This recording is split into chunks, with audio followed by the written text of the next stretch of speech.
深夜的寝殿内传出阵阵剧烈的咳嗽声，侍从端着药丸走进床边。陛下，您必须喝下这碗草药。阿扎耶德面色潮红，呼吸沉重。我不喝，我讨厌那种苦东西。侍从面露难色，正要开口劝说，但是塞蕾娜从侍从身后走上前来。我早就料到会这样了，我准备了糖果，只要喝完草药后再含上一颗，苦味就会完全消失。瑟蕾娜笑着介绍道：“这可是限量版的糖果，由3代传承的糖果匠人亲手制作，每天只卖5罐。我费了好大的劲才为您弄到这罐稀有的甜点。陛下，在这座皇宫里，虚弱的皇帝每天都要与死神擦肩而过好几次，而确保皇帝恢复健康正是皇室医官的职责。”阿扎耶德挥手打掉：“你在开玩笑吗？我不是小孩子了。”塞蕾娜愣在原地，阿扎耶德盯着他，继续说道：“你从刚才开始就很可疑，你似乎非常渴望让我喝下这碗药。”瑟蕾娜内心在咆哮，那是因为如果你不喝，你可能又要死掉了。快给我闭嘴，喝下去！但他表面上依然维持着温和的笑容。我只是担心陛下的健康，毕竟这是我作为皇室医官的职责。阿扎耶德嘴角微扬，既然是为了我的健康，那你应该先是喝一下。塞蕾娜毫不犹豫地回应道：“那我就恭敬不如从命了。”他一把夺过药碗，仰起头，将碗里的草药汁一饮而尽。空碗被重重地扣在桌上。塞蕾娜擦了擦嘴角，说道：“好了，现在轮到陛下您喝了。”周围的侍从们都惊呆了，竟然有人能一口气喝完那种苦药。阿扎耶德看着空荡荡的碗底，又看向一脸决然的瑟蕾娜，陷入了沉默。阿扎耶德最终妥协道：“好吧。”他端起重新盛满的药碗。太好了！瑟蕾娜双手合十，满怀期待地看着阿扎耶德，说道：“继续喝，陛下，请务必一次性全部喝下去。”突然，一阵剧烈的咳嗽声打破了平静，鲜血猛地喷溅出来，洒在了瑟蕾娜惊愕的脸上。药碗摔碎在地上，发出清脆的破裂声。侍从们惊恐地尖叫起来：“陛下！”阿扎耶德整个人瘫倒在床边，胸前的白衣被鲜血染红，双眼紧闭，失去了意识。侍从们围上前去，大声呼喊：“陛下，请睁开眼睛！陛下！”塞蕾娜僵在原地，心中充满了疑惑与恐惧。明明已经喝下了药，为什么还会这样？企图暗杀皇帝的罪行，死路一条。他挥动手臂下令道：“处决这个人！”2名卫兵迅速上前，粗暴地架住了塞蕾娜的肩膀。塞蕾娜挣扎着喊道：“请等一下，我只是想救陛下，你怎么能这样对我皇宫总管大人？”“够了，我不干了，我不做了，去死吧！去该死的皇宫！”高耸的断头台矗立在广场中央，下方挤满了围观的民众。又一次我没能阻止皇帝的死亡。塞蕾娜看着上方悬着的冰冷刀刃，心中充满了不甘。不，我不想要这样的结局，我拒绝再次死去。瑟蕾娜猛地睁开双眼，大口喘着粗气。她环顾四周，发现自己正躺在熟悉的卧室里。我又回来了。门外传来了急促的敲门声。皇宫的瑟蕾娜，快点准备好跟我进宫。塞蕾娜看着紧闭的房门，今天正是她第1天入宫担任医官的日子。这一切全都是因为那个令人难以忍受的皇帝。塞蕾娜对着门外回应道：“好的，好的，我这就来。”阳光洒在庄园的草坪上，一辆马车已经停在门前候命，2名侍卫笔直地站立着。克罗腾帝国皇帝阿扎耶德，看，克罗腾。在克罗腾这个被称为火之国的土地上，皇室成员皆以拥有一双红瞳为尊。然而，阿扎耶德从出生那一刻起就是唯一的异类。他拥有一双如冰雪般寒冷的蓝眼睛，这种异常让他从降生开始就被放逐，被囚禁在偏僻荒凉的深宫之中。一个卑贱女仆所生的无用孩子，一个无法掌控火焰力量的皇族，没有任何人关注他的存在。他就这样在被遗忘的角落里默默长大，直到所有的皇室成员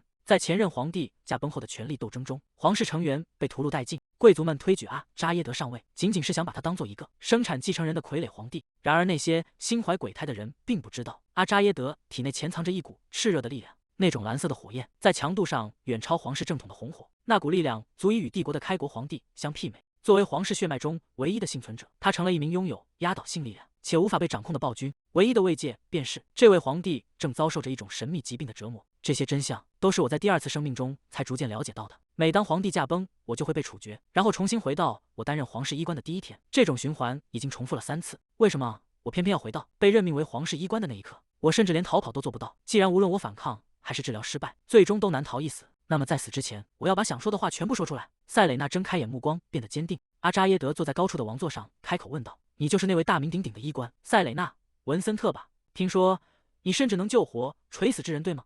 塞蕾娜微微躬身行礼：“是的，陛下。”她抬起头，直视着王座上的男人，看看他那乱糟糟的发型，还有那歪歪扭扭的坐姿，他身上需要修正的地方实在是太多了。阿扎耶德打了个哈欠，说道：“既然如此，你应该也能治好我的病吧？我以前到底在害怕什么？”他平静地回应道：“那完全取决于陛下的意志。”阿扎耶德停下动作，目光落在瑟蕾娜身上。“我只有一个问题。”大殿内的官员们交头接耳，对这名医官的大胆感到惊讶。“您是真的想要接受治疗吗？”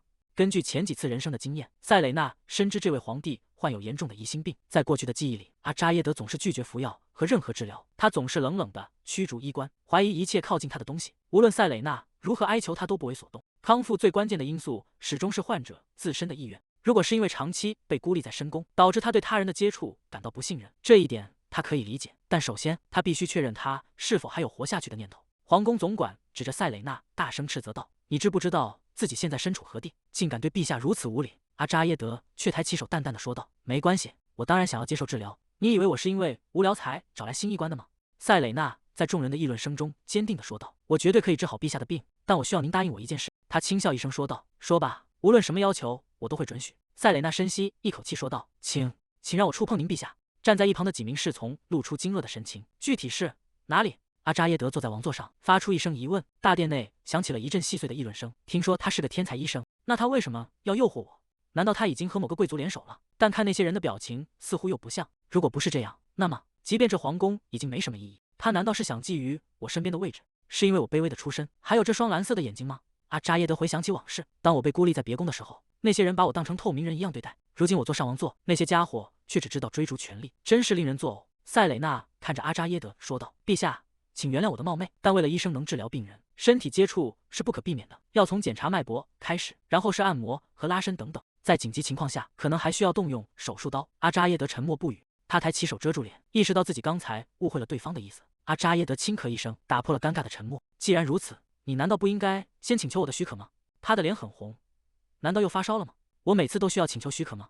即便陛下正处于这种神志不清的状态，如果每次都要请求许可，您很快就会去见死神了。周围的侍从们听到这话，吓得脸色发青，纷纷惊呼道：“死神！”一名留着胡子的官员指着塞蕾娜大喊道：“这简直是胡言乱语！这种事真的在发生吗？有些话是绝对不能在陛下驾前乱说的。”塞蕾娜平静地回应道：“这只是个开始。”王座上传来一声轻笑，胡子官员和身旁的侍从愣在原地。他是在笑吗？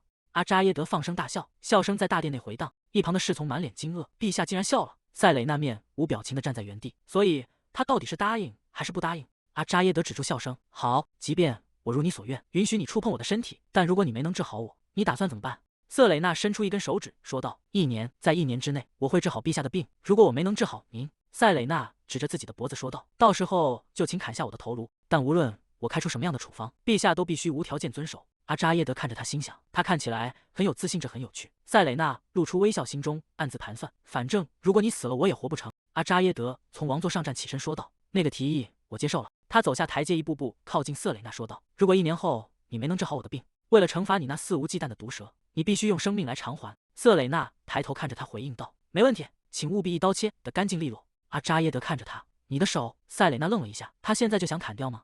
为什么要这样做？从现在起，作为我的私人医生，好好表现吧。塞蕾娜看着手中的紫色宝石饰品，这是一旁的年长官员惊慌失措地喊道：“陛下，您竟然把这种东西赏赐给一个刚进宫的人，而且还让他当您的私人医生。”阿扎耶德打了个哈欠，不耐烦地回应道：“你太吵了，既然工作做完了，就退下吧。”塞蕾娜握紧手中的宝石，我从未受过这样的待遇。他转身看向阿扎耶德，说道：“谢谢您，陛下。既然已经到了这一步，无论付出什么代价，我都要救活他。”书房内灯火通明，高大的书架直抵天花板。听说您今天任命了新的皇室医生作为您的私人医生。阿扎耶德坐在桌前翻阅着文件，头也不抬地回应道：“哦，没错。”莱昂奈德看着阿扎耶德说道：“这决定是不是有些太仓促了？或许更谨慎地做决定会比较明智。”阿扎耶德停下手中的动作，谨慎。莱昂纳德点头回应道：“是的。”莱昂纳德看向阿扎耶德说道：“对于要留在陛下身边的人，谨慎一些并无坏处。”阿扎耶德靠在椅背上，我不确定，如果真的那样谨慎，我最后恐怕会直接去见死神。莱昂纳德愣在原地，什么？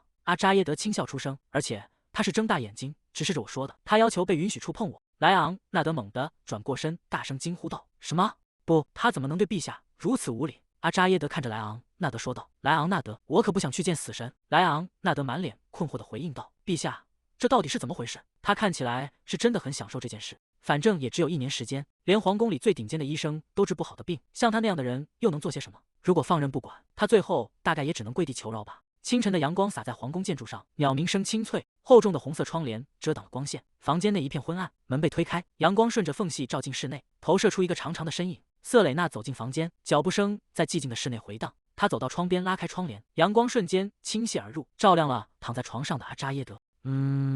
塞蕾娜走到床边，掀开了被子。阿扎耶德猛地惊醒，他坐起身，按着额头，低声呢喃：“这是什么？”瑟蕾娜站在床头说道：“早上好，陛下。”阿扎耶德被突如其来的声音吓了一跳，转头看向身侧。“你？”瑟蕾娜站在床边，露出微笑。塞蕾娜着手提包走在走廊里，这一世的感觉真不错。她回想起前世的经历，在那段日子里，她从未获得过私人医生的职位。塞蕾娜看着手上的戒指，甚至连一枚伊兹灵戒指都没有。伊兹灵象征着皇帝恩宠的信物，宝石的颜色越红，代表拥有的权限越高。据说这些宝石中甚至蕴含着皇帝的魔力。塞蕾娜看着指尖的戒指，不过对我来说，紫色的这一枚就足够了。她走到寝宫门前，守在门口的侍女拦住了她：“打扰一下，陛下正在休息，请您稍后再来。”瑟蕾娜轻笑一声，展示出指尖的戒指，说道：“有了这枚戒指，我随时都可以面见陛下，对吧？”侍女惊讶地看着那枚戒指，那是紫色的伊兹灵，好耀眼。侍女慌忙向瑟蕾娜道歉：“您一定就是那位新来的私人医生，抱歉，我刚才没认出您。”瑟蕾娜微笑着摆了摆手：“没关系，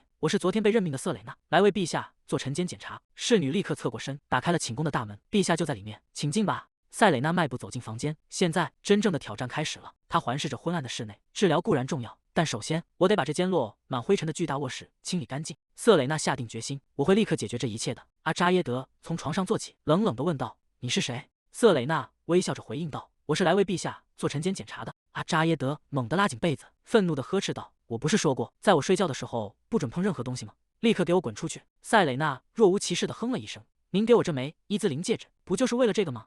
他一把掀开厚重的窗帘，灰尘顿时四散飞扬。阿扎耶德被呛得连声咳嗽：“你这家伙！”塞蕾娜看着飞舞的灰尘说道：“哎呀，卧室里的灰尘实在是太多了。”他推开巨大的窗户，正如我一直所说的，新鲜空气就是最好的药物，也是最顶级的补药。塞蕾娜深吸一口气，感叹道：“啊，真是清爽。”阿扎耶德看着他的背影，无奈地叹了口气：“看来你是一点都不在乎自己的命啊。”塞蕾娜端着一杯水递给阿扎耶德说道：“怎么会呢？我可是很想长命百岁的，所以陛下，请务必遵照我的处方。”阿扎耶德接过水杯，沉默地喝了一口。这个女人到底是过度自信，还是真的无所畏惧？塞蕾娜坐在床边说道：“那么，让我们开始晨间检查吧。”阿扎耶德放下水杯，回应道：“随你便。”瑟蕾娜靠近阿扎耶德，开始检查他的身体状况。阿扎耶德看着近在咫尺的瑟蕾娜，为什么他一点都不害怕？塞蕾娜拿出魔法体温计，说道：“我要为您测量体温。”体温计发出清脆的响声，体温正常。阿扎耶德猛地挥开瑟蕾娜的手，不耐烦地说道：“检查完了吗？别再碰我了。”他还是和以前一样难以相处。在他的记忆里，他的体温总是处于极端状态，要么滚烫如火，要么冰冷刺骨。就在魔力彻底失控之前，阿扎耶德转过头说道：“如果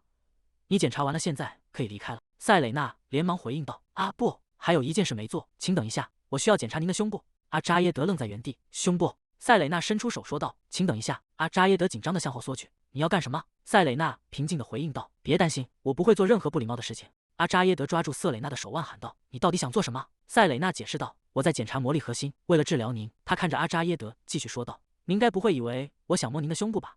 阿扎耶德沉默片刻：“没错。”他拉开衣襟说道：“快点结束。”塞蕾娜低声说道：“失礼了。”他将手放在阿扎耶德的胸口，开始引导魔力进行检查。蓝色的光芒瞬间笼罩了两人。阿扎耶德感受到胸口的异样：“你在做什么？”塞蕾娜将手掌贴在他的胸前，正在注入魔力。阿扎耶德露出惊讶的神色：“你拥有魔力核心吗？”塞蕾娜反问道：“为什么这么问？难道像我这样的私生女拥有魔力核心很让人意外吗？”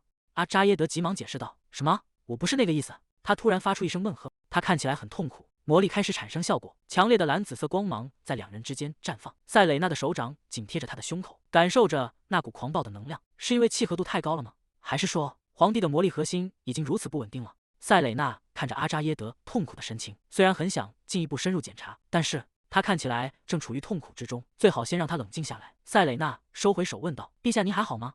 只是核心被触碰到了，你是不是过热了？”他拿起桌上的水杯一饮而尽，魔力兼容性简直太糟糕了。瑟蕾娜观察着他的反应说道：“核心的力量很强，但有些不稳定。您过去是否过度使用过魔力核心？”阿扎耶德放下水杯回应道：“这个嘛，我不记得了。”塞蕾娜盯着他陷入了沉默。“请再仔细想想。”阿扎耶德有些恼火地喊道：“我是真的不记得了，我小时候几乎从没用过力量。”阿扎耶德推搡着瑟蕾娜说道：“现在检查完了吗？快给我出去！”塞蕾娜被推向门口，急忙喊道：“请等一下，从现在起，我每天早上都会来为您做晨间检查。”阿扎耶德愣住了：“什么？”塞蕾娜自顾自地看向窗边说道：“既然您自己很难起床，那些遮光窗帘也得换掉，阳光对您的生物钟和情绪都有好处。”阿扎耶德叹了口气：“你以为我给你私人医生的职位，是为了让你表现得这么大胆吗？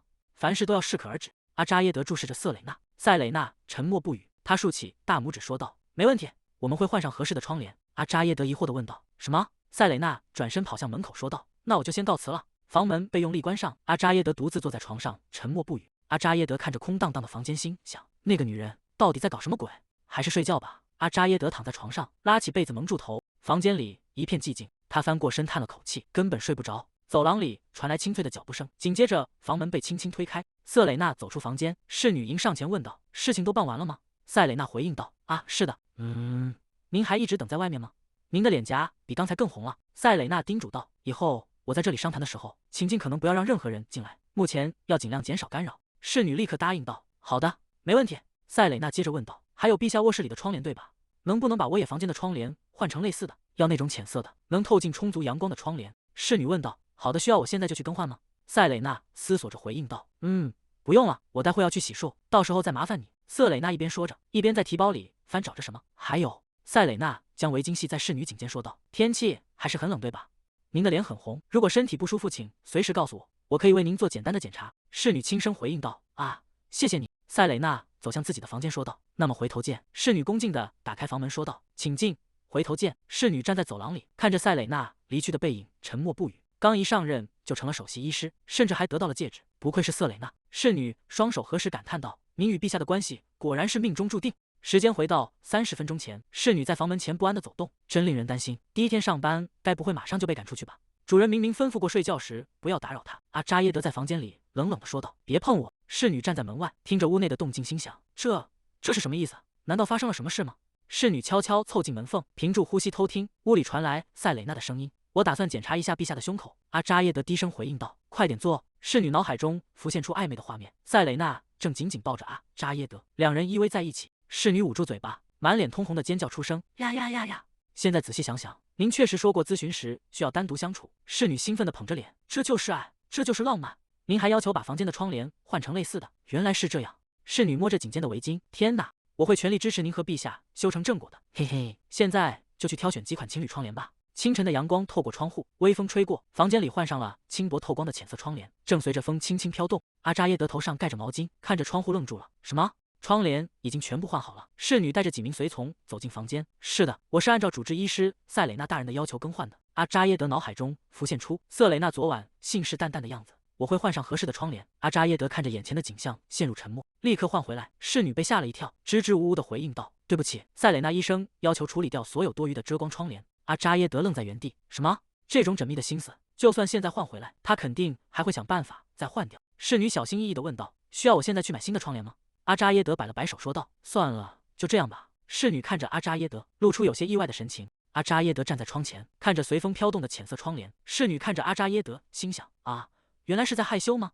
故意把窗帘留在外面是为了通风吧？阿扎耶德开口说道：“我还有工作要处理，先出去了。”侍女回应道：“好的，我明白了。”房门被关上，阿扎耶德整个人躺倒在宽大的床上，拿着一本书，先随便翻翻，然后再睡个午觉吧。他突然察觉到了异样，这是什么？阿扎耶德猛地坐起身，摸着身下的床铺，难道连毯子也换了吗？为什么这么蓬松？阿扎耶德摸了摸自己的脖子，这么说来，喉咙好像也不疼了。房间里的空气变得不一样了，让人感觉非常舒服。阿扎耶德躺回床上，看来这确实有点用处。阿扎耶德翻看着手中的资料，回想起塞蕾娜进宫前的所作所为，从他的行为来看，文森特的家人似乎对他一无所知。如果他们早知道那个私生女是个觉醒者，绝不会就这样放过她。即便他天赋异禀，也可能是故意隐藏了实力，因为一旦暴露，他就会面临正妻和那些孩子们的严密监视。阿扎耶德闭上眼睛，嘴角露出一丝苦笑，就像我一样。阳光明媚的午后，皇宫的庭院里绿意盎然。塞蕾娜坐在长椅上，一边翻阅着厚厚的记录，一边往嘴里塞着三明治。在我的前世，皇宫里并没有多少被轻视的东西。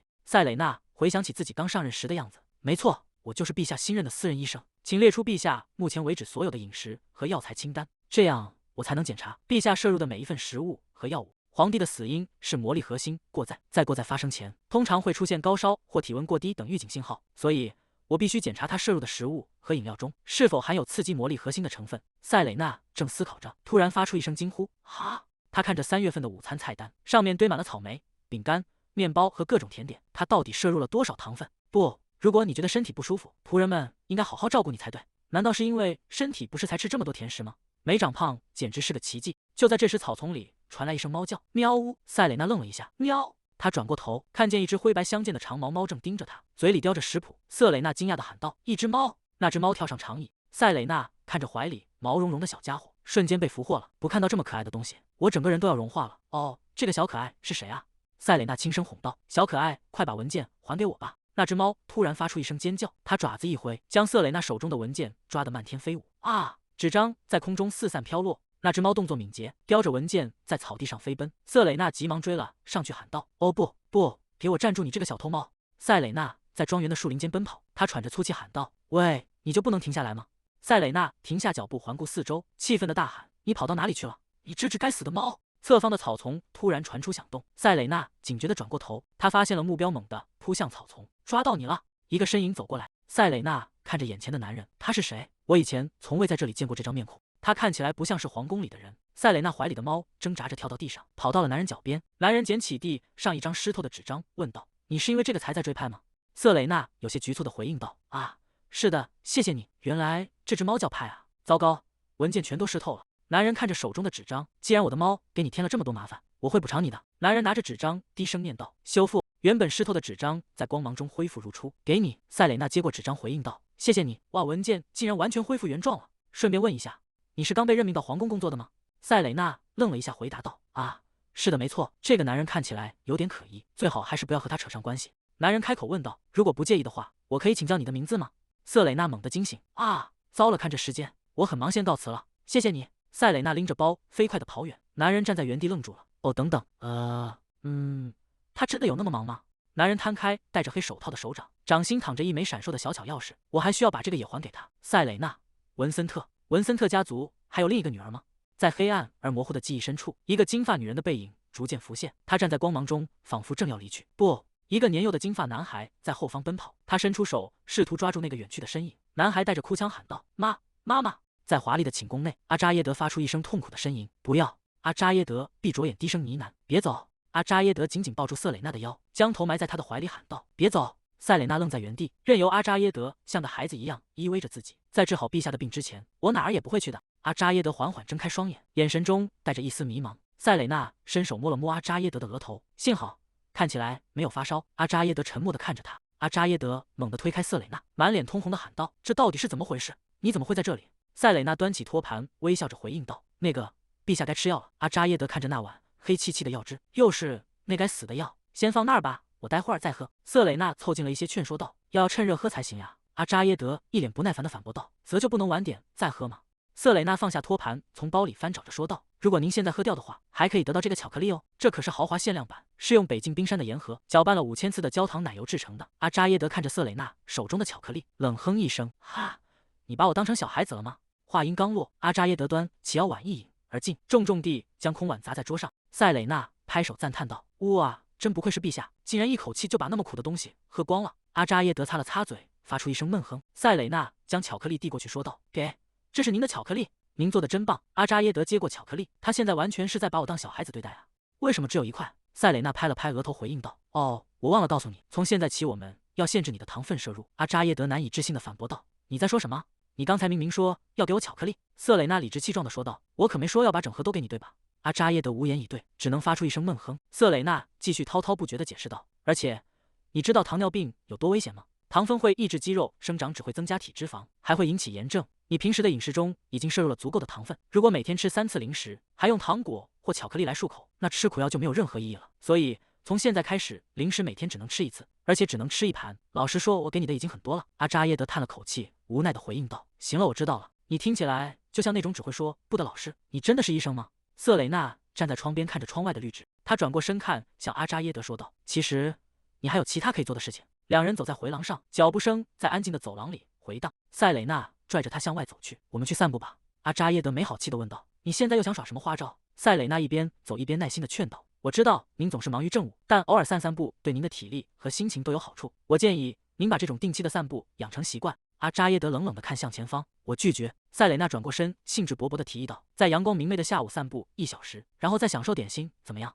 这肯定能增加您的食欲，点心也会变得更好吃。”阿扎耶德看着塞蕾娜充满活力的样子，沉默了片刻。“行了，放开我的手，我自己能走。”阿扎耶德甩开塞蕾娜的手，独自向前走去。塞蕾娜跟在后面，笑着回应道：“没问题，请按您自己的节奏走吧。”本以为还要费劲拉着他，没想到进展得这么顺利。“你是从什么时候开始使用魔力和魔法的？”塞蕾娜回应道：“我不确定具体的时间，我完全不记得魔力显现的那一刻了。”“不记得了呀？”他看着阿扎耶德的背影，继续说道：“虽然我不会使用魔法，但我可以处理少量的魔力，比如我可以向他人输送或从他人体内提取魔力。”阿扎耶德停下脚步，那还真是奇怪。事实上，这个能力是我在前世偶然发现的，前世的阿扎耶德临终前发生了魔力过载，当时他的魔核为了阻止这一切而产生了反应。拥有魔核通常意味着能够使用魔法。瑟蕾娜曾以为那是大器晚成，但她能使用的魔法却是零，而且她甚至没有经历过魔核觉醒时通常会有的那种剧痛。我能用魔力核心做的就是管理魔力，所以我能理解你为什么对此如此着迷。通常在觉醒后，每个人都能使用独特的魔法。他转过身，继续向前走去。不过这能力确实挺没用的。塞蕾娜愣在原地，脸色瞬间变得阴沉。我是不是干脆让他死掉算了？你怎么能当着别人的面说这种话？塞蕾娜走在阿扎耶德身边说道：“无论如何，我至少知道如何处理魔力，哪怕程度有限。根据之前的检查，陛下的魔核并不稳定。当您的身体过冷或过热时，情况就会变得非常危险。我会为您制定不同的治疗方案，以此来稳定魔核。”塞蕾娜停下脚步，所以您不必担心，只要听从我的指示就好，我一定会治好您的。阿扎耶德愣在原地，看着塞蕾娜那双充满决心的眼睛，一时间竟有些失神。随后阿扎耶德笑了一下：“现在你终于有点医生的样子了。陛下既然雇佣我在皇宫工作，那不是理所当然的吗？其实，在拿到报酬之前，我就是个非常有能力的医生了。”阿扎耶德沉默地听着。“你给我闭嘴！”瑟蕾娜有些不服气地说道。“我只是在陈述事实而已。”啊！阿扎耶德没有理会，径直转身离去。瑟蕾娜对着他的背影喊道：“陛下，您要去哪儿？”话还没说完呢。塞蕾娜走在走廊上，手里拿着一本厚厚的笔记，已经给他服了药，也带他散过步了。只要不出什么意外，到下午之前都是我的私人时间了。是要回房间休息，还是把那本没看完的书读完呢？塞蕾娜看着走廊里匆忙走过的女仆们，心中有些疑惑。说起来，为什么大家看起来都这么忙？她注意到前方一个熟悉的身影，试探着问道：“玛丽。”玛丽转过身，看到塞蕾娜后，露出笑容说道：“啊，瑟蕾娜。”玛丽提着装满白花的篮子：“你要去哪儿？”塞蕾娜走上前：“我正准备回房间，下午的诊疗工作已经全部结束了，需要我帮忙吗？”玛丽开心地回应道：“哎呀，那真是太感谢了。”塞蕾娜帮玛丽分担着工作，在重生之前，我们的关系就很亲近，所以总觉得对她很有感情。玛丽一边走一边解释道：“大家都在忙着筹备即将举行的宴会。”塞蕾娜停下脚步问道：“宴会？”玛丽看向塞蕾娜说道：“哈里森伯爵的使团回来了。”瑟蕾娜若有所思地重复道：“哈里森伯爵吗？”玛丽点头，继续说道：“他是陛下最亲近的4位朋友之一，那便是被称为鲁莽4人组与帝国之盾的存在。诺克顿作为天才战略家位列其中，此外还有被称为帝国之盾的莉莉，以及戈登商会那行踪诡秘的首领杰克，最后是被称为帝国之剑的莱昂纳德。这4个人从小就守护在阿扎耶德身边，是陛下最亲密的朋友。他们如同阿扎耶德的手足与影子，因此都被授予了领地。”玛丽感叹道：“难道陛下从很小的时候就预见到他们将来会成为国家的支柱吗？”塞蕾娜听着玛丽的话，心中默默思索，在前世这个时候也确实举行了欢迎宴会。等一下，现在仔细想想，在那场宴会上，塞蕾娜露出惊恐的神情，她因为过敏晕倒了。我怎么能把这么重要的事情给忘了？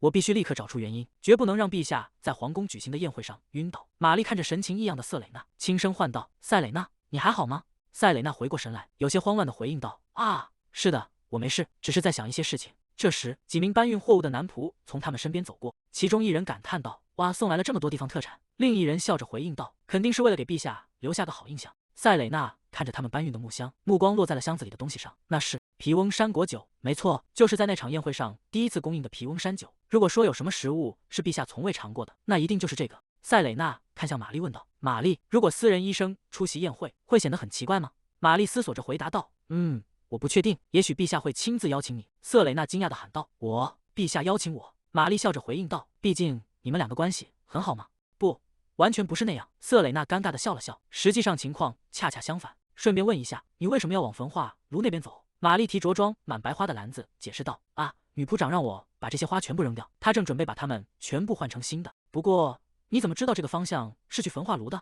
你以前从没去过那里吧？”塞蕾娜愣了一下，有些心虚地回应道：“啊，我听人说就在附近，在皇宫里待了3辈子，不知不觉间已经记住了这里的每一个角落，总算糊弄过去了。”玛丽眼中闪烁着八卦的光芒。说起来，陛下会和谁一起出席宴会呢？洛厄尔伯爵不会来，他也不会带上他的好朋友塞蕾娜，我们还没亲近到那种程度。瑟蕾娜继续解释道：“尤其是洛厄尔伯爵，他正忙着守卫北方边境，处理每年都会泛滥的魔兽。”塞蕾娜看着玛丽的样子笑道：“玛丽，你真的很喜欢洛厄尔伯爵对吧？”玛丽理所当然地回答道：“那是当然，她可是唯一一位获得陛下授予红冰戒指的女性。”塞蕾娜看着玛丽一脸崇拜的样子，真可爱。玛丽凑近塞蕾娜，压低声音说道：“这只是我们之间的秘密。”瑟蕾娜。瑟蕾娜有些疑惑：“我听说陛下和莱昂纳德大人正与洛厄尔伯爵陷入了一场3角恋。”塞蕾娜惊得张大了嘴巴。“什么？”玛丽继续分享着听来的八卦。据说洛厄尔伯爵不常来王都的原因，就是为了守护他们3人之间的友谊。怎么会有这么小说话的事呢？玛丽在一旁兴奋地挥着手，沉浸在浪漫的幻想中。塞蕾娜则一脸无奈地看着他。那是个假消息，上一次与陛下订婚的人其实是露西，她是卡特爵士的妹妹。塞蕾娜陷入了沉思，虽然这是别人的私事，但或许纠正一下这种离谱的谣言会比较好。他看向身旁的玛丽唤道：“玛丽。”玛丽轻快地回应道：“在。”瑟蕾娜凑近玛丽，低声说道：“那个传闻是假的，陛下其实已经有心仪的女人了。”玛丽震惊的整个人僵在原地。什么？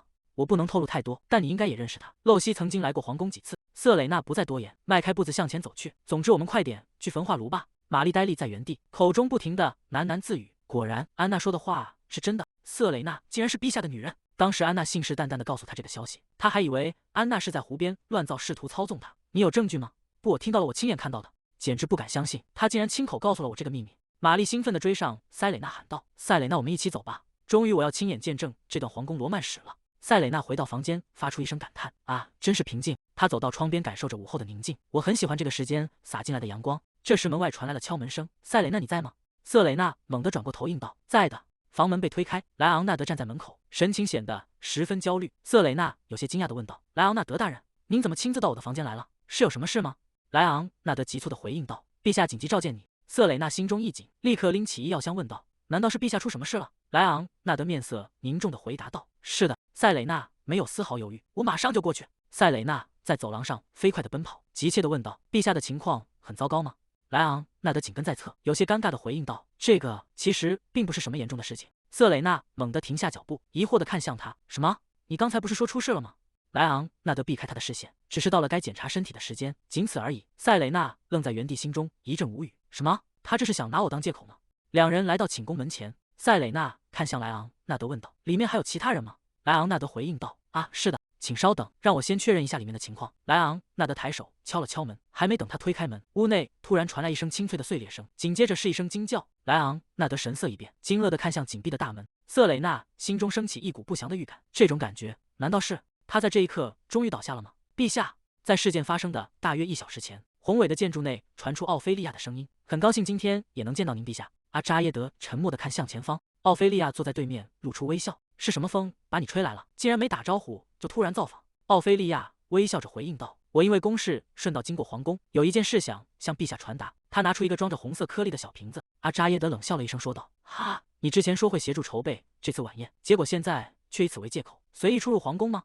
奥菲利亚微笑着说道：“这次我特意和女仆一起用皮温王国的果实做了茶，香气非常迷人，所以想让您先品尝一下。”他转头吩咐道：“把茶具拿来。”女仆低头回应道：“好的，小姐。”格里伍德家的小姐似乎有很多空闲时间。奥菲利亚回应道：“只要是关于陛下的事，我总是有很多时间。”阿扎耶德看着他，心中暗自思忖，为了能成为晚宴的舞伴，他暗示的也太过火了。奥菲利亚问道：“您要试试吗？”阿扎耶德打了个哈欠，说道：“晚点再说。”奥菲利亚拿过茶罐，说道：“我想亲手为您冲泡。”他甚至不再假装在意我的话了。格里伍德家族是为克罗坦帝国的建立做出重大贡献的名门望族。作为家族的小女儿，奥菲利亚曾与大皇子订婚，被视为未来的皇后。但在那场叛乱中，大皇子不幸丧命。当所有人都背弃我，而我最终登上皇位成为皇帝时，他再次接近我，目标是空缺的皇后之位。奥菲利亚端起茶杯说道：“请品尝一下，陛下。当初我母亲去世时，他却视而不见，现在他竟敢如此。”阿扎耶德冷淡地说道：“抱歉，茶还是下次再喝吧。”奥菲利亚愣住问道：“什么？”阿扎耶德叹了口气说道：“我的私人医生建议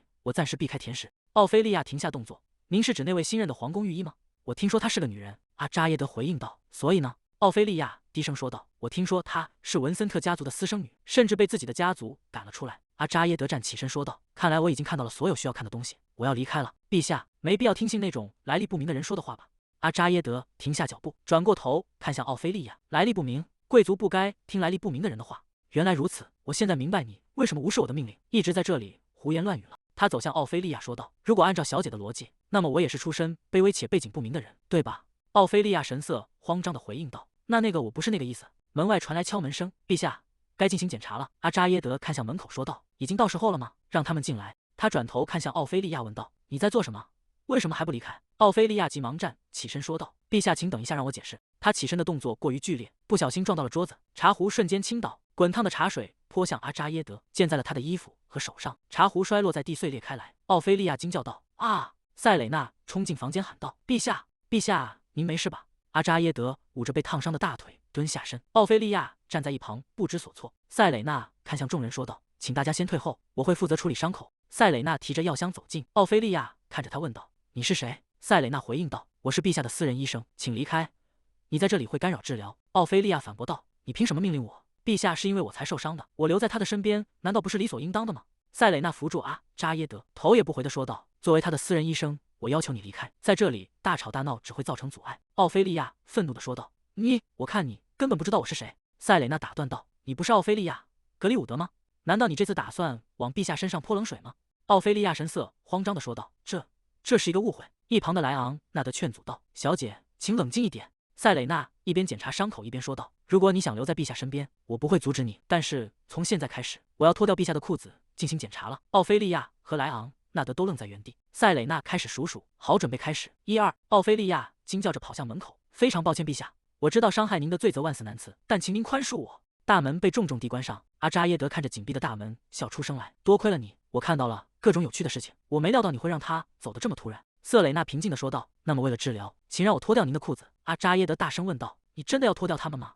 过了一会儿，瑟蕾娜处理完伤口，全部弄好了，幸好伤口不深。她最后没有脱掉裤子，而是直接把它撕开了。扎耶德无奈地说道：“总之，你刚才闹得太夸张了。”塞蕾娜反驳道：“您在说什么呢？我才没有胡闹，这是带有炎症的烫伤，如果沾到谁导致恶化，皮肤会开始脱落的。”扎耶德摆了摆手说道：“好吧，好吧，我明白了。”瑟蕾娜继续叮嘱道：“这段时间小心不要碰到水，我会负责换药，所以不用担心。还有。”扎耶德看着他的唠叨没完没了。塞蕾娜严肃地说道：“为了伤口恢复，这段时间严禁饮酒。”扎耶德愣了一下，虽然我并不是很喜欢喝酒的人，但真的有这个必要吗？塞蕾娜指着他强调道：“一滴都不行。”这似乎是一个提出那个要求的好机会。瑟蕾娜笑着看向扎耶德说道：“如果在晚宴上有人向您敬酒，就由我来替您拒绝吧。”扎耶德看向塞蕾娜问道：“所以你是说你想参加晚宴，就为了监视我？”瑟蕾娜笑着回应道：“是的，作为您的私人医生，这都是为了陛下的健康，虽然也不完全是为了监视您，我会保护您远离许多危险，比如您的过敏症。”扎耶德陷入沉思：“危险吗？”他脑海中浮现出瑟蕾娜挡在自己身前，大声驱赶那些裙摆超过3米的年轻小姐们的滑稽模样。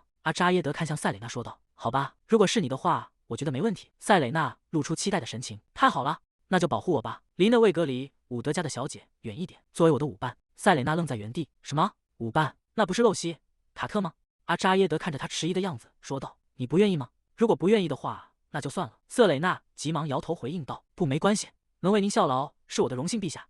我会保护您远离格里伍德家小姐那件麻烦的礼服。”扎耶德微笑着回应道：“我会送你一件更端庄的礼服。”第二天，裁缝来到了塞蕾娜的住处：“是陛下派我来的。”塞蕾娜看着门外的裁缝：“这也太快了吧！”阳光透过高大的窗户洒进卧室，照亮了室内华丽的陈设。侍女看着眼前的景象，惊叹道：“天呐！”瑟蕾娜站在镜前，穿着一件极其华丽的黄色露肩大白礼服，裙摆上点缀着精美的蕾丝。侍女双手托着脸颊：“塞蕾娜小姐，您真是太漂亮了！”侍女围着塞蕾娜兴奋地转圈：“真的，您就像仙女一样，怎么会有人长得这么漂亮？”瑟蕾娜有些局促地看着镜中的自己：“哈哈，谢谢你，不过这身衣服会不会太显眼了？”侍女双手合十放在胸前：“陛下竟然亲自为您送来这样的衣服和珠宝，不愧是陛下。”门外传来了敲门声：“我是莱昂纳德，可以进来吗？”塞蕾娜看向门口回应道：“是的，请进。”房门被推开，莱昂纳德站在门口说道：“陛下吩咐过，等您准备好，就由我来护送。”塞蕾娜正要起身：“是的，我这就出发。”等一下，侍女急忙拦住塞蕾娜：“让我再帮您打理一下头发，还有把裙摆弄得更蓬松一点。”过了一会儿，侍女终于停下手：“现在全都准备好了，祝您玩得开心，瑟蕾娜小姐。”塞蕾娜转过身，微笑着看向侍女说道：“谢谢你，玛丽。”脚步声在宏伟的走廊里回荡。塞蕾娜挽着莱昂纳德的手臂，穿行在金碧辉煌的宫殿中。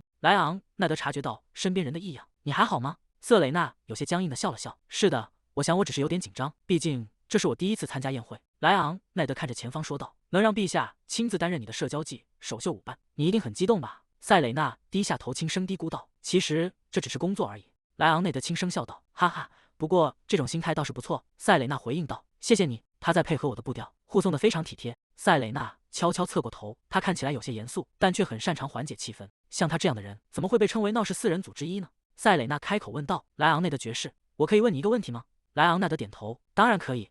你是怎么和陛下变得亲近的？”莱昂纳德停下脚步，眼神中闪过一丝追忆。那是很久以前的事了，在我还是个孩子的时候，那是哥哥去世后举办的第一场宴会。年幼的莱昂纳德站在宴会厅中央，周围满是高大的身影，大人们的目光全都集中在他身上。他是莱昂奈德家族的新继承人，是未来要领导整个家族的人。大人们围在他身边，低声议论：如果继承人的身份让你感到负担，或许你需要一位家世清白、毫无瑕疵的未婚妻来辅佐你。大人们围在年幼的莱昂内德身边，喋喋不休地谈论着家族的未来。在这个年纪就必须开始学习了。这是一个贵族家的小鬼走上前来。嘿，莱昂纳德！那个小鬼凑到莱昂纳德耳边，带着不怀好意的笑容，低声说道：“所以你哥哥死了，现在你成了继承人，你可真幸运啊！”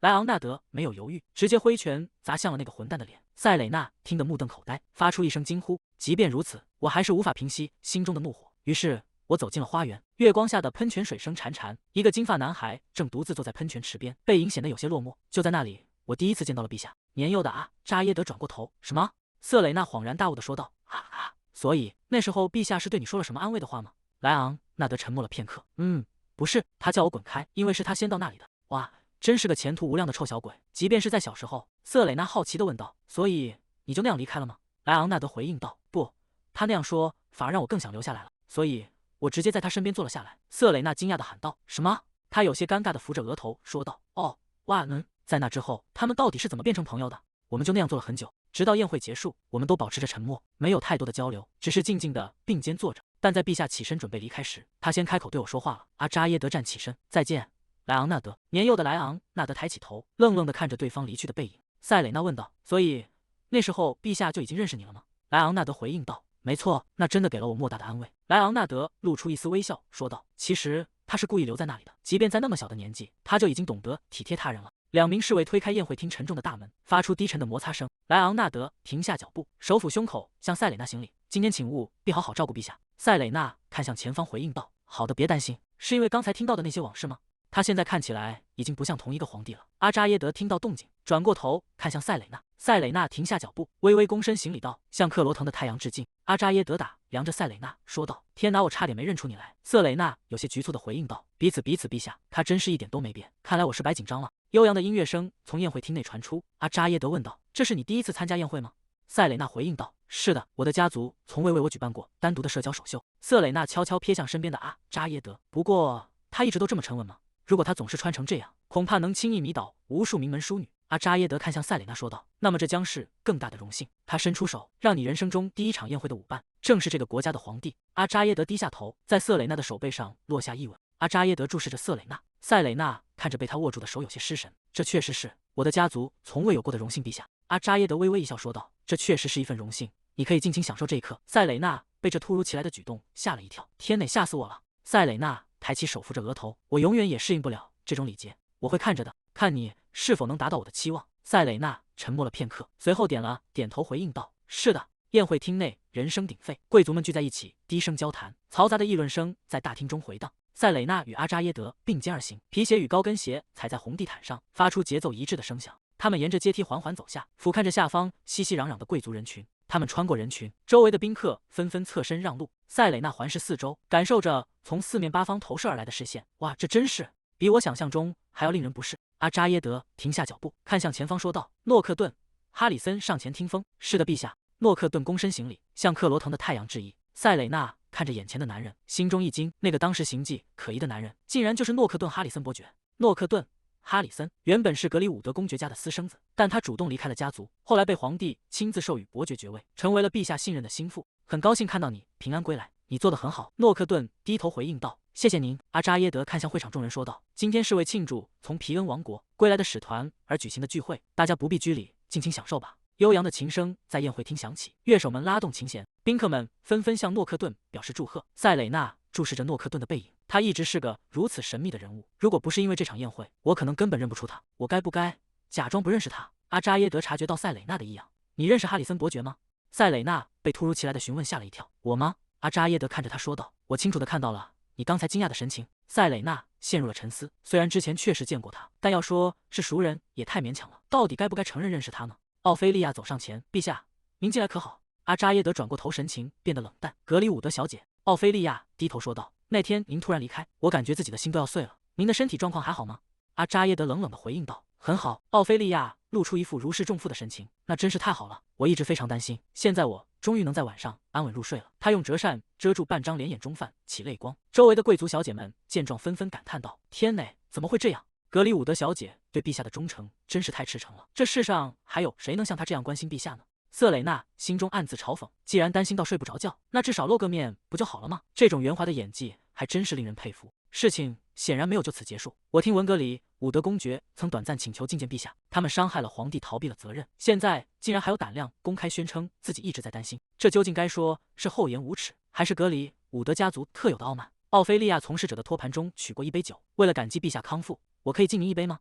塞蕾娜突然插话道：“抱歉。”他挡在阿扎耶德身前，为了身体恢复，陛下目前正在戒酒。奥菲利亚愣了一下，文森特小姐，你为什么会在这里？啊，我明白了，你一定是作为陛下的主治医生来这里检查他的身体。周围的宾客听到这话，顿时炸开了锅。主治医生？那么他就是那个获得了紫罗兰勋章的人吗？文森特家的私生女？议论声此起彼伏。塞蕾娜正要开口，阿扎耶德却率先出声，似乎有些误会。他伸手揽住塞蕾娜的肩膀，看向众人宣布道：“今天他不是作为医生出席，而是作为我的舞伴。我希望你能对他表现出应有的尊重。”格里伍德小姐，奥菲利亚垂下眼帘，轻声回应道：“但是考虑到陛下现在如此充满活力的状态，仅仅限制他喝这一杯酒，是不是有些太过了？我都说了，如果陛下喝了酒会倒下的，求求你们了，听听医生的话吧。”他努力维持着面部的平静，保持冷静。塞蕾娜，控制好你的表情。阿扎耶德语气平淡的说道：“你的心意我领了。”奥菲利亚掩嘴轻笑：“陛下，您这样冷淡的拒绝一位女士，会让她感到尴尬的。”塞蕾娜突然伸手从奥菲利亚手中夺过了酒杯。塞蕾娜举起酒杯，为了不让格里伍德小姐感到难堪，这杯酒就由我代替陛下喝下吧。话音刚落，瑟蕾娜仰起头，将杯中的酒液一饮而尽。周围的宾客发出一阵惊呼：“天啊，我的天！”塞蕾娜放下空酒杯，发出一声满足的感叹：“多谢款待，小姐，味道真不错。”奥菲利亚身体摇晃，手中的酒杯险些滑落，周围的宾客赶忙上前扶住她。“哦天啊，格里伍德小姐，您还好吗？请振作一点，小姐。”阿扎耶德看着这一幕，忍不住抬手遮住嘴唇，发出一声轻笑。宴会厅内的乐曲声悄然改变，小提琴手拉动琴弦，旋律变得轻快而正式。塞蕾娜察觉到气氛的变化，音乐变了。奥菲利亚稳住身形：“陛下，我可以请您跳第一支舞吗？”阿扎耶德看向身边的瑟蕾娜：“我的舞伴今天为了我付出这么多努力，我怎么能抛下他呢？”塞蕾娜愣在原地，满脸不可置信：“不会吧？你应该回到你原本的舞伴身边。”奥菲利亚神情僵硬不甘地说道：“但是……”一只戴着白色手套的手搭在了奥菲利亚的肩上。奥菲利亚，诺克顿微笑着看向他：“叙旧的话，不如先和你哥哥跳支舞如何？”奥菲利亚看着眼前的男人，脸色瞬间变得难看。诺克顿，奥菲利亚挣扎着想要甩开诺克顿的手：“放开我！我拒绝和这种自愿离开家族的人跳舞。”诺克顿紧紧抓着他的肩膀：“看来你的脾气还是和以前一样倔强。”诺克顿却毫不在意地眨了眨眼：“既然如此，那我就只能尽到一个忠臣的本分了，请吧。”哇！看来诺克顿伯爵即便离开了公爵家，和格里伍德小姐的关系依然很好呢。多亏了他，我们避开了一个大麻烦。他向塞蕾娜伸出手，发出邀请。塞蕾娜看着那只手有些迟疑。阿扎耶德微笑着提醒道：“如果我们一直这样站着说话，这首歌就要结束了。”塞蕾娜将手搭在他的掌心，有些局促地说道：“先跟你说清楚，我并不会跳舞。”阿扎耶德握住他的手：“别担心，我会跳得足够好，连带你的那份一起努力的。”悠扬的舞曲在金碧辉煌的大厅内回荡，两人随着旋律缓缓起舞。瑟蕾娜低头盯着脚尖，小心翼翼地挪动步子。“我踩对了吗？”阿扎耶德沉默片刻，轻声说道：“我刚才发现你意外的很能喝。”瑟蕾娜猛地抬起头，大声反驳道：“您怎么能把救了陛下的人称为酒鬼呢？”阿扎耶德嘴角微扬：“很好，跳舞的时候你应该看着你的舞伴。”瑟蕾娜愣住了，她看着近在咫尺的阿扎耶德，心中泛起一丝异样的感觉。这太奇怪了，陛下的脸看起来比平时要红得多。突然，阿扎耶德的身体晃动了一下，整个人向前倾斜。塞蕾娜大吃一惊：“陛下，这也是舞蹈的一部分吗？”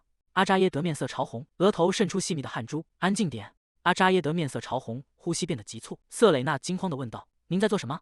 塞蕾娜回想起那些痛苦的画面，刑场上的叫骂声此起彼伏。“杀掉他！快让陛下复活！不，我不想再死一次。陛下，请振作一点。如果您在这里表现出这种样子……”他强撑着回应道：“别再闹出动静了，继续跳舞。”塞蕾娜看着他额间的汗水，担忧地说道：“可是陛下的身体状况……如果我现在的状态暴露，肯定会传出那些酒里含有皮翁成分的谣言。”塞蕾娜沉默地配合着舞步，她心中满是疑惑，这太奇怪了，她明明一滴酒都没有喝过。塞蕾娜注意到阿扎耶德的脖颈处泛起异样的红晕，她试探着问道：“陛下，在参加宴会之前，您是不是吃过或喝过什么东西？”阿扎耶德虚弱地回应道：“没什么特别的。”他身体猛地摇晃，整个人几乎瘫倒在瑟蕾娜肩上。塞蕾娜支撑着他的重量，心中一惊，他已经虚弱到连站立都困难了吗？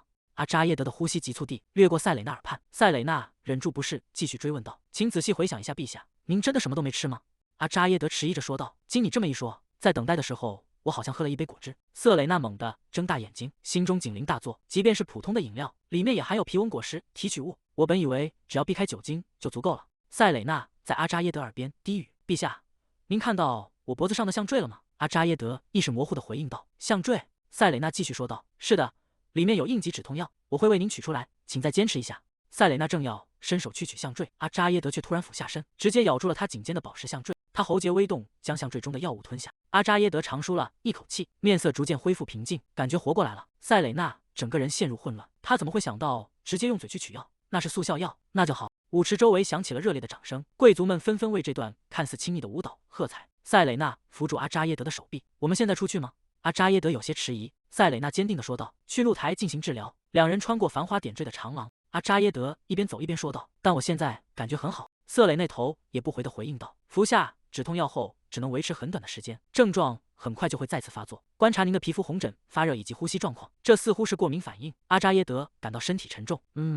这真是。莱昂纳德出现在走廊尽头，发生什么事了？瑟蕾娜认出了他，啊，莱昂纳德，陛下身体不适，我正带他去露台治疗。莱昂纳德神色变得凝重，我会护送你们去附近的房间。三人来到一处隐蔽的房间门前，莱昂纳德停下脚步说道，我会守在外面。塞蕾娜扶着阿扎耶德走进房间，好的，请务必确保消息不会泄露出去。如果开始发烧，那就不仅仅是简单的过敏了，必须立刻降温并舒缓皮肤。阿扎耶德瘫坐在沙发上，痛苦地按住额头，发出沉重的喘息声。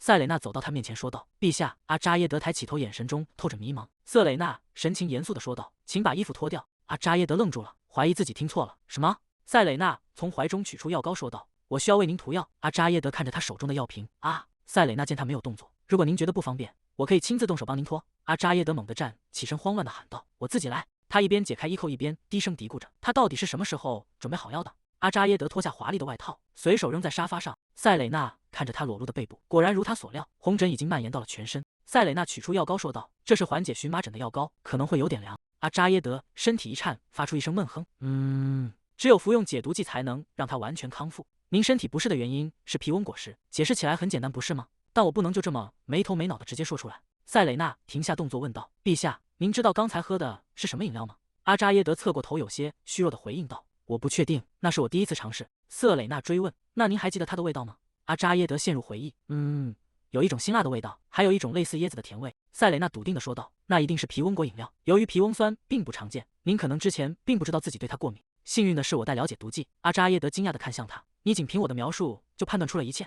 塞蕾娜拿出一小瓶药剂，我毕竟是一名医生，我对草药和果实非常了解，以前也治疗过对皮翁果实毒素敏感的病人。瑟蕾娜将药瓶递给阿扎耶德，这是我自己研制的药剂，请放心喝下去吧。阿扎耶德仰起头，将药剂一滴不漏地喝了下去。塞蕾娜拍着手赞叹道，哇，做得好，要是您每次都能这么配合就好了。塞蕾娜看着他，心中暗自盘算，从现在起，我必须对这个麻烦的家伙表现得更强硬一些，只有这样他才会听话。门外突然传来一阵嘈杂的脚步声和争执声，大家都知道他在这里。门外传来了急促的敲门声，您不能这样做，让开！这个声音一定是格林伍德小姐。阿扎耶德立刻伸手去抓沙发上的衣服，我就在想怎么突然这么安静。眼看阿扎耶德要把衣服披上，瑟蕾娜急忙冲上前，一把拽住了他的衬衫。不行！塞蕾娜大声呵斥道，您才刚涂完药膏，现在就要把衣服穿回去吗？前面的药还没涂完呢，至少等药干了再穿啊！阿扎耶德满脸通红的反驳道，什么？难道你想让我这样子出去吗？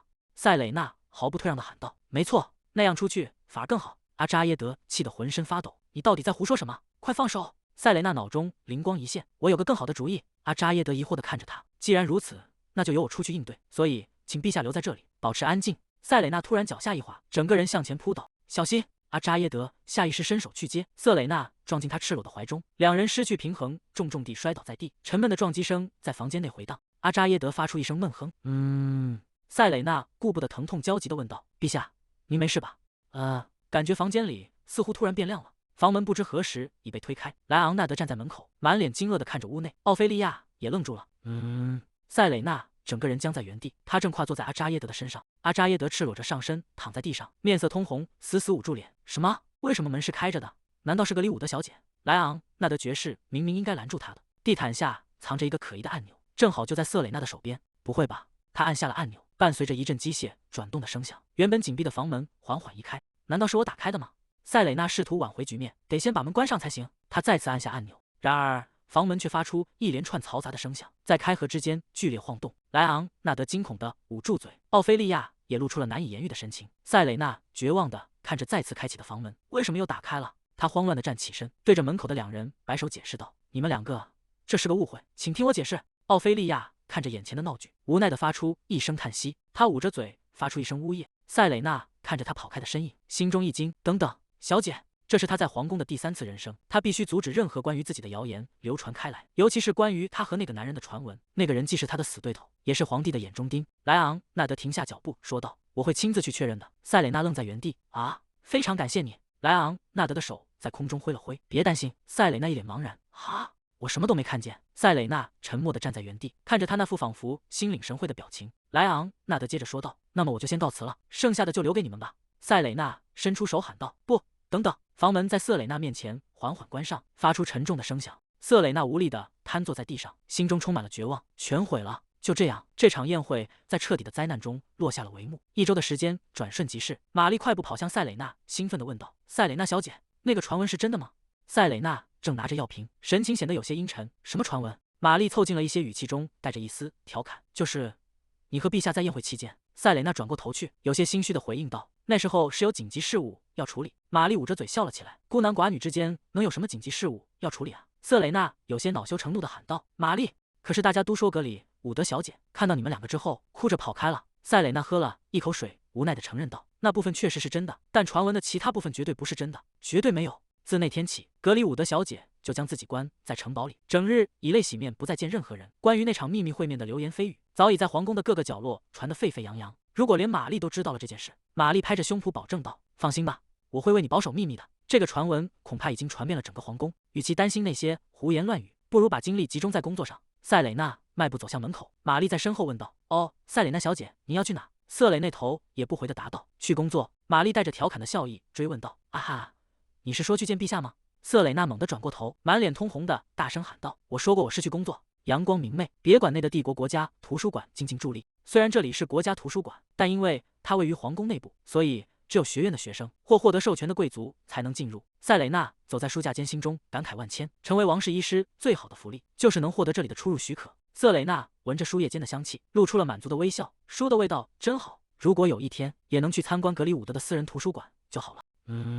诺克顿正站在不远处，手中拿着一本书。“我们又见面了，文森特小姐。”塞蕾娜微微躬身行礼：“见到您很高兴，哈里森伯爵。”他心中却有些疑惑，他是怎么知道我的名字的？是陛下还是卡特爵士告诉他的吗？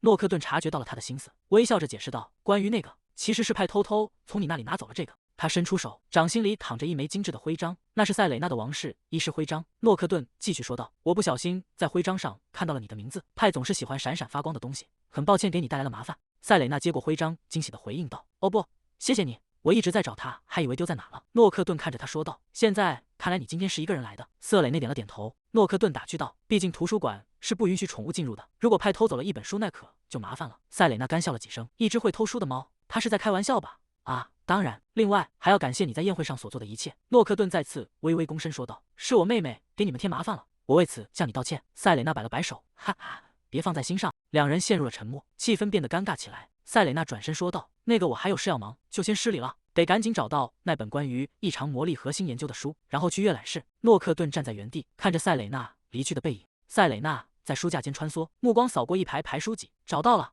她踮起脚尖，伸长手臂去够那本书，还差一点点。就在这时，一个身影出现在他身后，一只戴着黑色手套的手越过他的头顶，轻松地取下了那本书。诺克顿低头问道：“是这一本吗？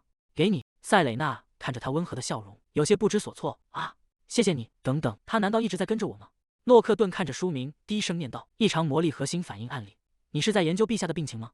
作为主治医师，我不能透露陛下的身体状况。他微笑着回应道：“不，这只是个人兴趣。”诺克顿若有所思地问道：“那么，你是以觉醒者的身份感到好奇吗？”塞蕾娜看着他，心中暗自思忖，没必要告诉他我是一个无法使用魔法的觉醒者。诺克顿在书架上翻找着说道：“既然如此，比起那本，我更推荐这一本。”瑟蕾娜有些诧异，自己什么时候要求他推荐书了？诺克顿将另一本书递了过来：“你选的那本更多是案例集，并没有解释现象产生的原因。”塞蕾娜接过书，低声念出书名：《觉醒者的核心异常》。他翻开书页，眼中闪过一丝惊喜，内容确实非常详尽，这正是我一直在找的东西。谢谢你，伯爵。我并不是觉醒者，所以对魔法相关的书籍并不太熟悉，但这真的帮了大忙。诺克顿温和地笑了笑：“我能使用的魔法也并不多。”塞蕾娜翻动着书页：“对了，关于你之前帮我修复的那些文件，后来我检查的时候，发现它们又变湿了，字迹模糊的根本认不出来，所以我只能让人重新签发了。大概是因为这里是皇宫内部吧，毕竟这里覆盖着巨大的魔力场，会干扰魔法的稳定性。”诺克顿站在一旁，手扶着下巴，陷入了长久的沉默。这不可能！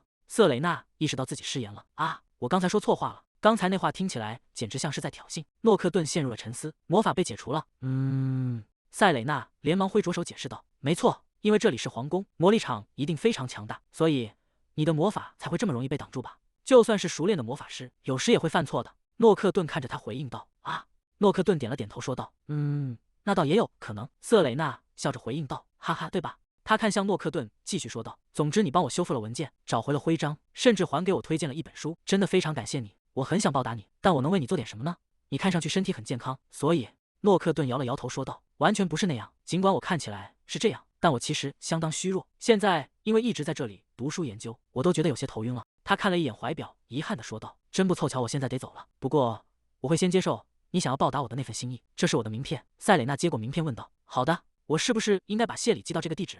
诺克顿笑着回应道：“哈哈，那倒不是我的意思。如果你以后还需要任何书籍推荐，请随时联系我。这里的书我全都已经看过了。”塞蕾娜看着名片说道：“啊，谢谢你。”诺克顿微微躬身行礼，随后转身离开了图书馆。塞蕾娜看着手中的徽章，他看起来不像个坏人，甚至连这枚徽章他都没有派别人送来，而是亲自归还了。难道是我太敏感了吗？他甩了甩头，决定不再纠结。总之，先从读这本书开始吧。塞蕾娜抱着书走在回廊上，这本书真的很不错，解释得很清楚，脚注也整理得非常整齐。回到房间后，塞蕾娜走到桌前，我还可以查一下这本书里引用的参考资料。她突然停下动作，看向桌面上的一封信。是玛丽把他带到这里的吗？这是什么信？明明没有人会单独联系我。他拆开信封，拿出了里面的信纸，致塞蕾娜。塞蕾娜看着信纸上的内容，子爵想要见你，请尽快回到领地。落款是文森特家族，原来是子爵夫人寄来的。他握紧了手中的信纸，他们难道还以为只要他们一召唤，我就必须立刻赶过去吗？看来他们把我当成了那种随叫随到的人。自从我独立以来，文森特家族从未联系过我，现在竟然主动找上门来，真是令人惊讶。塞蕾娜将信纸撕成了碎片。现在的我确实过着与前世截然不同的生活。我被任命为首席御医，甚至被赐予了紫罗兰戒指。在宴会上，我甚至是皇帝的舞伴。那些曾经在背后议论的人，难道会觉得一个离家出走的私生女能够带着荣耀归来就会感到高兴吗？家人这种东西真是狗屁不通。塞蕾娜露出嘲弄的笑意。离开那个家是我这辈子做过最正确的事。记忆的闸门被推开，回到了多年前的那个黄昏。从今天起，塞蕾娜，这就是你要生活的地方。年幼的瑟蕾娜提着小小的行李箱，懵懂地站在大门前。快进去吧。塞蕾娜提着行李，独自走向那座宏伟的宅邸。那时候的我充满了好奇。母亲总是忍受着胃痛，整夜无法入眠。她站在铁门外向我挥手告别。为什么只有我要和父亲一起生活？沉重的铁门在身后彻底关上，发出冰冷的金属撞击声。瑟蕾娜站在走廊里，看着墙上巨大的画像。那是我进入文森特家族的第一天，那是没有我和我母亲的全家福。子爵夫人走过来呵斥道：“喂，你站在那儿盯着看什么呢？”年幼的瑟蕾娜吓得缩起肩膀。子爵夫人冷冷地说道：“跟我来，我带你去你要住的房间。”塞蕾娜低声回应道：“是。”她拎着沉重的行李箱跟在子爵夫人身后。走廊两旁的仆人们整齐排列，他们用冰冷而审视的目光盯着瑟蕾娜。子爵夫人推开一扇破旧的房门，说道：“如果可能的话，试着在这里安分的生活，不要惹麻烦，明白了吗？我在这里同样不受欢迎。”塞蕾娜低着头，眼眶里蓄满了泪水。“妈妈。”塞蕾娜瘫坐在冰冷的地板上。“妈妈把我丢在了这里，就这样，我被扔进了文森特家族最破旧、最荒废的阁楼里。在没有任何人照顾的情况下，我必须看人眼色，靠着残羹剩饭活下去。不，我必须活下去。”烈日当空，阳光刺得人睁不开眼。年幼的瑟蕾娜戴着破旧的草帽，在花园里干活，汗水顺着脸颊滑落，好热。不远处的凉亭里传来了欢声笑语。文森特家族的成员们正聚在一起享受下午茶。卑贱的东西，寄生虫、米虫。在文森特家族生活的日子里，无数带有侮辱性的词汇被贴在我的身上。我忍受着那些恶毒的话语，将它们通通抛诸脑后，以免自己被彻底吞噬。我只想尽快离开那个地方，过上我想要的生活。为了逃离那里，我选择的道路是进入学院。白天，我必须承担各种繁重的家务和清洁工作，根本无法参加课程。塞蕾娜握着扫帚，躲在门后，偷偷看着教室里正在授课的老师和学生。我只能靠自己去学习一切。深夜，塞蕾娜趴在简陋的木桌上，借着微弱的光线翻看书籍，这是我唯一能做的事。她全神贯注地在纸上记录着，笔血突然滴落在书页上，晕开了一片红色的痕迹。瑟蕾娜摸了摸鼻子，说道：“啊，流鼻血了。”塞蕾娜捂住鼻子，从深夜一直学习到黎明，我就这样忍受着每一天的煎熬。17岁那年的秋天，莉迪亚拿着信封，兴奋地喊道：“我收到学院的录取通知书了！”子爵夫人张开双臂迎接她：“哦，亲爱的，快到妈妈这儿来。被录取是理所当然的，对吧？”莉迪亚依偎在母亲怀里，回应道：“当然了，我可是你的女儿啊！”瑟蕾娜站在一旁，手里紧紧攥着另一封信，总是这么急不可耐。莉迪亚，文森特，根据你的入学考试成绩，这到底是怎么回事？莉迪亚猛地转过头，难以置信地喊道：“为什么我被拒绝了？难道他们把你的成绩和我的弄混了？”莉迪亚冲向瑟蕾娜，伸手抢夺信件，“把它给我！”塞蕾娜被撞得后退。莉迪亚抢过信件读道：“塞蕾娜，文森特，根据你的入学考试成绩，恭喜你以第1名的成绩被录取。这不可能，像你这种人怎么会？一定是哪里弄错了。”父亲，莉迪亚转身跑开。瑟蕾娜站在不远处，心中满是喜悦。我做到了，入学考试第1名的成绩意味着我再也不用担心学费了。我真的靠自己的力量做到了。瑟蕾娜来到走廊，听到房间里传来莉迪亚的声音：“哇，谢谢您父亲，我为你花了一大笔钱，所以你至少要保证能顺利毕业。”没过多久，那份不安变成了现实。塞蕾娜拆开信封，这是怎么回事？现在就开始发送入学详情了吗？信纸上的内容却让她如坠冰窟。虽然你的学业成绩非常卓越，但经确认，你的身份与我们的规定不符，因此我们很遗憾地通知你，你无法入学。塞蕾娜看着信件，取消入学，这种事怎么可能发生？我明明是第1名。塞蕾娜脑海中浮现出父亲对莉迪亚说的话：“我为你花了一大笔钱，所以你至少要保证能顺利毕业。”莉迪亚欢快地回应道：“是的，当然了。”塞蕾娜低声念着那个名字：“莉迪亚。”莉迪亚走进房间：“哎呀，你是不是收到了什么坏消息？”“不是我。”莉迪亚晃了晃手中的信件。“哎呀，他们说录取通知书出了点错。说实话，像你这种人怎么可能成为学院的第1名呢？真是太可惜了。”瑟蕾娜冷笑一声：“可惜，该被同情的人是你，莉迪亚。凭你那点脑子，连一场考试都应付不了，只能求助于金钱，不是吗？”莉迪亚气急败坏地喊道：“什么？你在胡说八道些什么？说话给我注意点！像你这种没受过教育的私生女，难道真的以为能像没事人一样进入贵族学院吗？认清你的身份吧，你注定一辈子都要在这座大宅里擦地板。”塞蕾娜独自坐在昏暗的房间里，注定。那些话让她意识到，分到的面包份额取决于子爵夫人的心情。下雨天还要担心屋顶会塌下来。现在的自己和孩提时代没有任何区别。忘掉学院吧。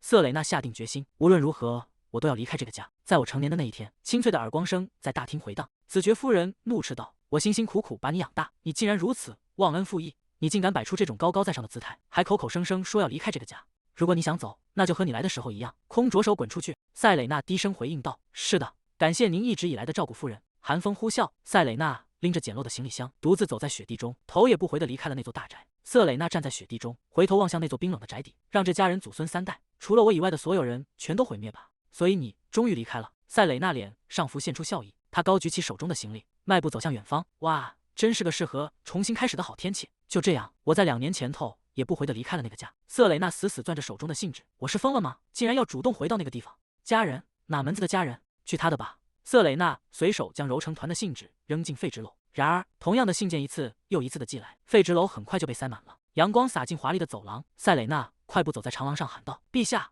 该去散步了，别躲了，快出来吧！”瑟蕾娜双手抵在嘴边，大声呼唤：“陛下，我找不到您了，我亲爱的小百灵鸟！”路过的2名女仆凑在一起窃窃私语：“那就是传闻中皇帝的。”天哪！瑟蕾娜叹了口气，不在主宫，她到底能去哪儿？她察觉到身后的动静，猛地转过头，2名女仆立刻装作若无其事地走开。瑟蕾娜感到一阵头疼。啊，真是的！这时身后传来一个女人的声音：“哦呀，塞蕾娜，你是塞蕾娜对吧？”塞蕾娜转过身，看清来人后，整个人僵在原地。女人打量着她说道：“天啊，你变了这么多，我差点都没认出你来。”塞蕾娜看着眼前的女人，颤声问道：“夫人，真没想到你会亲自来找我。”塞蕾娜退后一步，警惕地问道：“您是怎么到这儿来的，夫人？”女人笑着纠正道：“夫人，哦，别这样。考虑到我们的关系，你应该叫我母亲大人才对。”塞蕾娜看着对方伸过来，握住自己的手，心中满是寒意。当初我只是试着这样称呼她，就会被她毒打一整天。现在她居然自称为母亲。瑟蕾娜甩开对方的手，冷冷地说道：“我已经寄了好几封信回去了，我们之间应该没有那种可以随便见面的交情吧？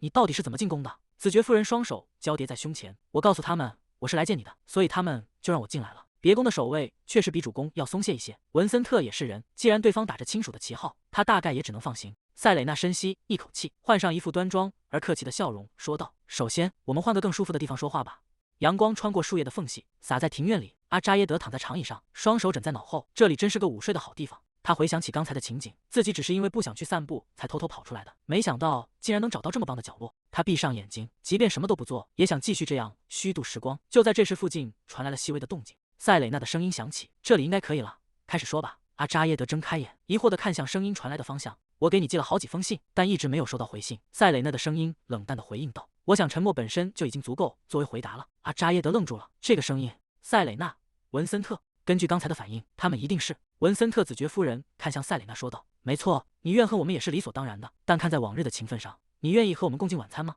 子爵他非常想念你，我该怎么办？我并不想见到他。”子爵夫人继续说道：“子爵改变了很多，他真的很担心当初把你赶出去的方式。”塞蕾娜冷冷地回应道：“他确实该担心，他在寒冬腊月里把我赶了出去，让我一无所有。子爵夫人与赛那个，我们当时确实太过分了。当你突然说要离开时，我们太生气了，所以才……子爵夫人掩面叹息：“你母亲太愚蠢了，我只是想和你一起吃顿饭。”瑟蕾娜微笑着说道：“我会拒绝。”子爵夫人显得有些慌乱，但是考虑到我为了来这里付出的努力，赛蕾娜打断道：“正是因为你付出的那些努力，我才更要拒绝。”子爵夫人愣在原地，赛蕾娜看着她，心中暗自揣测，很快她就会生气，并开始大喊大叫了吧。然而子爵夫人却突然喊道：“我错了！”她上前抓住赛蕾娜的手。什么？子爵夫人继续说道：“在你年轻的时候，我对你太残酷了。那时候我不想相信我的丈夫有了外遇。”赛蕾娜看着眼前的人，冷冷地问道：“说真的，你现在是在请求我的谅解吗？”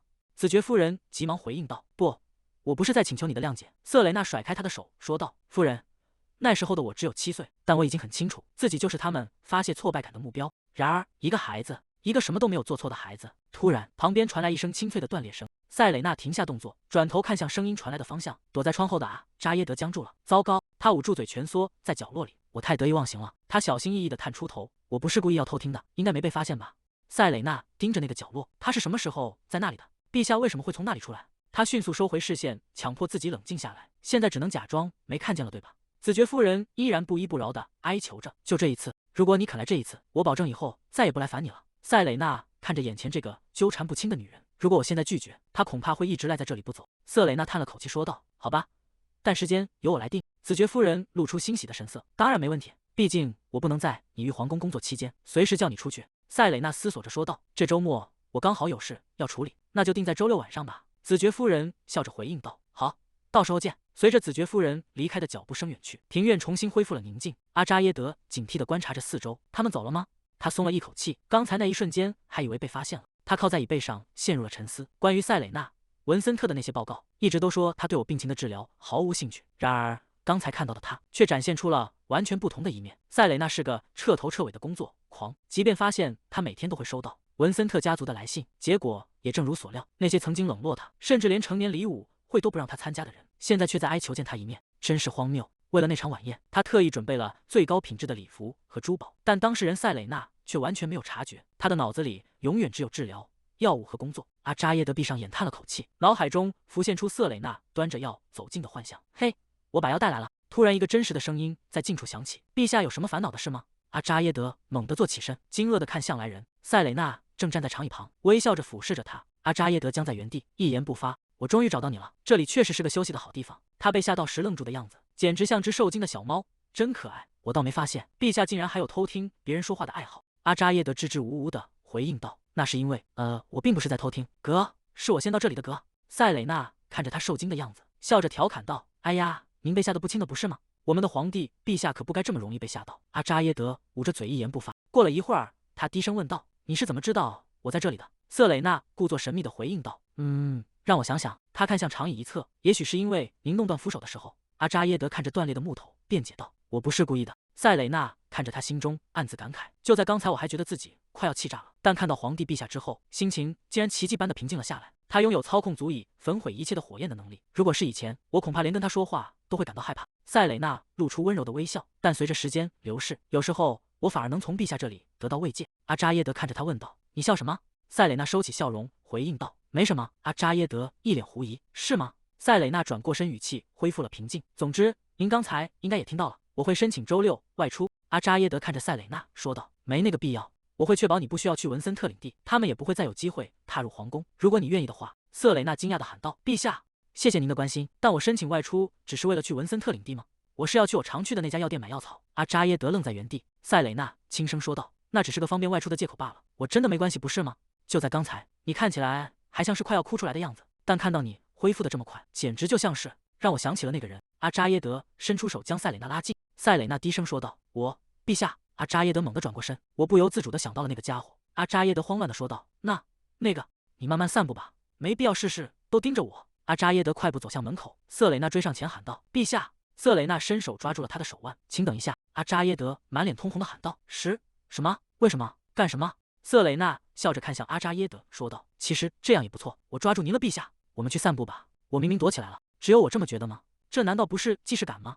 他怎么能如此傲慢无礼？”阿扎耶德回想起之前的场景，瑟蕾娜猛地拉开窗帘喊道：“陛下，快起床！”塞蕾娜将一大盘蔬菜倒进他的碗里。您必须多吃蔬菜，为了健康，您必须饮食均衡。难道他不在乎自己的性命吗？如果按照亵渎皇室的罪名来审判，他已经死过好几次了。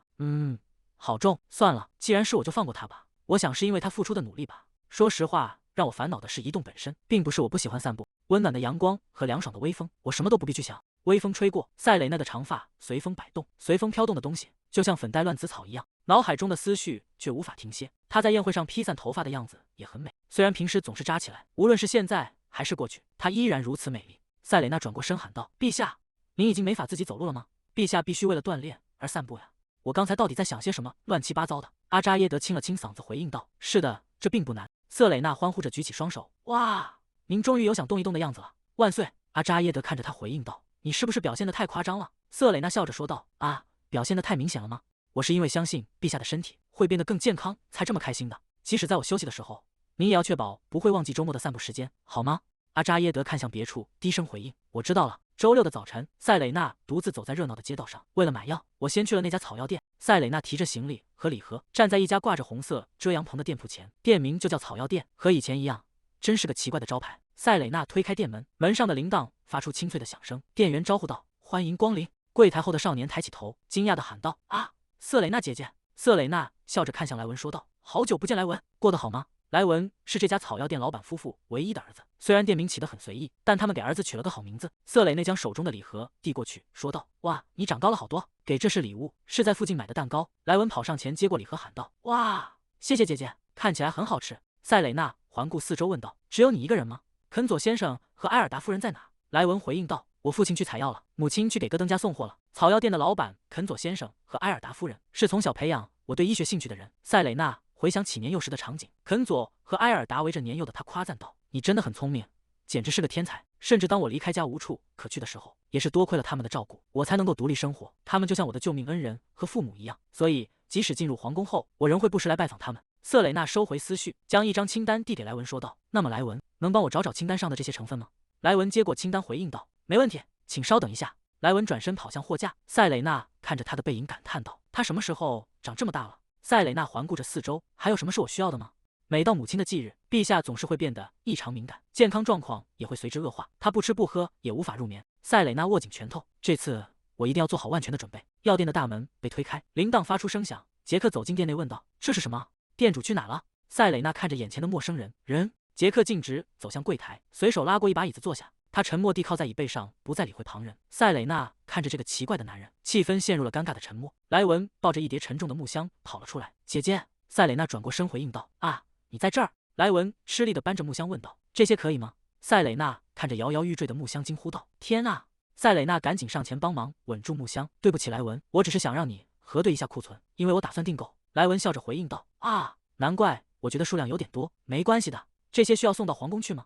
赛蕾娜点头回应道：“是的，拜托了。如果你告诉守门人赛蕾娜·文森特这个名字，他会处理好的。”“哇，只要报出名字就行了。”姐姐真是太神奇了。坐在椅子上的杰克身形一顿。“赛蕾娜·文森特。”瑟蕾娜听到声音，转过头看向杰克：“你认识我吗？”“不认识。”赛蕾娜看着他想到：“既然是第一次见面，为什么要表现得这么直接？”杰克露出笑容说道：“是因为你突然跟我说话，对吧？这到底是个什么样的男人？”“冷静点，他一定是那种听了传闻就想来调侃的人。”莱文看向杰克喊道：“哦，杰克，你什么时候到的？如果是杰克，难道是皇帝最亲近的4位朋友之一，那个行踪诡秘的戈登商会主人杰克？”“戈登。”杰克笑着举起手回应道：“没错，我就是那个杰克。戈登，你不是说要去南方吗？什么时候回来的？是昨天刚到吗？”“肯佐和埃尔达呢？”莱文回应道：“我父亲去采药了，母亲去给戈登家送货了。”杰克恍然大悟：“啊，今天是送货的日子。”杰克突然斜过眼，盯着瑟蕾娜看。“正如传闻所说，你是个非常漂亮的人，赛蕾娜。”赛蕾娜愣了一下，回应道：“啊，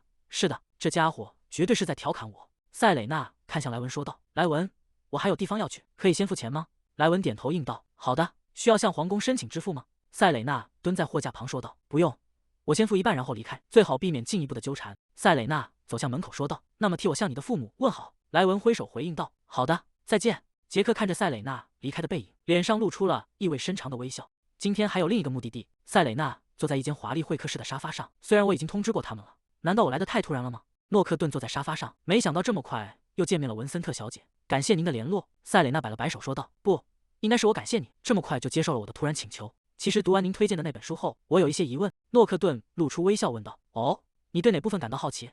塞蕾娜端起茶杯说道：“书上说，典型的魔力核心异常通常发生在身体或情感遭受创伤之后，那么是否存在例外情况？”诺克顿思索着说道：“让我想想。我听说，如果魔力核心从出生起就以畸形的方式生长，也会出现异常。”瑟蕾娜追问道：“那是什么意思？”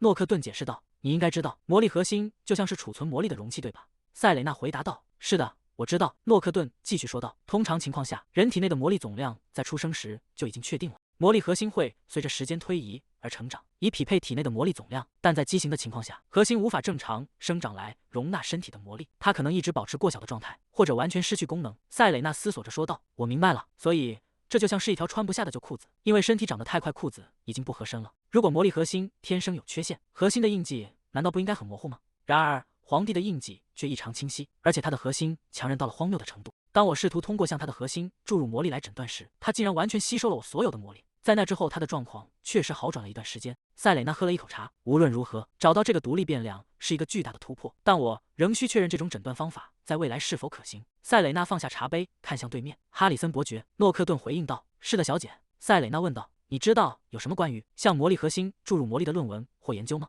诺克顿确认道：“是指来自大自然的魔力吗？”塞蕾娜摇了摇头说道：“不是内在魔力，是另一个人的内在魔力注入到另一个人的核心中。”诺克顿陷入了沉思。“请稍等一下。”瑟蕾娜安静地等待着。“好的。”诺克顿思考了许久。“这个问题太难了吗？”诺克顿看向塞蕾娜说道：“如果是针对觉醒者，没人敢尝试这种危险的行为。”瑟蕾娜愣住了。“危险？”诺克顿解释道：“是的，与自然魔力不同，内在魔力对每个个体来说都是独一无二的。把自然魔力想象成水，而内在魔力则是茶或咖啡。往茶里加水不会引起太大的麻烦，但如果是两种不同的内在魔力相遇，就像把两种不同的饮料混合在一起，你觉得会发生什么？”塞蕾娜低声猜测道：“味道会变坏吗？”诺克顿神情严肃地说道：“哈哈，如果只是味道问题就好了，实际上这可能是致命的。”塞蕾娜整个人僵在原地。致命？怎么会这样？诺克顿指着古老的文献解释道：“与纯净的自然魔力不同，他人的内在魔力对另一个体来说等同于毒药，这通常会引发严重的排斥反应，最终导致死亡。”诺克顿神情严肃地继续说道：“正因如此，注入内在魔力的行为不仅不被提倡，甚至是严令禁止的，即便是在实验中也不允许。”塞蕾娜低声回应道：“我明白了。天哪，难道我一直以来都在谋杀陛下吗？”塞蕾娜强撑着镇定继续问道：“但是既然说是被禁止的，那就意味着以前肯定有人尝试过吧？”诺克顿点了点头说道：“是的，很久以前曾有人对数百名受试者进行过实验，在注入魔力的瞬间，他们的魔力核心就迅速恶化，并导致了死亡。”瑟蕾娜追问：“那其中就没有例外吗？”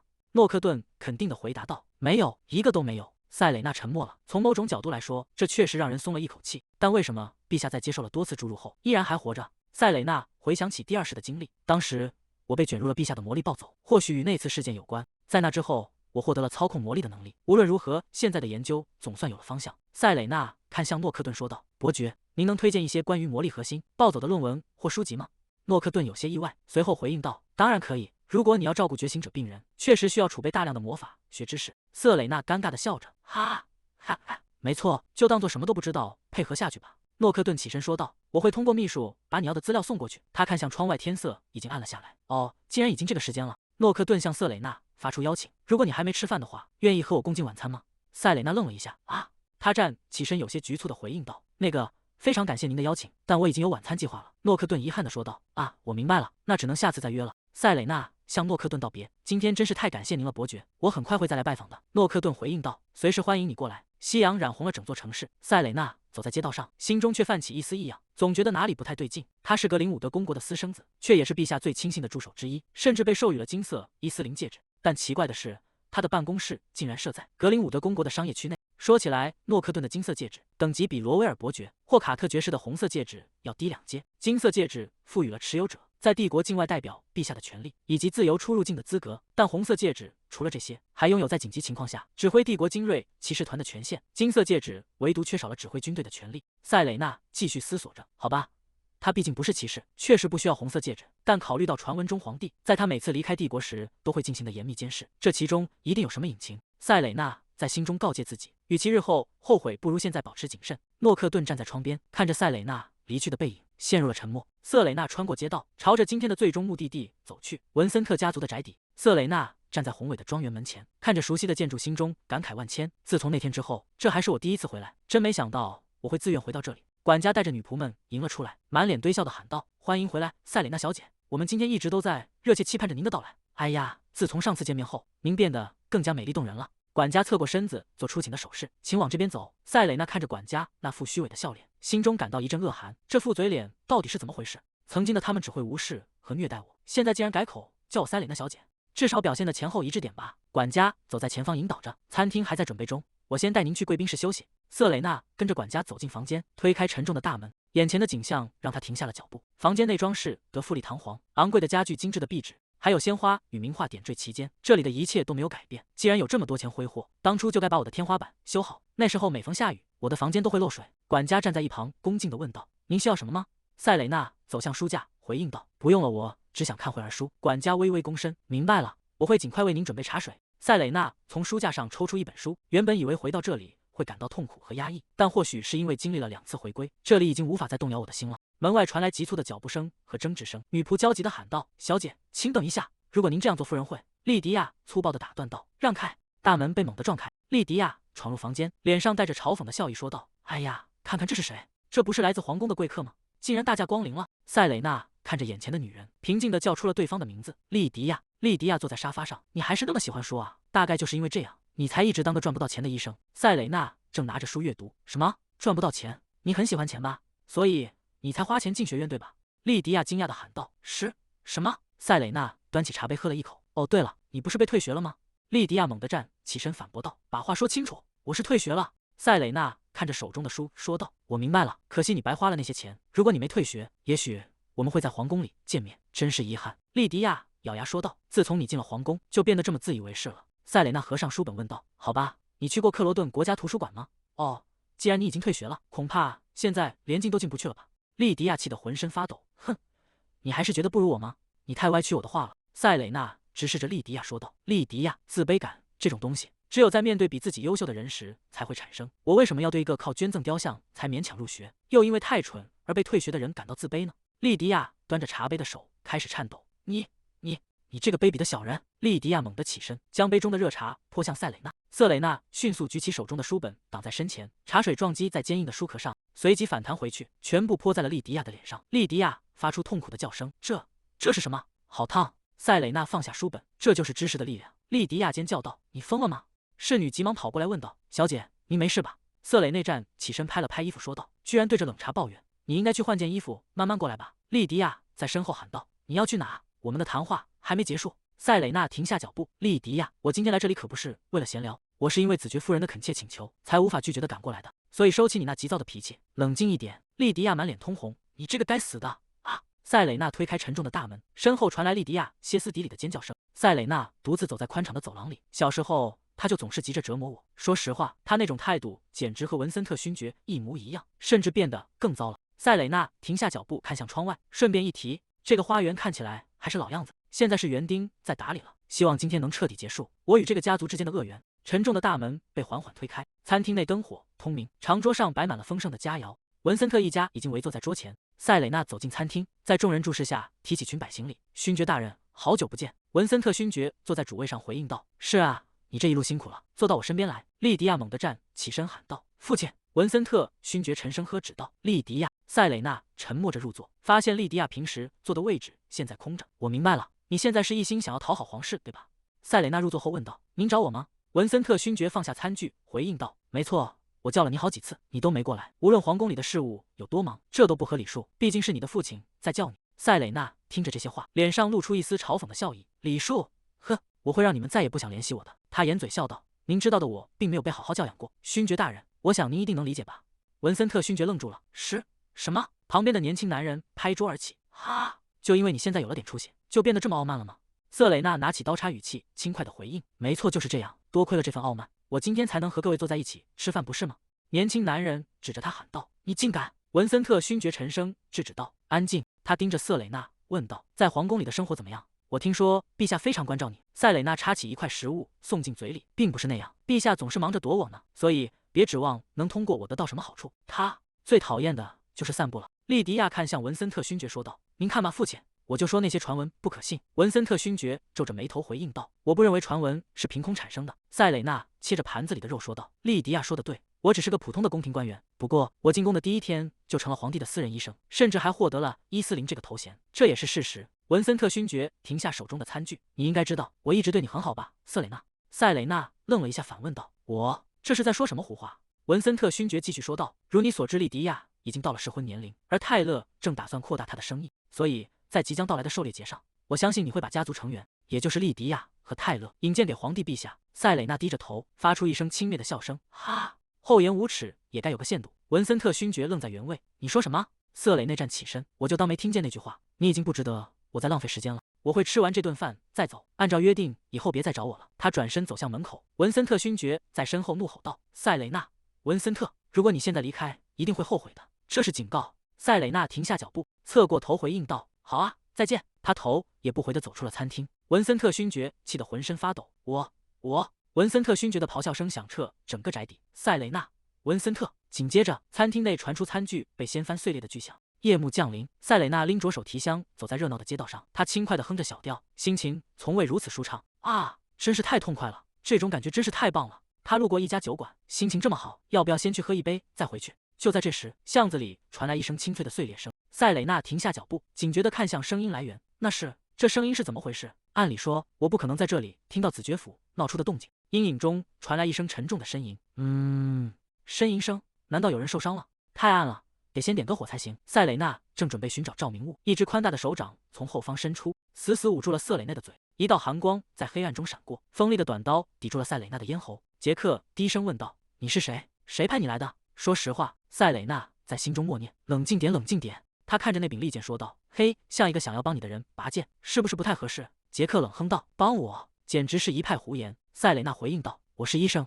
你伤得很重，让我帮你。”杰克反驳道：“你从哪边出来的这种谎话？”话音未落，杰克发出一声闷哼，身体失去平衡，倒在了塞蕾娜的肩头。瑟蕾娜惊呼一声，杰克手中的短剑掉落在地，发出清脆的响声。杰克满脸血迹，呼吸沉重而急促。塞蕾娜在心中惊叹：“杰克！”咯噔，夜色笼罩着小镇，酒馆内灯火通明。奥拉夫人，被称作奥拉夫人的年长女性转过头，神色惊恐地喊道：“哦，我的天啊！瑟蕾娜！”塞蕾娜支撑着杰克虚弱的身体，请帮我！在酒馆的房间内，如果你需要任何东西，随时告诉我。如果有人问起，我会装作什么都不知道。塞蕾娜回应道：“谢谢你。”杰克躺在床上，腹部缠绕着渗血的绷带，腹部有一处很深的刺伤，眼睛似乎也被利刃划伤了。考虑到伤势的严重程度，这绝不是简单的抢劫所致。塞蕾娜看着杰克说道：“到底发生了什么？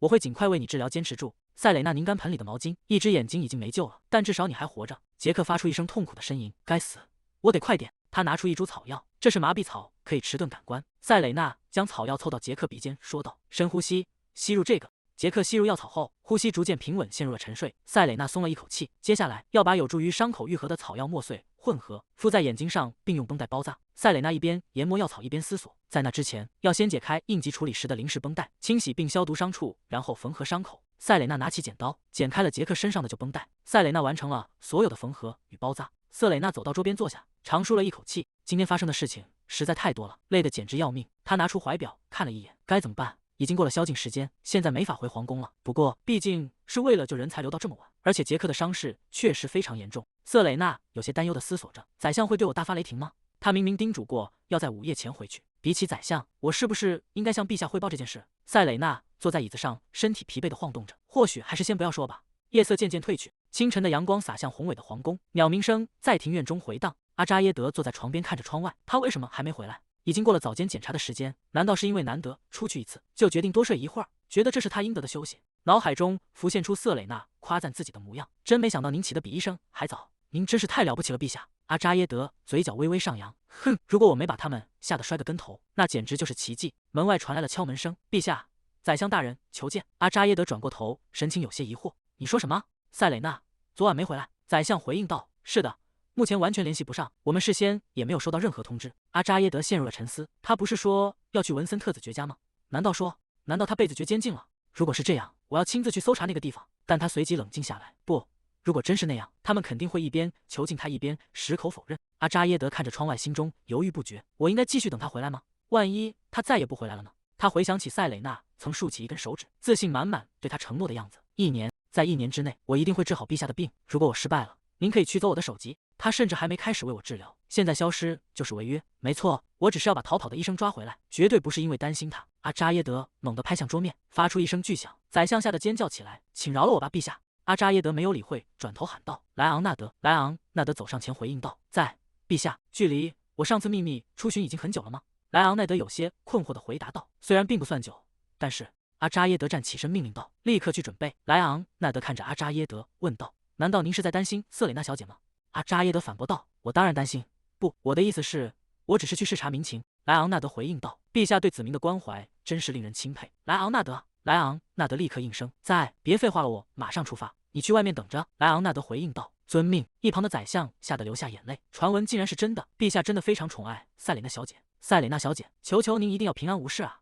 文森特子爵府邸内，莉迪亚拎起裙摆行礼：“能见到帝国的太阳是我的荣幸，我是文森特子爵的女儿莉迪亚。”阿扎耶德看着眼前的莉迪亚，回应道：“啊，原来如此。”子爵夫人站在客厅中央说道：“由于没有提前收到通知，没能早点迎接您，我深感抱歉。我的丈夫很快就会到。”阿扎耶德坐在沙发上回应道：“没关系，原来是瑟蕾娜把人送过来的吗？看来她对昨天引起的骚乱感到很愧疚啊，真是个好对付的家伙。”子爵夫人转身说道：“我去看看丈夫到哪了。”莉迪亚，请好好招待陛下。莉迪亚回应道：“好的，母亲。”随着房门关上的声音，客厅里只剩下阿扎耶德和莉迪亚。阿扎耶德看着莉迪亚说道：“既然子爵夫人已经离开了，小姐，我有个问题想问你，你能诚实的回答我吗？”莉迪亚看着阿扎耶德回应道：“当然，您可以问我任何事情。”母亲一走，他就立刻向我提问，他到底想问什么？难道说陛下已经被我的美貌迷住了吗？万一他突然向我求婚怎么办？阿扎耶德看着莉迪亚问道：“我听说我的医生昨天在这里，这是真的吗？”莉迪亚愣了一下，回应道：“啊，是的，是真的。发生了什么？为什么他突然问起塞蕾娜的事？”莉迪亚掩着嘴说道：“昨天我们一家人正在吃晚餐，他却突然离开了。”阿扎耶德问道：“在晚餐中途离开了？”莉迪亚回应道：“是的，多亏了他气氛全毁了，在您面前说家人的坏话，让我觉得很抱歉，陛下。”但是塞蕾娜用她的胡言乱语打断了父亲。总之，那个女孩觉得自己有点小聪明，就以为自己是最棒的。阿扎耶德回应道：“她确实很聪明。”莉迪亚愣了一下，说道：“对吧？我也这么觉得。”莉迪亚突然反应过来：“您说什么？”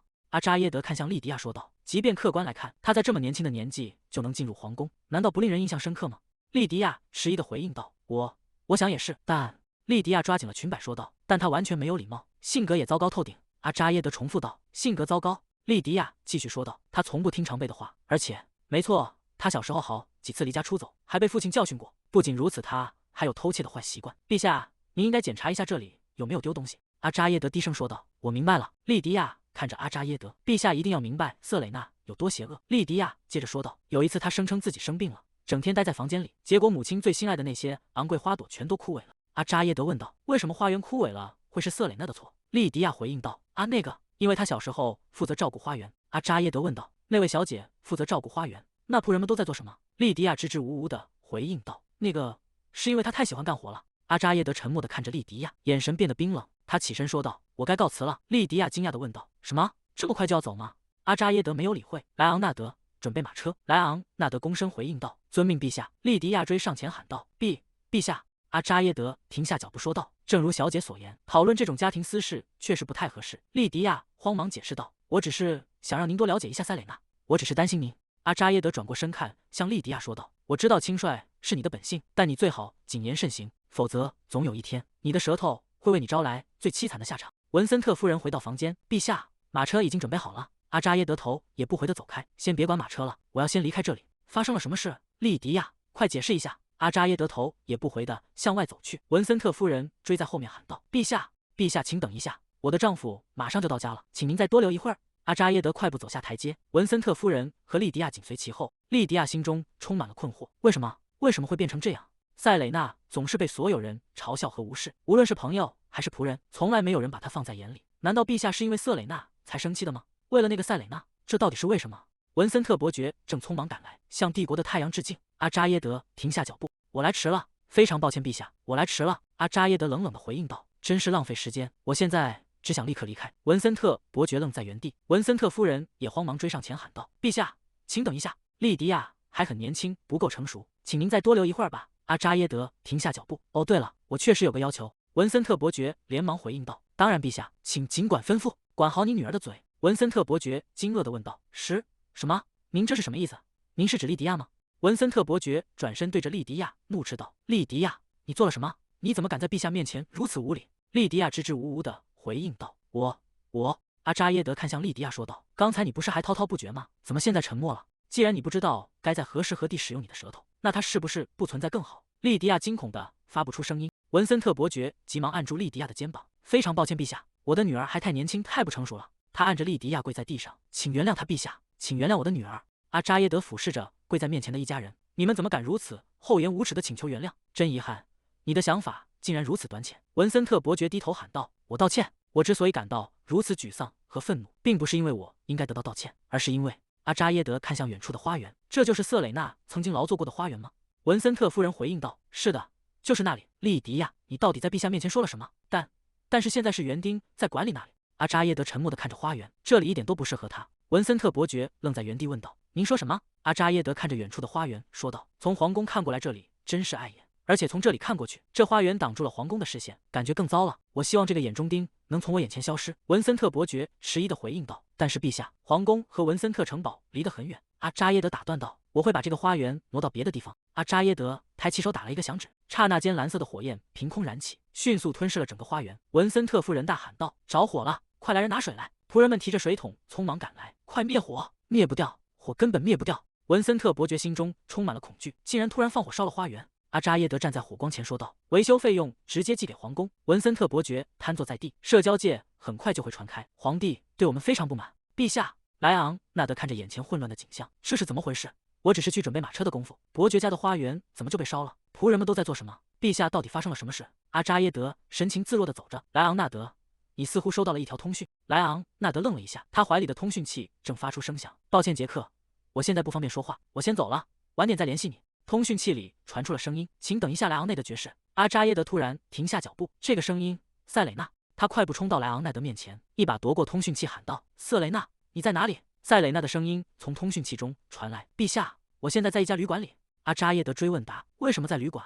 不对，更重要的是你怎么会用这个联系我？那是我们5人小组专用的秘密通讯频道。”通讯器里传出嘈杂的声音：“把它给我，我会解释。”陛下，我是杰克。杰克的声音继续说道：“我们现在的情况很难移动，您能亲自过来一趟吗？”莉迪亚看着眼前的一切，这是一种无法熄灭的火焰，虽然感觉不到热度，但花园里所有的植物都在燃烧。杰克，你为什么会和我的医生在一起？为你。阿扎耶德吩咐道：“哈，我马上就去那个坐标。”莱昂纳德恭敬的回应：“遵命，陛下。”文森特伯爵喃喃自语：“看来传闻是真的，皇帝确实偏爱塞蕾娜。现在我们家族的处境和这个花园没什么两样。塞蕾娜那个女人一定是向皇帝请求了这件事。”莉迪亚看着眼前的景象，心中充满了愤怒。即便被允许住在同一个屋檐下，我也无法心存感激。他怎么敢这样侮辱我们的家族？莉迪亚攥紧了双手：“我无法原谅他，我绝对无法原谅你，塞蕾娜。”文森特。1小时前，杰克在床榻上睁开双眼，他发出一声沉吟：“这是什么地方？这里是……他试图起身，却感到一阵剧痛。该死，疼得要命！昨天一定发生了什么事。我当时正在秘密调查阿扎耶德要求的魔石走私案。就在那时，杰克穿着深色斗篷潜入仓库。魔石是一种稀有的矿物，即使是没有魔力核心的普通人，也能通过它使用魔法。我遭到了刺客的伏击，金属撞击声在黑暗中回荡。杰克挥剑挡住攻击。刺客的身影在暗处闪现，鲜血溅落在地。杰克伸手摸向缠着绷带的额头，我记得自己勉强逃脱了，但是谁救治了我？他看向床边，那个人是塞蕾娜，正趴在床边熟睡，是在药店见过的那个医生，阿扎耶德的私人医生。他坐起身，看着眼前的女子，是叫塞蕾娜·文森特吧？瑟蕾娜趴在桌上熟睡，发出轻微的呼吸声。从她进入皇宫的第一天起，这个文森特家族的私生女就成为了阿扎耶德的私人医生。他甚至作为皇帝的舞伴出席宴会，让格里伍德小姐当众落泪。杰克忍着伤痛穿上衬衫。作为阿扎耶德的间谍，我听过很多关于他的传闻，但最令人震惊的信息莫过于他想起情报记录上的内容。每天清晨，皇帝都会在私人医生的问候中开始新的一天。他还会和医生一起散步，虽然有时他也会独自一人。杰克露出难以置信的神情，这怎么可能？在他的印象中，皇帝总是懒洋洋地坐在椅子上吃着点心，面对午餐的询问只会抱怨身体沉重，甚至会因为被打扰而感到烦躁。那个总是喊着困倦和厌烦的阿扎耶德皇帝，他竟然会在日出时起床，甚至还会去散步。杰克低头看着仍在沉睡的瑟蕾娜。当我真正见到他时，他看起来只是个普通人，完全不像那种能掌控阿扎耶德的人。传闻果然很可怕。无论如何，我欠了他一个人情，下次见面时，我一定会好好向他道谢。杰克迈步走向门口，皮靴踩在木地板上，发出沉稳的声响。他伸手握住门把手，正准备推门离开。等一下，瑟蕾娜站在桌边问道：“你觉得你要去哪？”杰克停下脚步。杰克有些慌乱：“哈，发生什么事了？你什么时候醒的？”塞蕾娜周身散发出冰冷的气息。不，更重要的是，你是谁？杰克被他的气势震慑住。塞蕾娜迈步走向他，说道：“你流了那么多血，你觉得你能去哪？”杰克退后回应道：“啊不，我。”塞蕾娜伸手指向他腹部的伤口：“如果你不想肚子上再多一个洞，就乖乖回床上去。”杰克立刻回应道：“好的。”杰克躺回床上，瑟蕾娜检查着他的情况说道：“没有发烧，气色看起来也不错，病人必须完全静养，别忘了。”杰克看着眼前气势汹汹的瑟蕾娜，就是她，这就是那个训练了阿扎耶德的女人。报告竟然是真的！瑟蕾娜直起身子说道：“那么我准备回宫了。”她转头看向窗外，阳光刺得她眯起了眼睛。哇，太阳已经升到头顶了，我死定了！擅自离岗，这是抗命啊！塞蕾娜强行冷静下来。那个，打扰一下，杰克。咯噔，杰克回应道：“叫我杰克就好。”塞蕾娜点头说道：“好吧，杰克。”她露出一个意味深长的微笑。“你有通讯设备对吧？”杰克有些迟疑地问道。“我可以借给你，不过我好像没允许你对我用非敬语。”瑟蕾娜理直气壮地反驳道：“是你先对我用非敬语的，所以你到底有没有通讯设备？”杰克无奈地指了指旁边说道：“在我的外套里。”瑟蕾娜立刻拿起外套翻找起来。“谢了，我借用一下。”瑟蕾娜拿着通讯器感叹道：“谢天谢地，这样就能立刻联系上皇宫总管了。因为我一直待在宫里，从来没想过要随身带个通讯设备。”瑟蕾娜拨通了联系方式：“喂，我是瑟蕾娜，正在和皇宫总管通话吗？抱歉，我迟到了。”通讯器另一头传来愤怒的吼声：“瑟蕾娜，你现在到底在哪？”塞蕾娜被震得缩了缩脖子。糟糕，看来他们真的很生气。塞蕾娜赶忙解释道：“我在回宫的路上发现了一名急诊病人，在附近的旅馆治疗时，时间已经过了午夜，真的很抱歉。”皇宫总管的声音缓和了下来：“一切都还好吗？只要你平安无事就好，注意安全，尽快回来。”塞蕾娜回应道：“好的，谢谢您。”哇，总管竟然在担心我，有点感动呢。通讯器里再次传来声音：“顺便问一下，你见到陛下了吗？”瑟蕾娜愣住了。陛下。皇宫总管继续说道：“陛下似乎正准备去文森特家族的领地找你。”塞蕾娜大惊失色：“什么？他要去文森特家族的领地找我？”杰克在一旁听着，露出了玩味的表情。瑟蕾娜无力地瘫坐在地上，他为什么要跑去那里？皇宫总管急忙叮嘱道：“千万别说是我告诉你的，我们回宫再谈。”哈，既然发生了紧急情况，那我就先告辞了。通讯设备用的还顺手吧？杰克稳稳接住通讯器：“你要去文森特家族的领地？”他陷入了极度的混乱。我明明故意表现的和他不亲近，他为什么要跑去那里？我是从监狱里逃出来的吗？为什么要到处找我？总之，这根本帮不上忙，一点忙都帮不上。杰克笑着凑到瑟蕾娜身边，塞蕾娜指着杰克喊道：“病人的稳定才是第一位的，现在立刻给我躺下。”杰克笑着回应道：“但是现在看起来更有趣了。”瑟蕾娜气愤地反驳：“有趣？你倒是试试看能不能跟上我的节奏。”杰克摆弄着通讯器提议道：“那不如我们把陛下叫到这里来，我不想错过这场好戏，而你也不想放弃病人的稳定，这不是很完美吗？”塞蕾娜盯着他陷入了沉默。按照杰克的建议，瑟蕾娜联系了莱昂纳德。通讯器里传来阿扎耶德愤怒的吼声：“所以，你为什么会和我的私人医生在一起？”杰克漫不经心地回应道：“我们从昨晚开始就一直待在一起。我会把坐标发给你，快点过来吧。”塞蕾娜被那愤怒的声音吓得缩起了肩膀，那真是一个极其愤怒的声音。他看向杰克问道：“这样对杰克说话真的没问题吗？”不仅用非敬语，还直接挂断了电话。杰克坐回床边，满不在乎地摆了摆手：“没关系，我们私下见面时一直都是这样，早就习惯了。”瑟蕾娜有些不安地问道：“陛下真的会来吗？难道不是派护卫马车过来接我吗？”杰克笑着回应道：“当然会来，他大概会直接飞过来吧。”瑟蕾娜疑惑地重复道：“飞过来？”10分钟后，一辆马车疾驰而至，车夫大声吆喝着停下马车。阿扎耶德喘着粗气出现在门口：“杰克，咯噔，你这家伙！”杰克坐在床边招手说道：“你来得真快。”塞蕾娜看着气喘吁吁的阿扎耶德，心中充满了震惊，他真的以惊人的速度赶过来了。塞蕾娜僵硬地转过头：“您到了，陛下。”他穿着和昨天离开皇宫时一样的衣服，脸上挂着若无其事的表情。阿扎耶德看着他这副样子，感到无名火起。为什么我会这么生气？躺在床上的杰克发出了窃笑声：“你一定是飞过来的吧？”阿扎耶德愤怒地吼道：“怎么可能？你刚才竟然突然挂断我的电话！”躺在床上的杰克笑着回应道：“别这样嘛，我们之间不需要这些繁文缛节吧？我当时太匆忙了，体谅一下，拜托了。”阿扎耶德看着杰克的脸，惊讶地问道：“等等，你的眼睛发生什么事了？”塞蕾娜在一旁平静地说道：“没什么大不了的。”什么叫没什么大不了的？塞蕾娜打断了他的话：“我已经迅速处理过了，不会影响他的生命，你可以放心。”阿扎耶德看向桌上血淋淋的布料，这到底是什么？到底发生了什么？在心中暗自后悔，也许我应该在门口等他，提前给他打个招呼。他看向阿扎耶德，解释道：“昨天我碰巧遇到了受伤的杰克，发现他的时候，他的左眼和腹部都受了重伤，我给他做了必要的急救，但他受伤的眼睛情况太严重了，很难再恢复原来的视力。”杰克摊开双手，语气轻松地回应道：“所以换句话说，我被埋伏了。”阿扎耶德猛地转向他：“我告诉过你，即使是帝国的命令，如果太危险，你也应该撤出来。”莱昂纳德低声提醒道：“陛下，我不认为这里是适合谈论那个话题的地方。看到伤口时，我就猜到他卷入了危险的事情，但没想到竟然和皇帝的命令有关吗？让开莱昂纳德！塞蕾娜看着阿扎耶德，心中对他有了新的评价。我原以为他只是个懒散的家伙，谁能想到他竟然在暗中处理如此危险的任务。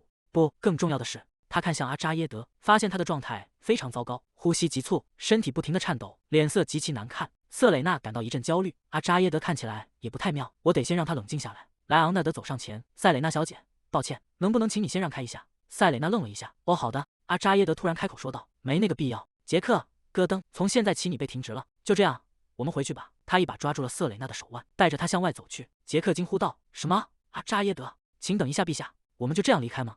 阿扎耶德头也不回地回应道，这不关你的事。两人来到马车前，阿扎耶德拉开车门说道，进去。塞蕾娜被他扶着坐上马车，即便在这种混乱的情况下，他依然保持着绅士风度。马车在街道上疾驰，车厢内的气氛降到了冰点。瑟蕾娜感到无比尴尬，她偷偷看向对面的阿扎耶德，苍白的脸和嘴唇，然后指尖时不时颤抖，甚至还有那双颤抖的眼睛。他还在恐慌中，儿时的挚友失去了一只眼睛。如果这一切还是因为他的命令而起，他会有这种反应也是理所当然的。先安抚他的情绪，他伸出手覆盖在阿扎耶德颤抖的手背上。陛下，请不要担心。阿扎耶德愣住了。塞蕾娜继续说道，我知道看到朋友在执行任务时受伤，您一定受到了很大的冲击，我也理解您为什么会如此急于离开，我只是很担心您。阿扎耶德沉默不语。塞蕾娜露出微笑，语气轻松了一些。现在的魔法道具种类繁多，我相信一定能找到合适的一眼，所以请不要太担心了。阿扎耶德低着头，声音沙哑，为什么？你为什么要担心我？瑟蕾娜愣住了，什么？阿扎耶德盯着他，语气生硬地问道，你凭什么担心我？塞蕾娜看着他，在心中感到一阵无语，为什么他又开始发脾气了？我明白他现在情绪敏感，身体状况也不好，也许是因为挚友因他而受伤，所以他变得格外带刺，又或者是因为被医生看到了脆弱的一面，让他感到难堪。但那又怎样？这是一个接受关心的人该说的话吗？难道这段时间以来，我表现出的忠诚和可靠还不够吗？那个，塞蕾娜抬起头，直视着阿扎耶德的眼睛，毕竟我是你的私人医生。阿扎耶德看着他回应道，你认识我也没多久。塞蕾娜反驳道，亲近的关系并不取决于认识时间的长短。阿扎耶德发出一声轻笑，你是说我们之间的关系很亲近吗？塞蕾娜移开视线说道，我不知道，其实我也不知道自己为什么会这么担心这位皇帝，真的不知道。我只是在死后重新回到了过去，再次回到了他身边。我想没有比这更亲近的关系了吧？瑟蕾娜猛地收回手，阿扎耶德被拉向他，两人四目相对。你在做什么？塞蕾娜挣扎着说道，我是说请放开我的手。马车内陷入了死一般的寂静。阿扎耶德双手抱胸，转头看向窗外。马车穿过宏伟的宫廷花园，最终停在了皇宫门前。莱昂纳德走到车厢旁，陛下，我们到了，请下车吧。阿扎耶德走下马车，莱昂纳德疑惑地看着他，手。塞蕾娜走下马车，避开了阿扎耶德伸出的手。那么我先告辞了。瑟蕾娜径直走开。莱昂纳德凑到阿扎耶德身边，陛下，刚才在马车里发生了什么事吗？阿扎耶德叹了口气，不，什么都没发生。第二天，塞蕾娜拎着沉重的药箱，检查结果显示一切正常，所以莱昂内德爵士，你只需要确保陛下按时散步就可以了。阿扎耶德靠在床头，专注地盯着手中的纸张，完全没有理会旁人的意思。莱昂内德感受到这股压抑的气息，额头渗出冷汗，尴尬地回应道：“哦，好的，肯定发生了什么事。”莱昂纳德看向阿扎耶德，问道：“您打算这样持续到什么时候？”阿扎耶德正靠在床头翻阅文件，他头也不抬地反问：“具体指什么？”莱昂纳德继续说道：“我是指塞蕾娜小姐。”阿扎耶德沉默不语。莱昂纳德感到一阵虚脱，这种对话到底还要持续多少天？如果是因为瑟蕾娜小姐擅自外出的事，是时候该放下了。阿扎耶德猛地坐起身喊道：“哈，你觉得我是那种心胸狭窄的人吗？”莱昂纳德平静地回应：“是的。”阿扎耶德重新躺回床上。你从什么时候开始站在医生那边，而不是我这边了？莱昂纳德叹了口气说道：“您从一开始就是这个样子。”阿扎耶德闭上眼睛，这种距离刚刚好。即便是我已经断绝关系的文森特家族，也试图通过塞蕾娜来接近我。既然如此，在那些高阶贵族接近他之前，我必须保持距离。从现在起，无论塞蕾娜是否无视我，我都不再关心了。莱昂纳德在一旁低声说道：“陛下，延长恋人间的争吵，绝不会有任何好结果。”阿扎耶德听到这话，整个人僵在了床上。你一直在胡言乱语。门外传来侍女的声音：“陛下，我把药汤送来了。”房门被推开，侍女端着托盘走进房间。阿扎耶德看着进来的侍女，问道：“为什么只有你？塞蕾内在哪里？”侍女端着药汤，在阿扎耶德的注视下，显得有些局促。塞蕾娜小姐让我替她送过来。阿扎耶德盯着她说道：“你们平时总是一起过来的。”侍女支支吾吾地解释道：“那个，她今天请假了。”阿扎耶德脸色阴沉，所以现在除了诊疗时间，她连面都不想露了吗？侍女补充道：“她看起来身体不太舒服。”阿扎耶德愣住了，瑟蕾娜身体不舒服。此时在另一处，瑟蕾娜猛地打了个喷嚏。塞蕾娜裹着厚厚的毯子坐在床上，感到有些发冷。为了打发时间，她开始翻找东西，也许该重温一下以前写的日志。他翻出一本厚厚的病历日志，翻到了和阿扎耶德吵架的那段记录。那时候他气得根本睡不着，躺在床上越想越火大。为了平复心情，他决定把愤怒全部写下来。他在纸上疯狂涂鸦，嘴里不停咒骂着：“嘿，你这个混蛋！我把你当金子一样珍视，你现在居然敢这么对我！我要把你头上的毛一根根拔光，就从你的刘海开始。”写完这些后，瑟蕾娜确实感觉好受了一些。虽然因为这件事导致她整晚没睡，我以为用这种健康的方式发泄能帮我处理好情绪。算了，至少我把怨气都排解出来了。既然都翻开了，不如顺便做点研究吧。塞蕾娜发出一阵干笑，随后又深深叹了口气，发出一声痛苦的呻吟。我的身体感觉糟透了，不是吗？他一边嘟囔着，一边在厚重的被褥中挪动身体。阿扎耶德独自走在空旷的长廊上，他面色凝重，脑海中不断回想着侍女的话。根据塞蕾娜的侍女所说，她最近总是熬夜处理某些事情。侍女低着头继续说道：“我想塞蕾娜小姐是因为过度劳累，导致身体状况恶化了。”阿扎耶德坐在床边问道：“她到底在忙什么，能让她如此投入？”侍女站在一旁回应道：“我不确定，但我怀疑这与寻找治疗您病情的方法有关。如果塞蕾娜小姐每晚都在做那件事，难怪她的健康状况会恶化。”莱昂纳德接着说道：“即便她表现得很冷淡，但显然她依然在关心陛下，这肯定就是她过度劳累的原因。”阿扎耶德沉默不语。“她很痛苦吗？为什么不叫医生？”侍女无奈地回答：“她说她不需要医生，因为她自己就是医生。”阿扎耶德陷入了长久的沉默。他站起身说道：“我出去一下。”莱昂纳德追问道：“陛下，您要去哪里？”阿扎耶德头也不回地走向门口：“去散步，别跟着我。你其实是要去看瑟蕾娜小姐吧？”“我就知道。”侍女在一旁看着阿扎耶德远去，脸上露出了心领神会的表情。阿扎耶德走在走廊上，懊恼地抓着头发：“该死，到底在搞什么？他到底在搞什么？为什么要为了我做到这种地步，甚至不惜损害自己的健康？”阿扎耶德脑海中浮现出之前的画面，为什么偏偏是你这种人要来担心我？那一刻，塞蕾娜脸上露出了受伤的神情。阿扎耶德加快了脚步：“我不该说那种话的，尤其是对一个为我付出这么多的人。”感到一阵揪心的疼痛，这种感觉就像胸口被插了一把匕首。他不知不觉走到了塞蕾娜的房门前，总算到了这里，但现在该怎么办？想到他这几天的表现，阿扎耶德站在门前。塞蕾娜，他脑海中浮现出瑟蕾娜冷淡质问他的模样：“陛下，您为什么会在这里？”阿扎耶德甩了甩头，既然已经到了他的门口，现在后悔也晚了。事到如今，再回去也没有意义了。没错，阿扎耶德抬起手敲了敲门：“喂，你在里面吗？”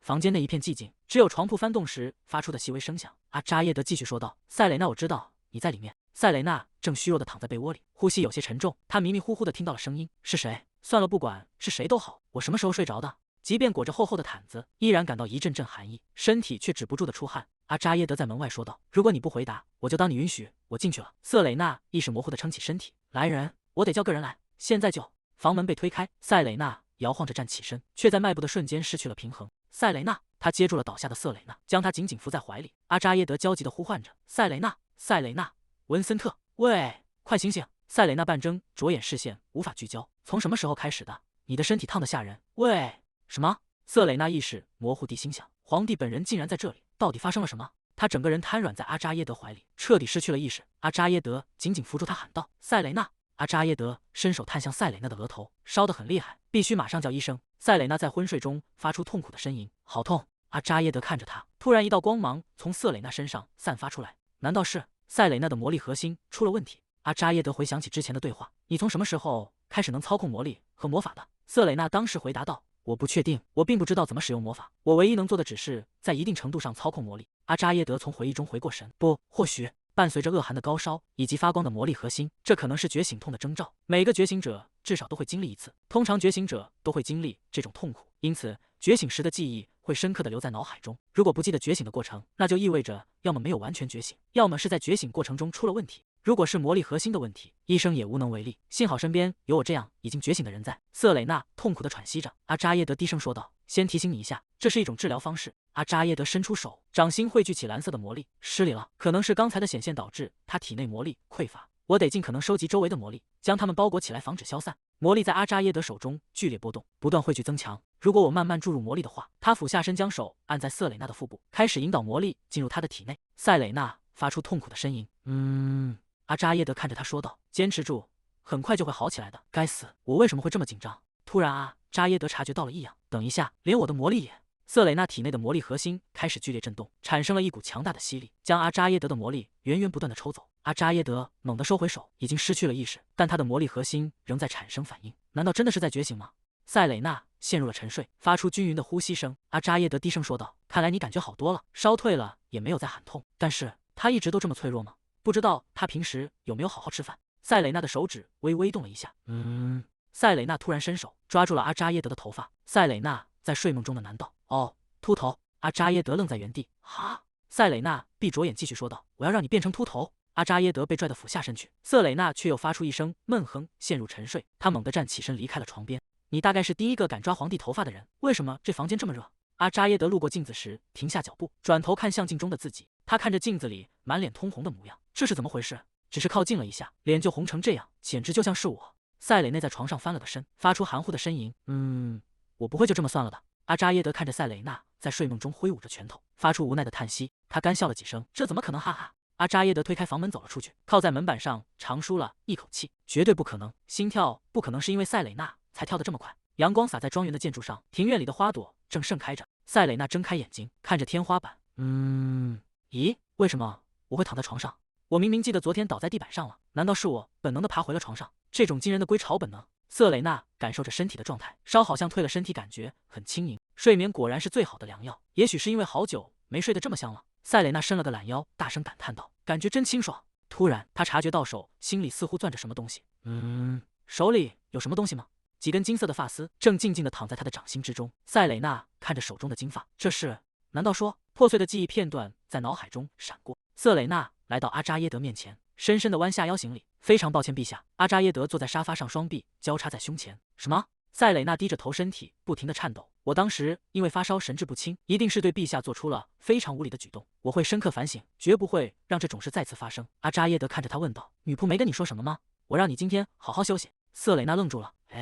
阿扎耶德继续说道：“总之，我的私人医生如果缺勤一天，就像要死了一样。”瑟蕾娜有些迟疑地问道：“陛下，请问您是因为我才没去散步或者没吃药吗？”阿扎耶德站起身说道：“因为没人过来，我没法做早间检查，但我已经吃过药了，也刚散步回来。你把我当成懒惰的人了。”塞蕾娜回应道：“那是因为之前有过先例。你昨天一定很累，身体感觉怎么样？”他伸手探向塞蕾娜的额头。瑟蕾娜有些局促地回应道：“啊，是的，多亏了你，我很好。这是怎么回事？到底发生了什么？”阿扎耶德微笑着说道：“听到你这么说，我就放心了。”塞蕾娜看着他那一常温柔的笑容，心中充满了疑惑：为什么他今天这么亲切？塞蕾娜低声的喃道：“这是在做梦吗？”阿扎耶德愣了一下，梦。塞蕾娜继续说道：“如果不是做梦，陛下不可能这么温柔。虽然感觉像在做梦，但头还是有点疼，看来是真的。”阿扎耶德突然凑近，语气变得有些玩味：“那么揪住皇帝的头发并拔下来是什么感觉？”塞蕾娜瞬间僵住，冷汗流了下来。“我是瑟蕾娜，这是我人生中第3次当医生，现在的状况实在太可疑了。”手中那几根被拔掉的金发就是铁证，还有阿扎耶德那奇怪的温柔笑容，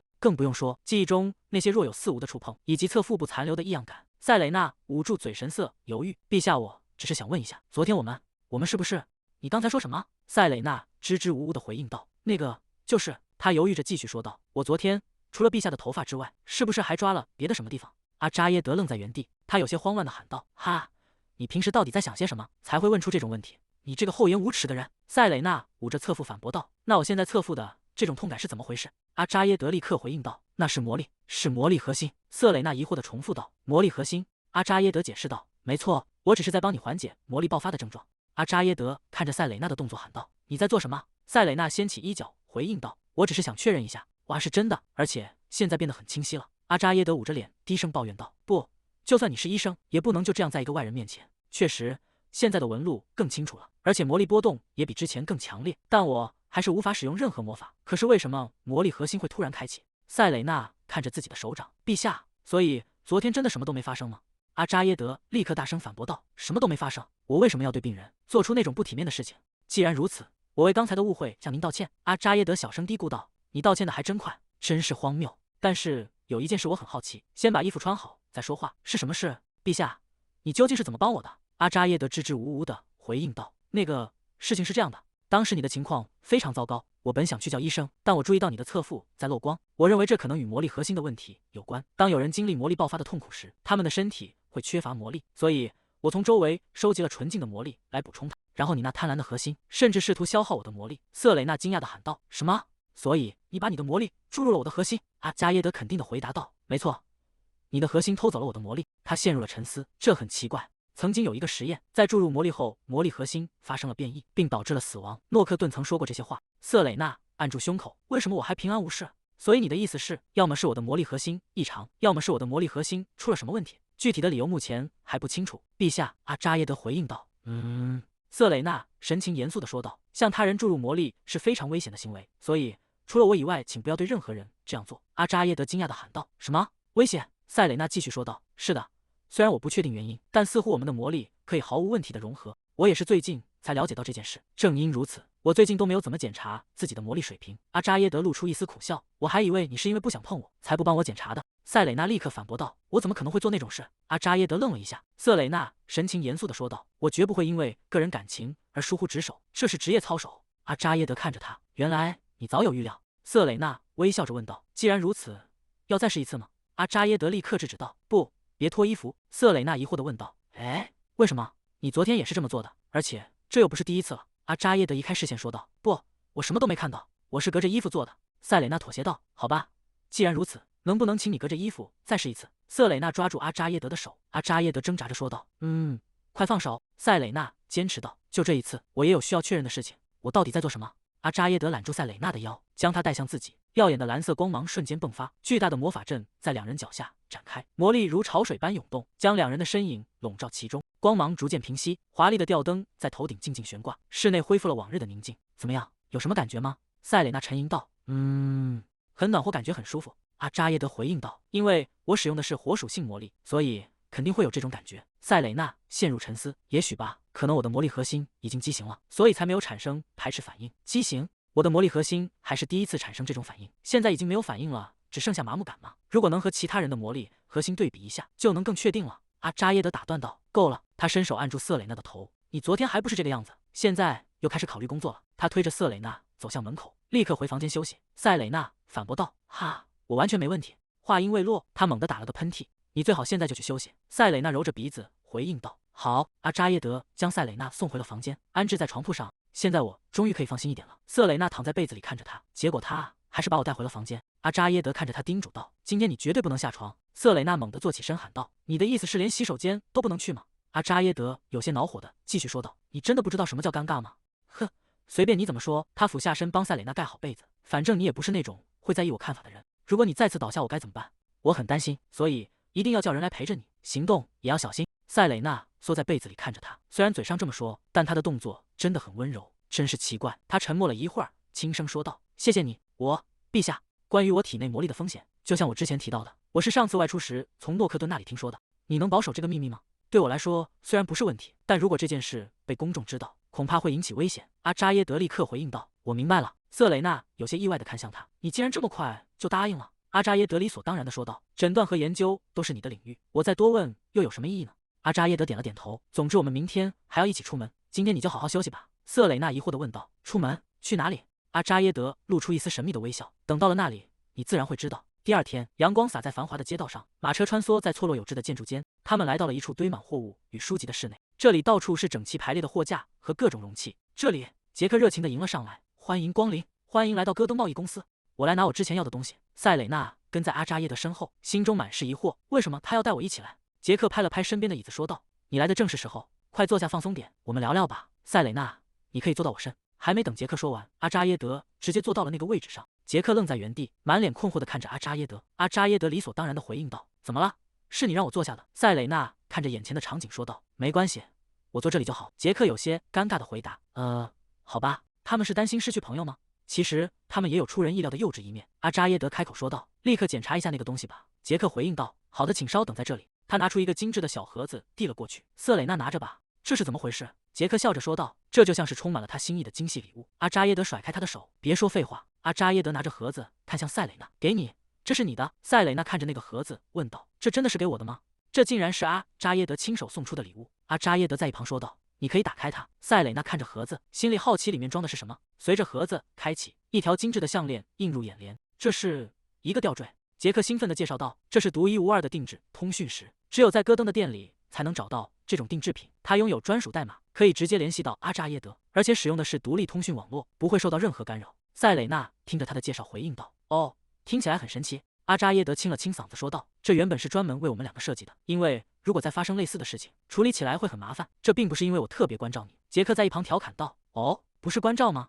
你可是从头开始重新设计的呢，真是一如既往的不诚实啊！”阿扎耶德低声呵斥道：“安静点。”赛蕾娜端详着手中的盒子，它很漂亮，也很轻巧，应该很方便携带。阿扎耶德看向赛蕾娜，叮嘱道：“皇宫会发放单独的通讯设备，但你把这2个都带在身上，我只会用这个联系你。塞蕾娜点头回应道：“好的，我明白了，谢谢您。”杰克凑过来笑着说道：“以防万一，我也把我的联系方式加进去了，顺便也把阿扎耶德的代码加进去了。如果你需要帮助，随时都可以联系我。”阿扎耶德冷哼一声说道：“从刚才起你就一直在提些奇怪的要求。”杰克回应道：“哈，我只是在向我的救命恩人表示敬意而已。”阿扎耶德盯着他说道：“他是我的主治医生。”塞蕾娜陷入了沉思。他的主治医生吗？看到他送给我这样的东西，难道说他已经认可我作为他的人了吗？阿扎耶德看向杰克说道：“这就是为什么人们都叫你花花公子。”杰克惊讶地指着自己说道：“什么？我吗？”塞蕾娜在心中暗暗发誓：“既然如此，我想给予你更多的信任。别担心，陛下。”塞蕾娜神情坚定地说道：“我绝不会和上司的朋友建立任何不当关系，我会把公事和私事分得清清楚楚。”杰克饶有兴致地问道：“哦，那和上司在一起就可以吗？”瑟蕾娜立刻回应道：“和上司谈恋爱更糟糕，办公室恋情最让人头疼了。”杰克看向阿扎耶德，调侃地说道：“哦，所以上司也是禁区吗？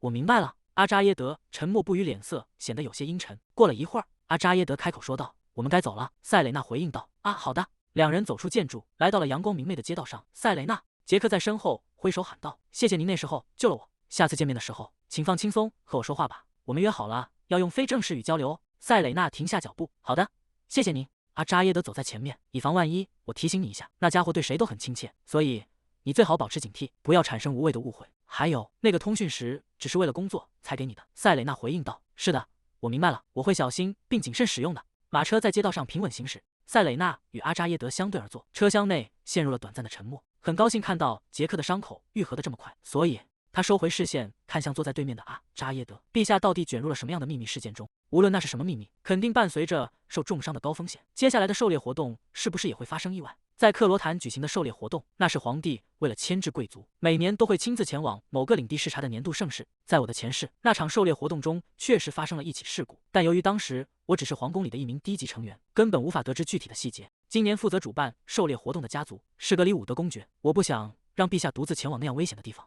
阿扎耶德看向塞蕾娜说道：“塞蕾娜。”瑟蕾娜同时开口道：“陛下。”两人对视一眼，陷入了短暂的沉默。瑟蕾娜率先打破僵局，说道：“啊，请您先说吧。”阿扎耶德移开视线，低声问道：“那个礼物你喜欢吗？”塞蕾娜捧着盒子回应道：“是的，因为它很轻巧，我很喜欢，谢谢您。”阿扎耶德看着盒子说道：“那你为什么不现在就戴上试试？”瑟蕾娜有些为难地解释道：“我也想戴上，但是单手操作有点困难。”阿扎耶德伸出手说道：“把它给我。你也可以更换链条，把它当做项链来佩戴。从现在起，一定要记得一直带着它。”阿扎耶德倾过身，将那条细长的链条缠绕在他的手腕上，金属扣环发出清脆的响声，稳稳地扣合在一起。瑟蕾娜抬起手腕：“难道您是特意为了我才把它做成珠宝样式的吗？”阿扎耶德移开视线说道：“只是顺便而已。你刚才不是还有话要说吗？”塞蕾娜回应道：“啊，狩猎活动很快就要开始了，我想请问您今年打算去哪个领地视察？这次应该还是去格里伍德公爵的领地吧？”阿扎耶德回答道：“去年我去的是卡特侯爵领，所以今年应该是去格里伍德公爵领。”塞蕾娜看着他想到，果然不出所料。塞蕾娜兴奋地说道：“格里伍德公爵领是以茂密的森林闻名的，对吧？听说那里的空气非常清新，只要呼吸一口就能让人心旷神怡。”阿扎耶德看着他回应道：“那里的确是贵族们向往的圣地。怎么，你想去吗？”塞蕾娜在心中暗自欢呼。计划通，他大声回应道：“是的。”塞蕾娜继续说道：“我想去，我真的很想去。”阿扎耶德看着他说道：“你表现得很积极啊，看来你对格里伍德公爵领非常好奇。人们常说改变工作环境有助于提高效率，对吧？”他移开视线，低声自语：“借口而已。”阿扎耶德沉默了片刻，再次开口说道：“上次我做的太过火了。”瑟蕾娜疑惑地问道：“什么？”阿扎耶德低着头说道：“正如你所说，杰克的事情让我深受打击，当时我的情绪在很多方面都处于紧绷状态。对不起。”瑟蕾娜愣住了，一时间不知道该如何回应。现在回想起来，那天你来我房间就是为了对发生的事情道歉吧？多亏了那样我才救了你，对吧？我从没想过竟然会有需要陛下救我性命的时候。陛下，我也很抱歉之前对您的态度那么冷淡，我已经深刻反省过了，以后绝对不会再发生这种事了。阿扎耶德移开视线回应道：“好吧。”阿扎耶德轻咳两声说道：“既然庆典期间皇宫必须有人随行，那就一起去吧。”塞蕾娜兴奋地回应道：“谢谢您，我一定会全心全意为您效劳的。”阿扎耶德看着他说道：“你倒是挺会说话。”塞蕾娜认真地说道：“我是真心的，我只希望陛下能保持健康，除此之外其他都不重要。真的，请您理解，虽然有时候我的治疗手段可能有点粗暴，但那都是因为我非常在意您的身体。”阿扎耶德沉默不语。你那充满渴望的眼神已经说明了一切，那眼神如此真挚而清澈，让人不由自主的想要相信。阿扎耶德移开视线说道：“只要你别做得太过火，别再让自己累倒就行。”瑟蕾娜欢快的回应道：“遵命。”诺克顿在书架前问道：“你会参加这次狩猎季吗？”塞蕾娜回应道：“是的，我有这个打算。”自从上次拜访过诺克顿的办公室后，塞蕾娜偶尔会来找他寻求建议。诺克顿一边整理书籍，一边说道：“我正打算告诉你，我近期可能会离开首都一段时间，所以现在见面正好。”塞蕾娜问道：“你要去什么特别的地方吗？”诺克顿转过头，微笑着回答：“目前我打算去格里伍德。”瑟蕾娜心想，看来他也要参加狩猎季。他不小心碰歪了书架上的东西，有些尴尬的说道：“啊，我弄错了。”诺克顿并不在意，别担心，如果不是因为这个机会，我平时也不会注意到这些。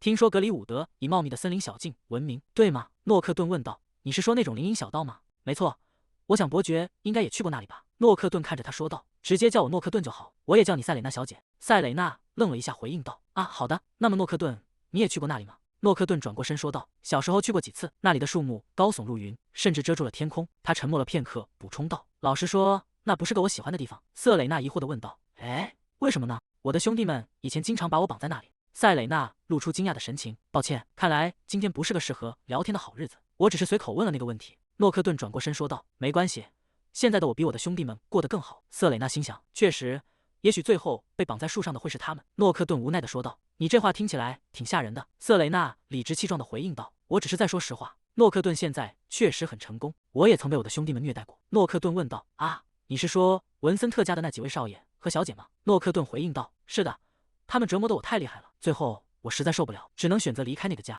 他伸手抚摸着书架上的藏书，说道：“优秀的私生子总是会被人盯着，如果我没有这些能力，他们甚至根本不会注意到我。但我认为多亏了这些能力，我才能像现在这样生活。”诺克顿有些意外地看向他，贵族社会是一个很难独自生存的地方，对吧？但我认为多亏了你的能力，你才能以这种方式活下去。你一直以来都忍受得很好，在那样艰苦的环境下，你成长得非常出色。诺克顿沉默地看着他，他推了推眼镜，有些不好意思地回应道：“看来是因为你身为医生，所以对赞美之词毫不吝啬。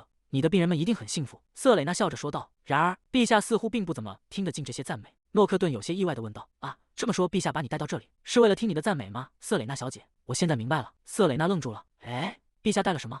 诺克顿意识到自己失言，尴尬地停下了动作。他避开视线说道：“你能假装没听到刚才那句话吗？”瑟蕾娜立刻追问道：“不，既然你都说出口了，我想听听更多细节。”文森特家族庄园的那场大火虽然没有造成人员伤亡，但破坏程度极其严重，几乎无法修复。传闻中，陛下在那里宣泄了他的愤怒。虽然有人议论皇室应该承担维修费用，但谁又敢提出这种要求呢？在那之后，文森特家族便从社交界彻底消失了。塞蕾娜快步走在花园的小径上。哦，皇帝陛下，他到底在搞什么鬼？现在又人在哪里？烧掉别人的花园吗？虽然我小时候也曾希望那个地方彻底消失，但直接把它付之一炬还是太过火了，太刺激了。我真该亲眼看看那场面的。他深吸一口气，努力平复着脸上的表情。穿过繁茂的花丛，阿扎耶德正独自坐在白色的围栏边喝茶。阿扎耶德放下茶杯，转过头看向来人。塞蕾娜。塞蕾娜走到他面前，眼神中依然透着一丝古怪的兴奋。阿扎耶德有些疑惑地问道：“为什么露出那种表情？”塞蕾娜在心里告诫自己，冷静，控制住表情。怎么了？塞蕾娜在他对面坐下。阿扎耶德端起茶杯，问道：“和诺克顿谈得顺利吗？”什么？如果我真的开口求他，他真的会为了我去烧掉那里吗？他猛地拍打自己的脸颊，试图让自己清醒过来。快醒醒！还有谁是你打算去毁掉的吗？不，我拒绝。为什么？不如趁这个机会把文森特家族从贵族名录中彻底除名吧。那个家族反正也会自我毁灭，所以请不要再为了那种事弄脏陛下的手了。阿扎耶德沉默地看着他，眼神中透出一丝复杂的情绪。他低下头，用勺子轻轻搅拌着茶杯。既然你都这么说了。塞蕾娜坐在一旁，双手托着脸颊，偷偷观察着阿扎耶德的反应。要尝尝我的吗？阿扎耶德愣了一下。塞蕾娜解释道：“这是给你的礼物，我很感激你，而且最近我也一直受到很好的照顾。”阿扎耶德看着面前的点心，那我就心领了。阿扎耶德拿起叉子，开始品尝瑟蕾娜送来的点心。他真的这么喜欢甜食吗？他想起诺克顿之前说过的话，是因为你身为医生，所以才喜欢赞美别人吗？你的病人们一定很幸福。赞美吗？陛下无论做什么看起来都很享受呢。阿扎耶德正咬着点心，动作突然停住了。他有些警惕地看向塞蕾娜，问道：“你该不会是想叫我别吃了吧？”塞蕾娜连忙摆手回应道：“当然不是，我可不是那种给了东西又收回去的人。我只是觉得看你吃东西的样子很有趣，所以才夸奖你。”阿扎耶德手中的叉子滑落，掉在桌上，发出清脆的响声。他低着头，沉默了许久。难道我的健康状况恶化了吗？瑟蕾娜疑惑地歪着头。哎，阿扎耶德继续说道：“如果不是身体出了问题，你没理由突然说这种奇怪的话。”塞蕾娜看着他那副不知所措的样子，难道说你是因为听到夸奖而感到害羞了吗？阿扎耶德整个人僵住了。瑟蕾娜笑了起来，嘿嘿，既然这样，以后我会经常夸奖你的。阿扎耶德立刻拒绝，不，别那样做，我觉得没那个必要。陛下长得这么英俊，哪怕是嘴里塞满食物的样子也很好看啊。塞蕾娜伸手擦去他嘴角的残渣，阿扎耶德猛地一惊，别那样做。瑟蕾娜疑惑地问道，为什么听到我夸你英俊，你会这么惊讶？阿扎耶德避开视线，总之，如果我说不准做，你就别做。他按住胸口，快步离开花园。塞蕾娜在后面喊道，阿陛下，你不吃完再走吗？你就打算这样离开吗？阿扎耶德头也不回地回应道，够了，你已经让我没胃口了。他穿过走廊，两名女仆恭敬地行礼，这到底是怎么回事？为什么我的心跳还是这么快？每次在瑟蕾娜面前，我都会感到胸口发紧，心脏跳动的仿佛要炸开了一样，脑海中不断浮现出瑟蕾娜的身影。这难道是一种病吗？没错，这绝对是生病了。阿扎耶德在走廊里快步疾行，身后的侍从们低声议论道：“陛下看起来很忧虑，快点跟上啊！”陛下，您在这儿啊！阿扎耶德停下脚步看向他，莱昂纳德，您为什么走得这么急？莱昂纳德回应道：“我正打算派人去找你，为什么？发生什么事了吗？”莱昂纳德停顿了一下，继续汇报道：“那个。”格里伍德公爵请求觐见。阿扎耶德的神情瞬间变得冷峻严肃。亚伦微微躬身，向帝国的太阳致意。阿扎耶德看着眼前的公爵说道：“好久不见，格里伍德公爵，是什么风把你吹来了？”亚伦站在桌前回应道：“我来是因为在狩猎祭典之前需要一份紧急批准，因为我们一直在与维斯库斯家族协商传送门费用，所以申请被耽搁了。维斯库斯传送门最初是由维斯库斯家族开发的交通工具，但当公爵之子与已故皇后结婚后，传送门的使用权也被授予了皇室。换句话说，要使用传送门，必须获得维斯库斯家族和皇室的双重批准。”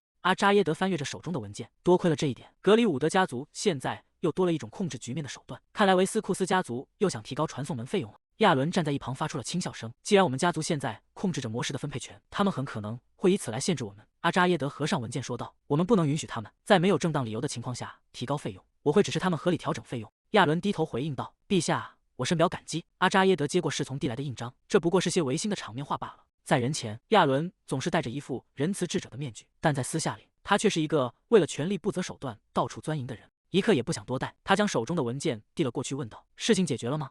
亚伦接过文件回应道：“是的，谢谢您。”阿扎耶德察觉到公爵的动作有些迟疑。公爵，亚伦收起文件，谢谢您，陛下。剩下的事情我会自己处理。亚伦转过身，独自走在空旷的长廊上。我以为我已经成功了，为什么？上次明明进展得很顺利。正当他沉思时，转角处撞上了一个人。瑟蕾娜惊呼一声，手中的皮夹掉落在地。亚伦看着眼前的女人说道：“哦，我刚才太分心了，没看到前面这个女人。”瑟蕾娜弯腰捡起皮夹，回应道：“我也没能注意到，非常抱歉。”就是那个尽管皇帝多疑，却依然能与他保持特殊关系的私人医生。所有的上层贵族都在关注他。亚伦审视着他，甚至在狩猎祭典的名单上，他的名字也排在最前面。这足以证明皇帝对他的重视。塞蕾娜察觉到了异样，是我的错觉吗？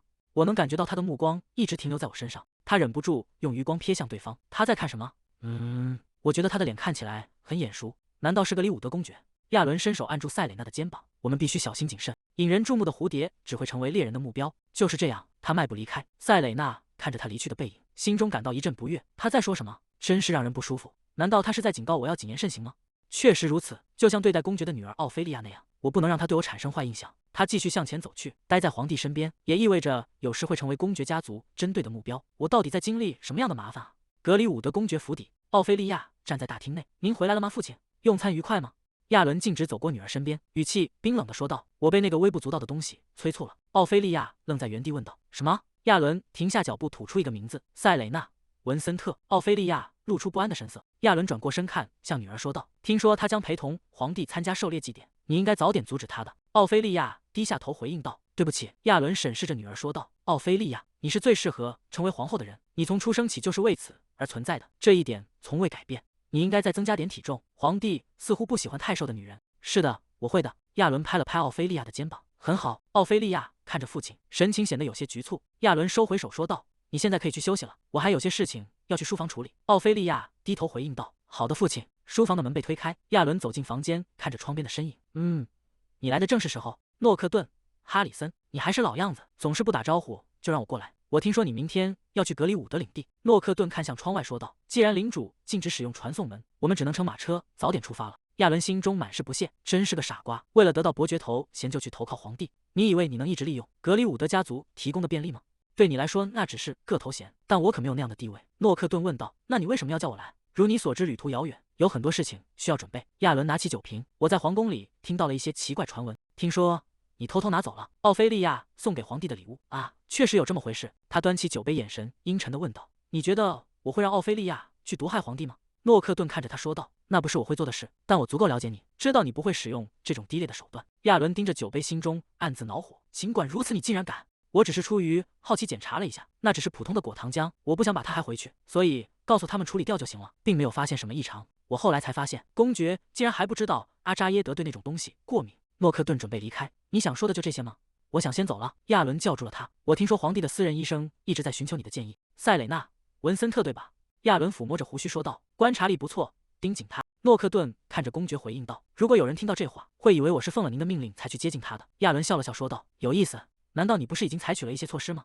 诺克顿沉默片刻回应道，我不明白您的意思，没必要装傻，这次我就不追究了，适可而止吧。诺克顿转身走向门口说道，我先走了。诺克顿，我不需要一只会反咬主人的狗，记清楚了。格里伍德公爵领地内，宏伟的庄园建筑群在阳光下铺展开来。塞蕾娜看着眼前的景象，发出感叹：“哇，玛丽，这就是我们这么快到达的地方吗？”玛丽兴致勃勃地回应道：“没错，传送门真的太神奇了，瞬间就移动了这么远的距离。”塞蕾娜看向前方说道：“我们现在去分配好的房间吧。”玛丽连声应和道：“好好。”两人拎着行李走进宅邸内部。玛丽看着华丽的房间，惊叹道：“天啊，这个房间真的太棒了！我听说公爵经常往返于主宅和客房之间，难怪这里维护的这么好。前面有个湖，花园也很开阔，真的很漂亮。我觉得这里甚至比皇室寓所还要好，视野更棒，而且在这里观察禁卫军也容易得多。”塞蕾娜走到窗前，看着远方。如果陛下出了什么事，公爵家族可能要承担责任。看来他们很担心这一点。玛丽一边整理行李，一边说道：“听说开启狩猎季的舞会就在明晚。”塞蕾娜回应道：“啊，对，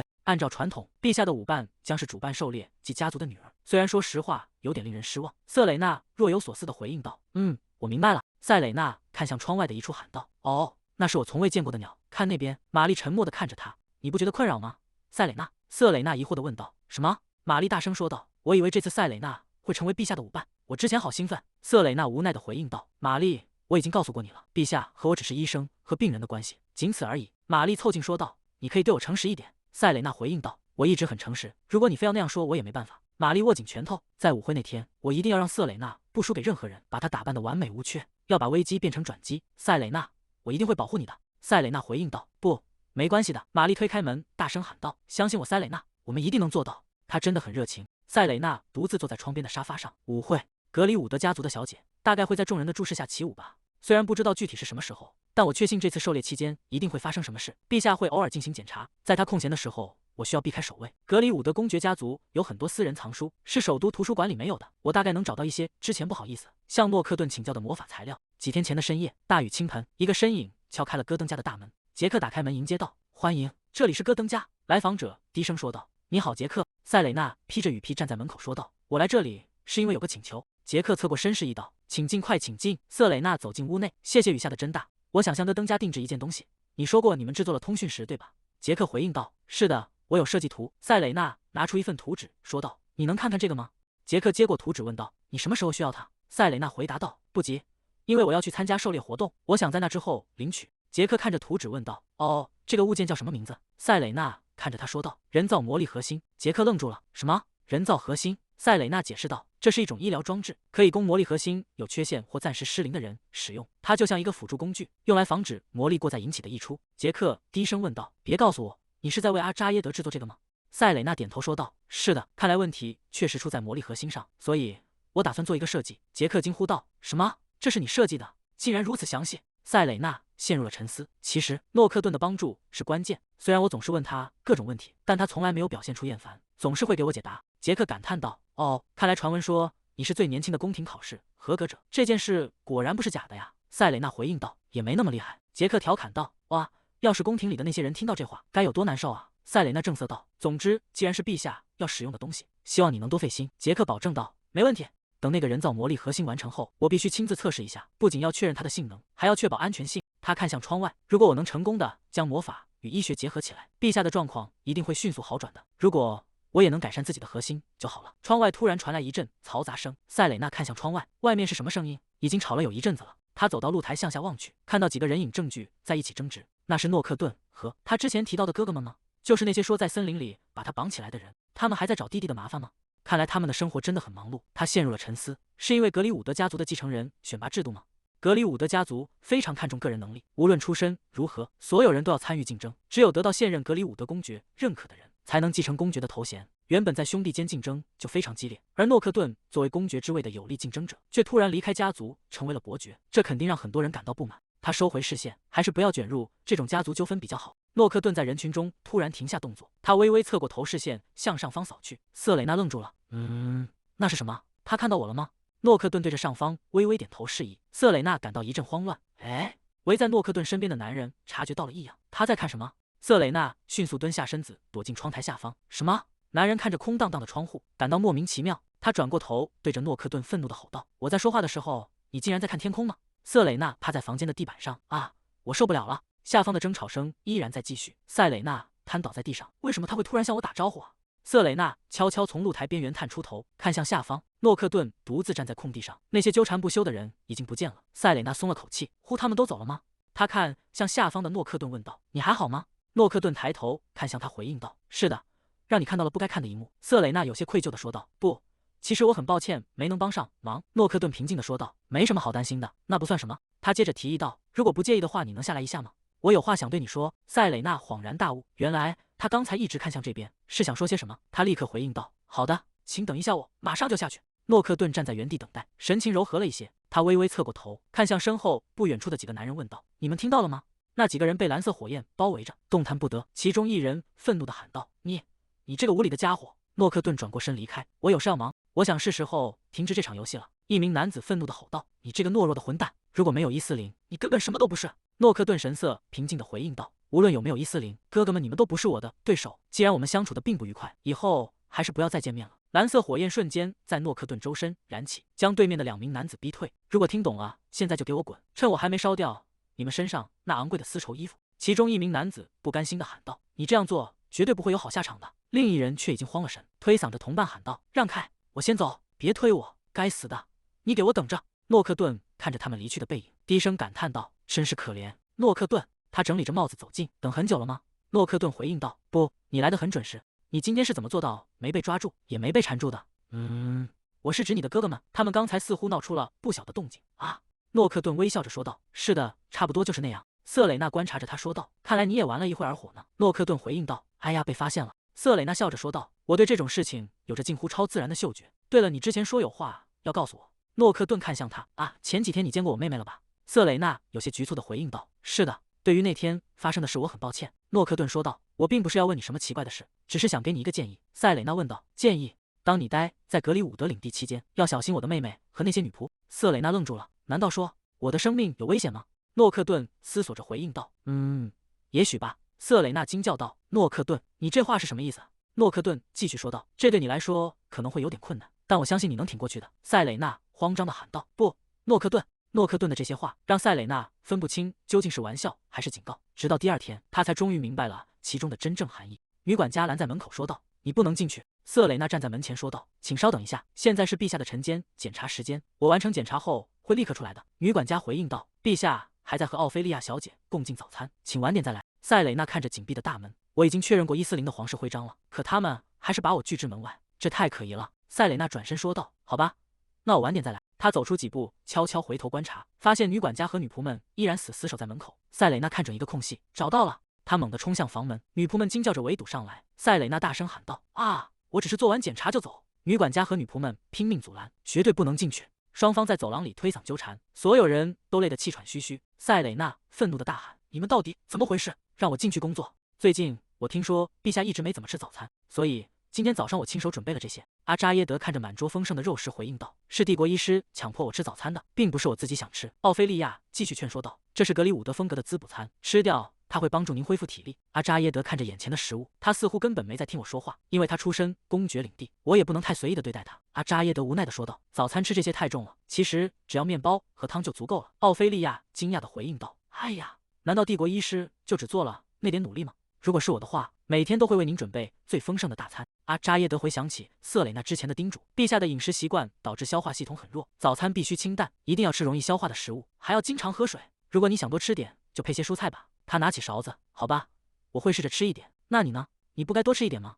虽然我们坐在同一张桌子上，但我们餐点的差别太大了，这让我感到很尴尬。奥菲利亚看着自己面前只有一小盘蔬菜，有些局促的回应道：“对不起，最近我一直在努力多吃一点。”阿扎耶德听到门外的动静，陛下，我是瑟蕾娜。阿扎耶德放下餐具，我已经吃完了，你可以离开了。坐在对面的奥菲利亚愣了一下，啊，他有些不甘心地说道：“我听说您带了那位帝国医师过来，即便如此，接下来的2周时间，也请您多关注我一下。”阿扎耶德冷冷地看向他，问道：“我有义务这么做吗？”奥菲利亚被他的目光震慑，多亏了你，这顿饭我吃得很尽兴，舞会上见吧。奥菲利亚低下头回应道：“是的，陛下。”房门打开，奥菲利亚从房间里走出来，塞蕾娜正与阻拦他的女仆僵持不下，两人目光交汇，空气中仿佛有火花迸发。奥菲利亚径直走向塞蕾娜，用力撞向她的肩膀，塞蕾娜被撞得一个踉跄，啊！她稳住身形，疑惑地回头。奥菲利亚在走廊中回过头，冷冷地看了一眼。阿扎耶德在房间内问道：“为什么还站在那里不进来？”塞蕾娜回过神来回应道：“啊，好的，我马上就来。哎，从今天早上开始，我就一直在为了晨间检查的事和女管家争论。”阿扎耶德坐在餐桌旁说道：“那一定是一场磨难。”塞蕾娜回应道：“当然了，你根本不知道有多夸张。”他看向桌上丰盛的食物，发出了惊叹：“哇，大清早就这么敬业吗？早餐竟然准备了这样的盛宴。”阿扎耶德看着桌上的餐点说道：“如果你还没吃的话，要不要来点？这是格里伍德小姐精心准备的滋补餐，拒绝的话会很失礼，而且这些对我一个人来说实在太多了，有好几道菜我甚至还没碰过。”塞蕾娜看着那些诱人的食物，咽了咽口水。她坐到桌边说道：“不应该浪费这么珍贵的食物，所以我别无选择。”塞蕾娜插起一块肉送进嘴里，天哪，这肉太嫩了，甚至都不需要用刀。阿扎耶德端起茶杯，他们说这是格里伍德风格的滋补餐。塞蕾娜一边大快朵颐一边感叹道：“真的，这种美味让我感觉浑身都充满了力量。陛下，你也再吃一点吧。”阿扎耶德回应道：“不，我已经吃饱了。”塞蕾娜停下咀嚼，顺便说一句：“陛下。”阿扎耶德端着茶杯问道：“如果哪天我被发现横尸街头，请务必彻查真相。”阿扎耶德猛地喷出了口中的茶水，他擦了擦嘴问道：“你突然在胡说什么？我觉得我已经被这家人彻底盯上了，而且你也知道这都是因为您吧？”阿扎耶德疑惑地重复道：“我的错。”瑟蕾娜肯定地说道：“当然，自从我成为您的舞伴后，这一切就开始了。总之，如果我最后真的变成了一具尸体，你一定要负责调查，好吗？”阿扎耶德放下茶杯，发出清脆的声响。他看着瑟蕾娜，神色温柔地承诺道：“那种事绝对不会发生的。你倒是挺冷静的，我一点也不冷静。”阿扎耶德侧过头看向一旁：“我只是因为已经安排了守卫，所以才这么放松。如果无缘无故告诉他们，他们可能会因为压力而表现出各种异样。不过能吃到这么豪华的早餐真的很不错。”阿扎耶德看着塞蕾娜说道：“如果我的病治好了，你每天都能享受这种奢华的生活。”塞蕾娜回应道：“我不需要。正如我之前所说，只要陛下康复，其他一切都不重要。在那之后，我打算退休去做医疗志愿者。”阿扎耶德看向塞蕾娜：“其他人都渴望能坐在我身边，你是因为无法逃脱而感到焦虑吗？”瑟蕾娜愣住了：“哎，倒也不是我想逃跑。”塞蕾娜看着桌上的餐点说道：“陛下，这真的很好吃，您要不要也尝一点？”阿扎耶德放下餐具，语气生硬地回应道：“你应该多吃点。”塞蕾娜愣在原位，有些不知所措。阿扎耶德端起茶杯，沉默地喝着茶。他为什么生气了？塞蕾娜走在宏伟的图书馆内，陛下真的很难捉摸。我要去图书馆了，你午饭后记得去散步。瑟蕾娜心中满是疑惑，难道是我吃太多了？她怎么突然就生气了？说起来，这里正是格里伍德庄园图书馆，这里的藏书非常丰富，甚至有很多在首都都难以见到的珍贵书籍。这里与其说是储藏室，不如说更像一座图书馆，甚至还有梯子。格里伍德公爵的珠宝盒，这个称号果然名不虚传。书籍都是按主题分类的吧？塞蕾娜走进书架，目光扫过一本本厚重的藏书，从古代咒语书到绝版的限量书籍，全都是难以寻觅的珍品。以后什么时候才能再见到这些珍贵的书呢？既然来了，我应该把所有关于魔力核心的书都读一遍。塞蕾娜开始从书架上取书，这本也是啊，还有这本和那本，这里简直是天堂。书架另一侧传来交谈声：“你找到了吗？”“当然，有了这个，那个傲慢的混蛋就再也没法这么嚣张了。”塞蕾娜停下脚步，躲在书架后偷听。另一个声音说道：“一想到那个混蛋对我做过的事，他不过是仗着有皇帝撑腰才敢这么放肆。”三个男人正聚在一起低声密谋，那混蛋死定了。塞蕾娜屏住呼吸，这是怎么回事？这看起来不像是普通的聚会，他们的谈话内容非常危险。阿扎耶德突然出现在他身后，塞蕾娜。瑟蕾娜猛地转过身，整个人失去平衡向后倒去。阿扎耶德伸手稳稳地接住了她。“你在这里做什么？”瑟蕾娜惊魂未定，发出一声惊呼。阿扎耶德扶着她，疑惑地问道：“怎么了？”就在这时，书架另一侧传来一声巨响，那几名正在密谋的男人被动静惊动，警觉地看向声音传来的方向。塞蕾娜被捂住她的嘴：“需安静点。”书架另一侧传来询问声：“有人在那儿吗？”塞蕾娜躲在阿扎耶德怀中，警觉地看向声音来源。果然如此，是那群欺负诺克顿的人。难道他们是想为昨天发生的事报仇吗？一名年长的女图书管理员推着装满书籍的小车经过，“让我看看今天要整理的书是这些。”灰发男子停下脚步，“是谁？”另一名高个子男人走上前说道：“只是那个幽灵管理员而已。那个老太婆总是边走边嘟囔，真是令人不快。”塞蕾娜躲在阿扎耶德怀中，他们怎么能这样评价为家族工作的人？高个子男人继续问道。总之今晚的舞会准备的怎么样了？灰发男子有些犹豫的说道。但是如果我无缘无故搞砸了舞会，会不会让阁下您感到为难？高个子男人冷笑道。恰恰相反，那样反而更好。就利用这个机会，让诺克顿彻底失去所有人的信任。那是魔力球吗？他想起在书上读过的记载，魔力球是存在于魔兽心脏中的核心。虽然它拥有能让为觉醒者使用魔法等多种隐藏能力，但通常在魔兽死亡时就会随之破碎，因此极难获得。他们是从哪里弄到这种珍贵物品的？到底打算做什么？书架另一侧的高个子男人说道。我认为最好直接执行第二部分计划。灰发男子有些紧张地回应道。那么我就……伴随着一阵得意的笑声，那几个人转身离开。塞蕾娜松了一口气，呼，他们终于走了。对不起，您一定吓坏了。塞蕾娜愣在原地。哎，阿扎耶德脸颊泛红看着他。我们以前有这么近吗？阿扎耶德低声嘟囔着什么。塞蕾娜慌忙摆手说道。抱歉，我不是故意的。阿扎耶德深吸一口气，发出一声长长的叹息。瑟蕾娜感受到他的气息拂过自己的刘海，她有些局促地说道：“陛下，那只是……”阿扎耶德打断了他：“你为什么这么胆大妄为？”塞蕾娜看着他阴沉的神色，心中暗叫不好，他果然生气了。他连忙摆着手解释道：“那个您看，因为听到了陛下的名字，我觉得不能就这么做事。不管。”阿扎耶德突然伸出手按在了瑟蕾娜身后的书架上。别动！塞蕾娜愣在原地。别动啊！您是抽筋了吗？要我帮您揉揉吗？阿扎耶德满脸通红。有一点。等等，你就待在那别动。塞蕾娜被他困在书架与身体之间，看着他反常的举动，心中充满了不解。哎，他为什么要这样做？他看起来并没有生气，腿似乎也没有不舒服。真的有必要靠得这么近吗？他试探着问道。那您能不能稍微往后退一点？真让人焦躁。阿扎耶德发出一声惊呼。等一下！塞蕾娜突然感觉到有什么东西碰到了自己的腿。阿扎耶德发出一声闷哼，神情显得十分隐忍。塞蕾娜看着他反常的样子。陛下，您是带了手杖之类的东西吗？阿扎耶德咒骂了一声。该死！塞蕾娜是一名医生，也是成为最年轻王室御医的天才医生之一。瑟蕾娜惊呼道。啊！阿扎耶德闭上眼睛，按住额头。他凭直觉判断那并不是拐杖，所以说，我明白了。塞蕾娜看向阿扎耶德，安抚道：“没关系的，陛下，这对于任何健康的男人来说都是非常自然的现象。”阿扎耶德打断道：“求你了，别再说了。”塞蕾娜回应道：“好的。”阿扎耶德捂住脸，发出了一声痛苦的呻吟。塞蕾娜沉默地看着他，两人陷入了尴尬的寂静中。瑟蕾娜向后退开。我会去把刚才听到的事情转告给诺克顿先生。陛下，我想您应该继续为舞会做准备。阿扎耶德猛地转过头，看向塞蕾娜离开的方向。塞蕾娜停下脚步，按住胸口，显得惊魂未定。那是……我……瑟蕾娜头也不回地跑向走廊深处。那我就先走一步了。塞蕾娜在走廊里飞快地奔跑。刚才明明还好好的，我本可以轻松应对的，这到底是怎么回事？那个表情到底是怎么回事？格里伍德庄园别馆内，环境安静而肃穆。诺克顿坐在沙发上。找我有什么急事吗？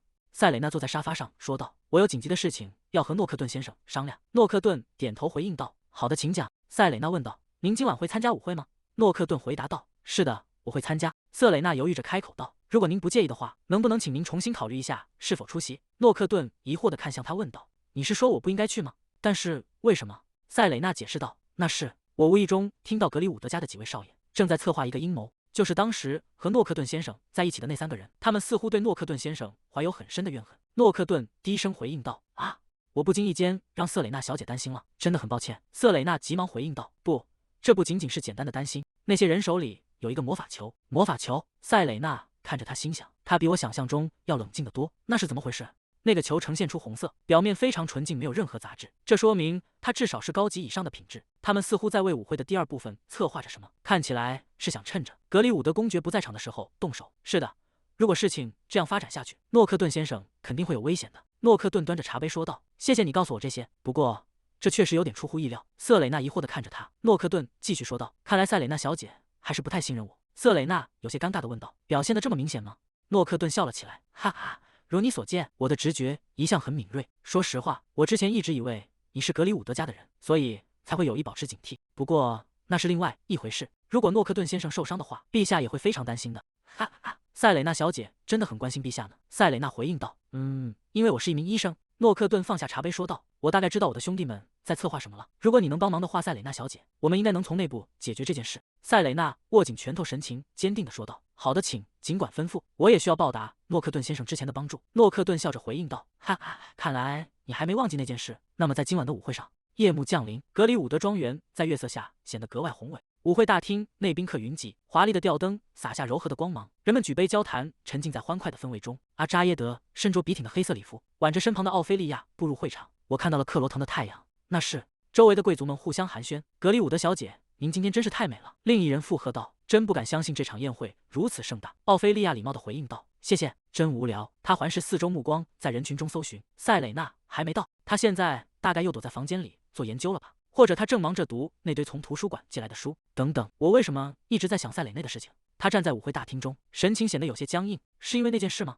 那种温热的感觉和淡淡的香气，直到现在还挥之不去。阿扎耶德感到一阵口干舌燥，他从路过的侍者托盘中拿过一杯酒。该死，渴得厉害！就在这时，人群中传来一阵骚动。天啊，是塞蕾娜小姐！阿扎耶德握着酒杯的手停在半空，整个人僵在了原地。阿扎耶德环顾四周，疑惑地问道：“在哪？”伴随着清脆的脚步声，原本嘈杂的舞会大厅瞬间安静了下来。宾客们纷纷侧目，低声议论着。瑟蕾娜挽着诺克顿的手臂，缓缓步入大厅。塞蕾娜神情从容，目光平静地注视着前方。为什么塞蕾娜会和诺克顿在一起？奥菲利亚用扇子遮住脸，轻声感叹道：“哎呀，看他们两个，他们看起来真的很般配。”阿扎耶德听着周围的议论，神情变得愈发阴沉。我知道他们经常为了研究咨询而见面，但是他们一直都这么亲近吗？奥菲利亚用折扇遮住半张脸，目光在会场中游移。他似乎察觉到了什么，微微侧过头，露出一抹意味深长的微笑。看到陛下如此动摇，看来那两个人之间确实有些什么。好吧，我倒是不介意。诺克顿，他到底在筹划什么？不久之前，诺克顿挡住了奥菲利亚的去路，问道：“你为什么不干脆现在就放弃？”奥菲利亚停下脚步，你想说什么？诺克顿继续说道：“陛下对你根本毫无兴趣。”奥菲利亚回应道：“那又怎样？这是我们家族内部的事情，并不是你想放弃就能放弃的。”诺克顿笑了笑说道：“我只是出于担心才这么说，毕竟我可是你的兄弟。如果你已经背叛了家族，就请闭嘴做好你自己的工作。事到如今，别再假装关心我了。”奥菲利亚展开折扇遮住脸庞，我原以为他那时只是想惹我生气，没想到诺克顿也有能派上用场的时候。听说他们最近经常见面，看来至少已经交换过眼神了。不如由陛下亲自安排如何？如果是陛下的命令，我想他们两位都会听从的。阿扎耶德看向奥菲利亚问道：“你现在是想让我去当媒人吗？”奥菲利亚回应道：“我不是那个意思。”阿扎耶德转过身说道：“与其担心别人，不如先关心一下你自己的事情。”阿扎耶德斜眼看向一旁，塞蕾娜正在诺克顿耳边低语，他们到底在聊些什么？真是让人分心。塞蕾娜看向阿扎耶德说道：“陛下，我先去右边的露台等您。”阿扎耶德愣在原地，你想让我去露台，而你有搭档，你觉得我会吗？阿扎耶德看向身边的奥菲利亚，我想我需要去露台休息一下，我先走了。奥菲利亚跟上阿扎耶德的脚步，啊，我也和你一起去吧。阿扎耶德停下脚步回应道：“没关系，小姐，请继续和其他人交谈吧。作为家族的主人，不应该轻易离开自己的位置。”奥菲利亚站在原地低声说道：“可是，毕竟您是我在整个狩猎活动中的舞伴。”阿扎耶德头也不回的离开。我真的很累，请让我单独待一会儿。好的。他站在宴会厅中，看着阿扎耶德远去的背影。你在这儿啊，妹妹。诺克顿面带微笑出现在奥菲利亚面前。奥菲利亚惊讶地问道：“诺克顿，你的舞伴呢？”诺克顿回应道：“他离开了一会儿去整理衣服。”奥菲利亚用折扇抵住下巴。他们两个同时离开，难道会像上次那样吗？奥菲利亚回想起之前的场景，心中愈发不安。我得去找他们。奥菲利亚正要离开，抱歉，但我现在很忙，却被一只戴着白色手套的手抓住了手腕。诺克顿在奥菲利亚耳边低声说道：“第二场活动中会发生恐怖袭击。”奥菲利亚看向诺克顿，究竟是谁竟敢做出这种疯狂的事？詹姆斯，看来他们想利用魔法来玩火。奥菲利亚问道：“你告诉我这些的意图是什么？”诺克顿回应道：“你为了准备这场舞会吃了不少苦，而且如果是你的话，我不会放任那些伤害家族的人不管。”奥菲利亚低声说道：“像我这样的人。”奥菲利亚用折扇抵住诺克顿的下巴。我该相信你这个离开了家族的人，还是该相信詹姆斯？相信你所看到的。诺克顿将一个物件递到奥菲利亚面前，这是一个魔法探测器。詹姆斯在第二场活动中会带着它，所以你自己去确认吧。夜色渐深，月亮挂在树梢，宴会厅内灯火通明，隐约传来宾客们的欢笑声。阿扎耶德独自站在露台边问道：“你为什么叫我过来？”那个，这下糟了，他的脸色看起来很不好。请在与陛下私下会面时照顾好陛下。你需要帮我们在外面争取一些时间，剩下的交给我来处理。塞蕾娜回想起诺克顿的话，虽然我是因为那个才叫他过来的，但照这样下去，陛下很快就会回到宴会厅的。我有话想对陛下说，但我不知道该如何表达。阿扎耶德转过身回应道：“我随时准备倾听。”塞蕾娜看着他，看来那根本不可能实现。首先得打破这个局面，反正我现在说什么他都听不进去。塞蕾娜拿出一块巧克力，陛下，您要尝尝巧克力吗？阿扎耶德愣了一下，你觉得我喜欢吃甜食吗？瑟蕾娜笑着问道，味道怎么样？好吃吗？我刚才在餐桌上尝了几个，觉得味道很不错，所以我带了一些出来。如果您还想要的话，请告诉我。阿扎耶德嚼着巧克力，陷入了沉默。为什么他能表现得这么自信？刚才被他手指触碰过的地方，感觉麻麻的，连嘴里也开始发麻了。阿扎耶德突然反应过来，等等，发麻？他看向塞蕾娜问道：“你这是从哪儿弄来的？”塞蕾娜回应道：“什么？就在里面的餐桌上啊。”我刚才吃了大概10个，味道微苦，而且也不算太甜，真的很美味。阿扎耶德沉默地看着塞蕾娜，脸色变得有些难看。那是威士忌夹心巧克力，在巧克力外壳下包裹着高浓度的威士忌，深受酒类爱好者的青睐。他刚才说吃了10个，难道他真的吃了11个这种东西吗？阿扎耶德伸手夺过他手中的巧克力，别再吃了。塞蕾娜愣了一下，哎，他看着空空的手心，小声嘟囔道：“真是不公平，我会把剩下的都给您的，所以请您消消气吧。”阿扎耶德无奈地回应道：“不，我什么时候生气了？算了。”他将巧克力藏到身后。塞蕾娜突然感到一阵眩晕，身体晃了晃。哦，阿扎耶德连忙扶住他的肩膀，问道：“你怎么了？”瑟蕾娜眼神迷离地看着四周，说道：“哇，地面突然晃得好厉害！”阿扎耶德扶稳他：“不是地面在晃，是你的身体在晃。”哇，真的在晃呢！阿扎耶德焦急地喊道：“喂，别在这里躺下啊！快，先把这个解酒药吃了。”瑟蕾娜已经彻底失去了意识。阿扎耶德扶着她坐到露台的长椅上。塞蕾娜，阿扎耶德递出一颗药丸，这是解酒药，如果你不想待会儿四脚爬地走回去，就把它吃了。瑟蕾娜推开他的手，回应道：“什么四脚爬地？难道我是什么野兽吗？就算不吃这个，我也能走得很稳。你刚才吃的可不是普通的巧克力。”塞蕾娜嘟囔着回应道：“是啊，既然是阿扎耶德家族准备的巧克力，当然是最高级的巧克力了。”阿扎耶德无奈地扶住额头，真没想到劝人吃药竟然会这么累。如果这是你对我之前的报复，那你已经成功了，快点把它吃了，别等以后后悔，快点！塞蕾娜突然转过头，张口咬住了阿扎耶德指尖的药丸。阿扎耶德愣在原地，感受着指尖传来的触感，整个人僵住了。阿扎耶德看着眼前的塞蕾娜，问道：“你是打算变成野兽吗？”塞蕾娜咬住他的手指，含糊地反驳道：“为什么一直叫我野兽？你现在的所作所为和野兽根本没区别。”阿扎耶德试图抽回手，说道：“喂，先放开我们谈谈。”塞蕾娜死死抓着他的手，回应道：“不，我要报仇。”阿扎耶德无奈地问道：“报什么仇？就因为给你喂了药，所以要报仇吗？这真的算报仇吗？”塞蕾娜发出一阵含糊的呜咽声。阿扎耶德感觉到指尖传来的触感，有什么东西一直在碰我的手指。如果我让你放手，你就放开我。不，他越是叫我放手，我就越是不想放开。塞蕾娜扶着额头，呻吟道：“陛下，你真让我头疼。”阿扎耶德坐在一旁回应道：“不是我的错，怪那些酒吧。”塞蕾娜反驳道：“是吗？可我根本不喝酒啊！我告诉过你，醒酒药至少要30分钟才能起效。”塞蕾娜突然站起身喊道：“陛下，该去散步了。”没门！你简直像一匹没驯服的小马驹。瑟蕾娜笑着问道：“小马驹？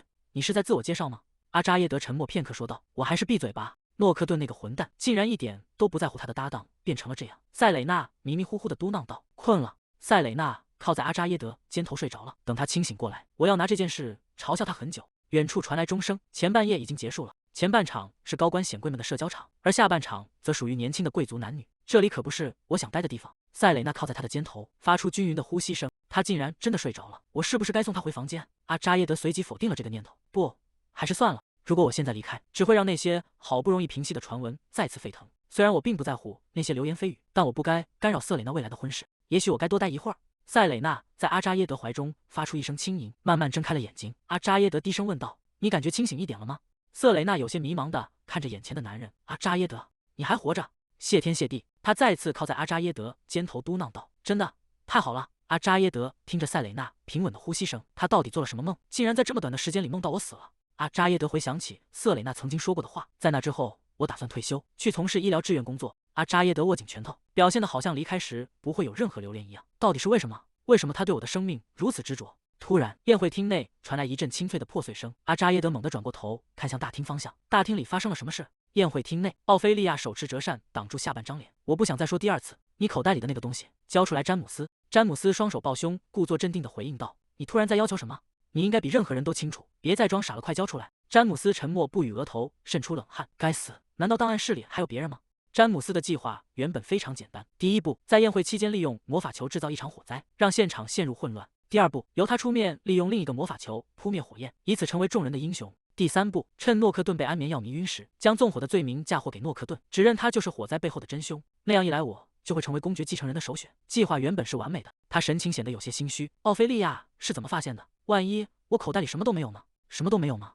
诺克顿的魔法球探测器已经在詹姆斯附近反应很久了，真是个烦人的男人。不过至少他在这种事情上很周全。奥菲利亚收起折扇，既然如此，我会道歉。詹姆斯冷笑道：“哈，你觉得道歉就够了吗？指控了别人，然后就想这么轻易的敷衍过去？”奥菲利亚打断了他的话：“詹姆斯，你从什么时候起有资格评判我了？”奥菲利亚微笑着继续说道：“认清你的身份。”詹姆斯咬牙看着他，不过是仗着自己是亲生女儿，就摆出一副高高在上的样子。詹姆斯看向一旁端着酒杯的少年，随后脱下外套说道：“如果你这么怀疑，为什么不亲自检查一下？”他将魔法球趁机放到餐盘上，他将外套递了过去：“给，去吧，好好看看。少年端着点心盘，低头避开了视线。詹姆斯继续说道：“你指控错人了。”奥菲利亚看着手中的外套，陷入沉默。这不合理，你在找这个吗？少年被诺克顿紧紧抓住了肩膀，发出痛苦的呻吟。诺克顿冷冷地说道：“你想玩火，但不觉得这太危险了吗？”少年挣扎着喊道：“放开我！”詹姆斯看着眼前的男人，诺克顿，你怎么会在这里？诺克顿走向众人，很惊讶：“我没有睡着吗？”詹姆斯后退一步问道：“你在说什么？”诺克顿看着他说道：“当我毫无防备地喝下那杯酒时，你似乎很享受。那杯酒里加了安眠药，对吧？”詹姆斯身边的同伙瘫倒在地上，发出沉闷的声响。凭你那点脑子，能想出什么样的诡计？我早就一清二楚了。如果真的中招，那也太荒谬了。你这混蛋，费了这么大劲，这种廉价的魔法球，就是你能想出的最好手段吗？真让我失望。少年伸手推倒了酒瓶，酒瓶摔在地上粉碎。你住手！竟敢无视我！住手！少年抓起剩下的半截酒瓶，冲向前方。诺克顿低声咒骂道：“该死！”诺克顿挡在奥菲利亚身前，身上燃起蓝色的火焰。少年看着手臂上的火焰，惊叫道：“我的手臂啊！快来人拿水来！”这就是伊兹灵存在的意义。阿扎耶德出现在众人面前，诺克顿松了一口气，说道：“陛下。”阿扎耶德看向一旁，那些就是当时在档案室里的人。我已经反复告诉过你了，如果你只是打算白白挨打，那就干脆把它全部烧掉。就在我准备这么做的时候，陛下您到了。阿扎耶德看着诺克顿说道：“你在虚张声势。总之，你们两个都没受伤吧？”奥菲利亚低声回应道：“是的，陛下。很抱歉引起了这场混乱。”围观的宾客们议论纷纷，不愧是陛下，魔法真是惊人，没想到能近距离看到蓝色的火焰。该死的皇帝，偏偏在这个时候出现，不去羞辱诺克顿，反而要惩罚我们。诺克顿看向身旁的卫兵，命令道：“把这两个人，还有那个被绑在走廊柱子上的人，全部带走关押起来。”卫兵低头回应道：“是。”奥菲利亚扶着额头，显得十分疲惫。卫兵看着他问道：“奥菲利亚小姐，我们该怎么办？既然事情会变成这样，你当初就该自己解决，为什么要牵扯到我？”诺克顿低声回应道：“我只是不想再和格里伍德家族的事情扯上关系了。”奥菲利亚顿冷笑一声：“哈，无论如何，你永远都是格里伍德家的人。”诺克顿真没想到，永远是格里伍德家的人这种话，竟然会从你的嘴里说出来，真是令人惊讶。如果你再继续说下去的话，奥菲利亚突然身体一晃，发出一声闷哼。阿扎耶德看着奥菲利亚，格里伍德小姐看起来受惊了，这里的事情由我来处理，护送她回房间。诺克顿低头回应道：“遵命，陛下。”诺克顿扶着奥菲利亚说道：“你听到了吧？我们走吧，妹妹。”干什么突然这样？让开，我自己能走。诺克顿笑着说道：“那么失礼了。”奥菲利亚急忙看向阿扎耶德说道：“陛下，我可以自己走。”诺克顿强行推着奥菲利亚离开。哈哈，不用谢我妹妹。阿扎耶德看着两人离去的背影，他们看起来关系很好。阿扎耶德转身看向大厅里的宾客们：“各位请继续享受今晚的余兴吧。”阿扎耶德走在长廊上，身后的侍卫紧紧跟随。塞蕾娜就在那里，他对刚才发生的一切一无所知，正陷入沉睡。阿扎耶德对身后的侍卫说道：“在里面等一会儿。”侍卫低头回应道：“是陛下。”阿扎耶德独自走向露台，来到瑟蕾娜身边。塞蕾娜闭着双眼，安静地靠在长椅上。阿扎耶德看着她，月光洒在她的身上，像是一束聚光灯。阿扎耶德伸出手触碰塞蕾娜，塞蕾娜发出微弱的男声。阿扎耶德停下动作，清醒一点，你到底想对一个睡着的人做什么？真是奇怪，每当看到塞蕾娜的时候，心跳总是……阿扎耶德看向自己的手背，在月光下手指上浮现出一个印记。这是什么印记啊？这是什么？为什么心跳的这么快？难道是我的身体出了什么问题？莱昂纳德在门外喊道：“陛下！”阿扎耶德清了清嗓子：“你来了。”莱昂纳德回应道：“是的，您交给我的任务已经处理好了。听说刚才发生了一点骚乱。”阿扎耶德看向别处说道：“啊，没什么。”莱昂奈德看着阿扎耶德说道：“如果是那样就太好了。但是您喝酒了吗？”阿扎耶德挥了挥手说道：“不，我没喝过酒。不对，喝过了。”瑟蕾娜拿着巧克力递到他嘴边：“你觉得我会为了甜食发疯吗？”瑟蕾娜笑着说道：“很好吃吧？”塞蕾娜给我的巧克力里含有酒精。阿扎耶德松了一口气，原来只是酒精让我的心跳加快了。莱昂奈德看着阿扎耶德：“您的心情看起来出奇的好。”莱昂奈德看向长椅问道：“但是塞蕾娜小姐为什么睡在这里？”舞会已经结束了。阿扎耶德回应道：“他吃了10多个巧克力球。”莱昂奈德惊讶地问道：“什么？他吃了10个装满威士忌的巧克力？您没有阻止他吗？”阿扎耶德无奈地说道：“在我阻止之前，他就已经醉倒了。”莱昂纳德走上前说道：“那么我送他回房间吧。”阿扎耶德立刻拒绝道：“不，我来处理。”阿扎耶德抱起瑟蕾娜。莱昂纳德惊讶地问道：“陛下？”阿扎耶德抱着瑟蕾娜向前走去：“锻炼，只是锻炼而已。”莱昂纳德回应道：“啊，好的。通常他绝不会主动揽下这种事。”塞蕾娜靠在阿扎耶德怀里，发出均匀的呼吸声。真是奇怪，酒精的作用似乎越来越强烈了。詹姆斯跪在冰冷的石砖地上，额头紧贴着地面：“对不起，我错了，阁下，求求您再给我一次机会吧。”真是个可悲的蠢货。格里伍德公爵站在阴影中，冷冷地看着他。詹姆斯，既然事情会变得这么荒唐，你当初根本就不该去尝试。詹姆斯抬起头辩解道：“但是诺克顿那个混蛋，他深受您的器重，却还是背叛了家族。我只是想给那个忘恩负义的叛徒一个教训。”公爵转过身，语气中透着不屑。与其做这些，去哀求那个叛徒回来，反而对格里伍德家族的未来更有利。詹姆斯愣住了。阁下，公爵打断了他的话。你觉得我还能为你遮掩多久？愚蠢的狗，甚至会丢掉自己的饭碗。你现在还能站在这里，唯一的原因是你不像帕特里克那样伤害过奥菲利亚。詹姆斯冷汗直流。那意味着，公爵宣布道，从今天起，帕特里克被逐出家门，无论他是回到主家，还是作为仆人生活，他都不再是格里伍德家族的一员，也不会再被当作家族成员对待。詹姆斯惊恐地喊道：“大人，就一次，请再给我一次弥补的机会。”公爵沉吟片刻，看看你自己，你现在的样子和输给诺克顿那天没什么两样。詹姆斯抓着牢房的铁栏杆，绝望地望向外面。公爵侧过头，冷冷地看向身后：“你甚至连那扇门都打不开，你到底还能做成什么？”牢房深处传来詹姆斯绝望的哀求：“我错了，公爵大人，公爵大人。”公爵迈步离开。我给了你机会，本希望你能造成点真正的冲击，但你所做的一切不过是引起了些像小孩子恶作剧一样的麻烦，全都是些没用的废物，真是浪费，太浪费了。牢房内只剩下一盏微弱的烛火，詹姆斯瘫跪在地上，发出了痛苦的呜咽。该死，我现在该怎么办？连那个靠小聪明撑了3年的家伙都被踢出去了。如果不是那个出身卑贱的小鬼一开始就那么傲慢，不，如果我当时能彻底杀掉他就好了。该死，该死，该死！他抬起头望向那扇紧闭的铁门，这不可能，这里是地下监狱，是我小时候只要犯错就会被关进来的地方。对于格里伍德家族年轻的继承人们来说，这里曾是永远无法逃离的地狱，门总是锁着的，直到有人从外面打开它。所以在那之后，我甚至从未尝试过去推开那扇门。但是詹姆斯伸出手，指尖触碰到了冰冷的门板，门轴发出刺耳的摩擦声。原来从一开始门就是开着的，所有人都被困在了那个幻觉里，以为这扇门永远不会打开。詹姆斯脸上露出了扭曲的笑容，但是这一次情况会变得不同。公爵大人，阳光透过明亮的窗户洒进房间，白色窗帘随风轻摆。瑟蕾娜躺在床上，睁开双眼，神情有些恍惚。这是怎么回事？我什么时候回房间的？我记得当时正陪着陛下前往露台，在那之后发生了什么？塞蕾娜坐起身，捂住额头，头好痛。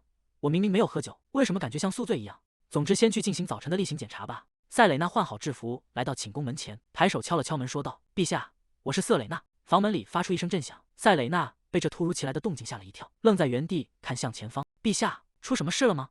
难道是从床上摔下来了？他的睡相一直很糟糕。2名侍女端着托盘匆忙经过，抱歉，借过一下。过了一会儿，塞蕾娜推开房门走进寝宫，看着眼前的景象愣住了。阿扎耶德坐在床边领口微长：“你来得真早。”瑟蕾娜有些意外地回应道：“你竟然洗过澡了，真是难得。”阿扎耶德反驳道：“你可能不知道，其实我这人挺爱干净的。”瑟蕾娜无奈地心想：大清早就在开这种玩笑。他走进床边问道：“对了，你刚才是不是摔倒了？需要涂点药膏吗？有没有哪里受伤？”阿扎耶德坐在床沿回应道：“我还没弱到那种程度。”塞蕾娜敷衍地应道：“事实知道了，先把胳膊给我，我先帮你测量体温。”阿扎耶德顺从地伸出手，又把我当成小孩子对待。瑟蕾娜检查完后说道：“谢天谢地，你没有发烧。”阿扎耶德看着近在咫尺的瑟蕾娜，内心泛起阵阵涟漪。我不喜欢表现出任何软弱，但每当她靠近时，我的心跳就快得发疯。塞蕾娜，我觉得有些不对劲。塞蕾娜被这突如其来的动作吓了一跳。什么？阿扎耶德松开手，陷入了沉思。怎么说呢？倒不是觉得哪里不舒服，只是很难形容。这种感觉对我来说也是第一次。塞蕾娜看着他，心中满是疑惑，到底是怎么回事？他神情严肃地说道：“我需要知道确切的症状，才能做出诊断，请告诉我你现在的真实感受。”阿扎耶德看向窗外说道：“我的心脏感觉很奇怪，它总是无缘无故地跳得很快，有时又感觉像要停跳了一样。而且我今天明明没有喝酒，却感觉血液在沸腾，情绪也完全不受控制。你是说你的心脏跳动的就像坏掉了一样吗？”阿扎耶德肯定地回应道：“没错，就是那样。我觉得我的心脏出问题了。”塞蕾娜沉默地看着他，无奈地说道：“陛下，请别开玩笑了。”他伸手按在阿扎耶德的胸口：“失礼了，请让我确认一下。”掌心传来剧烈且杂乱的跳动声，塞蕾娜露出惊恐的神色：“大清早心跳就这么快？他可能真的患有严重的心脏疾病，难道是因为我？”塞蕾娜神情凝重地问道：“陛下，您最近是不是经常感到愤怒？哪怕是很小的事情，也请告诉我。”阿扎耶德思索着回应道：“比起愤怒，更多的是一些让我心烦意乱的事情，有很多事一直困扰着我。”画面转到深夜的室内，阿扎耶德惊讶地问道：“什么？死了？”莱昂纳德回应道：“是的，全家人都已经死了一段时间了。他们是涉及魔石走私案相关的唯一证人。看来公爵抢先一步处理掉了他们。那是杰克冒着生命危险才找到的走私据点，原本受格里伍德城堡的保护，我借着狩猎节的名义才勉强接近那里。”阿扎耶德神情凝重地说道：“现在一切又回到了原点。有一点很可疑，尸体上没有任何反抗或自杀的痕迹。”阿扎耶德问道：“难道是中毒？”莱昂纳德摇了摇头回应道：“不，我不这么认为，这正是奇怪的地方。全家人看起来像是突然死去的，仅仅是心脏停止了跳动。全家人在同一天死于心脏骤停的概率几乎为零。格里伍德公爵到底在计划什么？”他闭上眼发出一声叹息：“哈。”塞蕾娜看着他问道：“陛下，到底是什么事让您如此烦恼？阿扎耶德猛地回过神，没什么，只是最近工作太累了。塞蕾娜松了一口气说道：“啊，原来是这样，那我就放心了。我还以为您是因为我在图书馆犯的错而生气呢。”阿扎耶德挑起眉毛看向他，犯错？哦，你确实犯了一个错，你昨晚喝醉了。瑟蕾娜愣住了，什么？我喝醉了？我吗？阿扎耶德看着他，心中暗自发笑，看来他完全不记得自己喝醉的事了。他换上一副严肃的口吻说道：“你没跟我打招呼就和诺克顿一起参加了舞会。”塞蕾娜顿时慌了神，大声辩解道：“那是因为我没有选择。诺克顿请我帮忙，防止舞会上发生意外，还要处理一些突发状况。诺克顿吗？”他盯着瑟蕾娜继续问道：“所以这也是你把我叫到露台的原因？”塞蕾娜拼命点头回应道：“是的，没错。”阿扎耶德叹了口气说道：“你至少应该提前跟我打个招呼。”塞蕾娜低下头，有些委屈地解释道：“对不起，我当时真的没有时间。为了参加舞会，我得换礼服、化妆、弄头发，我还需要这些药草，必须尽快做出诺克顿要求的解毒剂。我是在做一件好事，所以请理解我一下吧。”阿扎耶德突然伸手握住了塞蕾娜的手。“那么这件事我也应该理解吗？”瑟蕾娜愣住了。“什么？理解什么？”阿扎耶德将他的手指放入口中。塞蕾娜看着眼前的男人：“你是野兽吗？你决定要变成野兽了吗？如果你想让我放手，那就放开我。”“不，我不想放开。如果你不放手，如果你不想让我放手，我会咬得更重。”塞蕾娜支支吾吾地解释道：“我是说，那个，看来你对我有很多怨言啊，瑟蕾娜。”塞蕾娜大声回应道：“完全没有。”阿扎耶德问道：“真的吗？你不是趁机咬我吗？”塞蕾娜拼命摇头喊道：“绝对没有。”阿扎耶德垂下眼帘说道：“我一直觉得自己对私人医生还算不错，现在开始感到有些失望了。”瑟蕾娜猛地抓住阿扎耶德的手喊道：“我道歉，陛下。”阿扎耶德愣住了。瑟蕾娜神情严肃地保证道：“我再也不会了，我再也不会鲁莽地放纵自己了。如果酒水碰到我的嘴唇，我一定会把它吐出来。”阿扎耶德看着塞蕾娜的手，她的手指真小，连这副样子都很可爱，简直不敢相信这种胡言乱语是怎么回事。为什么要抓着我的手？瑟蕾娜猛地松开手，解释道：“啊，抱歉，我没多想就抓住了，大概是因为我已经习惯了你每次都想逃跑的样子，以后我会注意的。”阿扎耶德重复着他的话：“逃跑？结束了？”瑟蕾娜关切地问道：“你的手指受伤了吗？”阿扎耶德看着自己的手，没什么大碍，现在连痕迹都看不出来了。塞蕾娜松了一口气说道：“太好了，昨天的舞会上没出什么事吧？在那之后的事情我都不记得了。如果你是指诺克顿那件事，已经顺利解决了，所以不用担心。当时在图书馆里的所有人都被抓住了，公爵肯定已经对他们进行了相应的惩罚。”瑟蕾娜感叹道：“果然如此，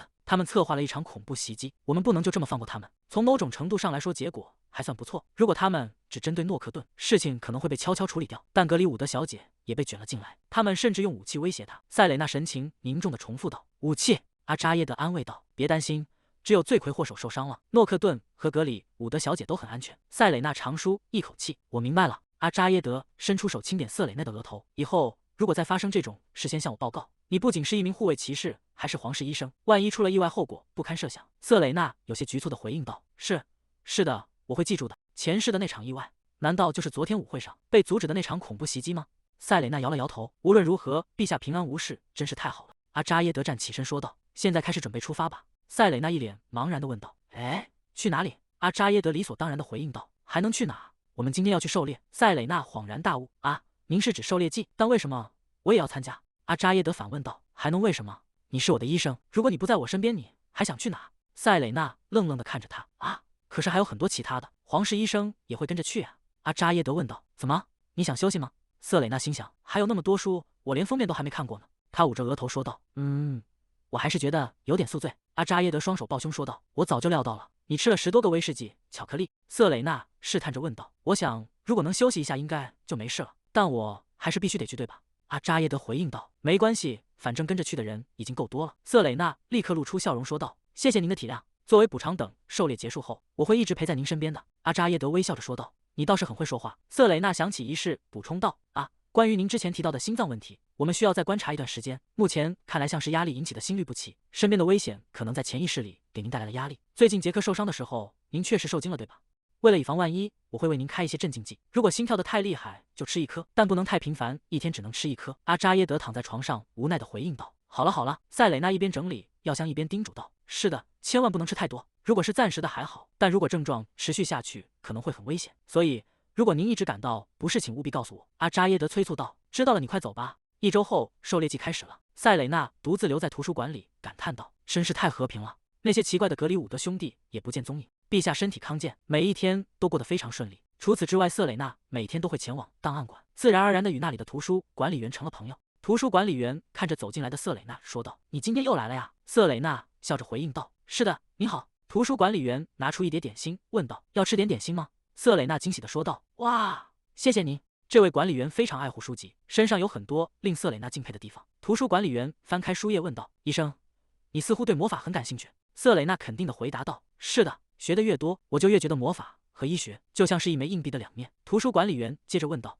那么这里的书对你有帮助吗？”塞蕾娜思索着回应道：“有一点。”塞蕾娜在翻阅古籍时，偶然发现了一条线索，那是关于一个拥有魔力核心却无法使用魔法的人。但问题是，我找不到脚注中提到的那本书，那本书从未在书店出售过，应该是从私人出版的藏书中摘录出来的。如果这里都没有，还能去哪里找呢？他叹了口气，对图书管理员说道：“其实我一直在找一本书，但似乎到处都找不到。”图书管理员思索着回应道：“如果是那种书，我也挺感兴趣的。如果你告诉我书名，我也许能帮你找到。”瑟蕾娜眼睛一亮，问道：“真的吗？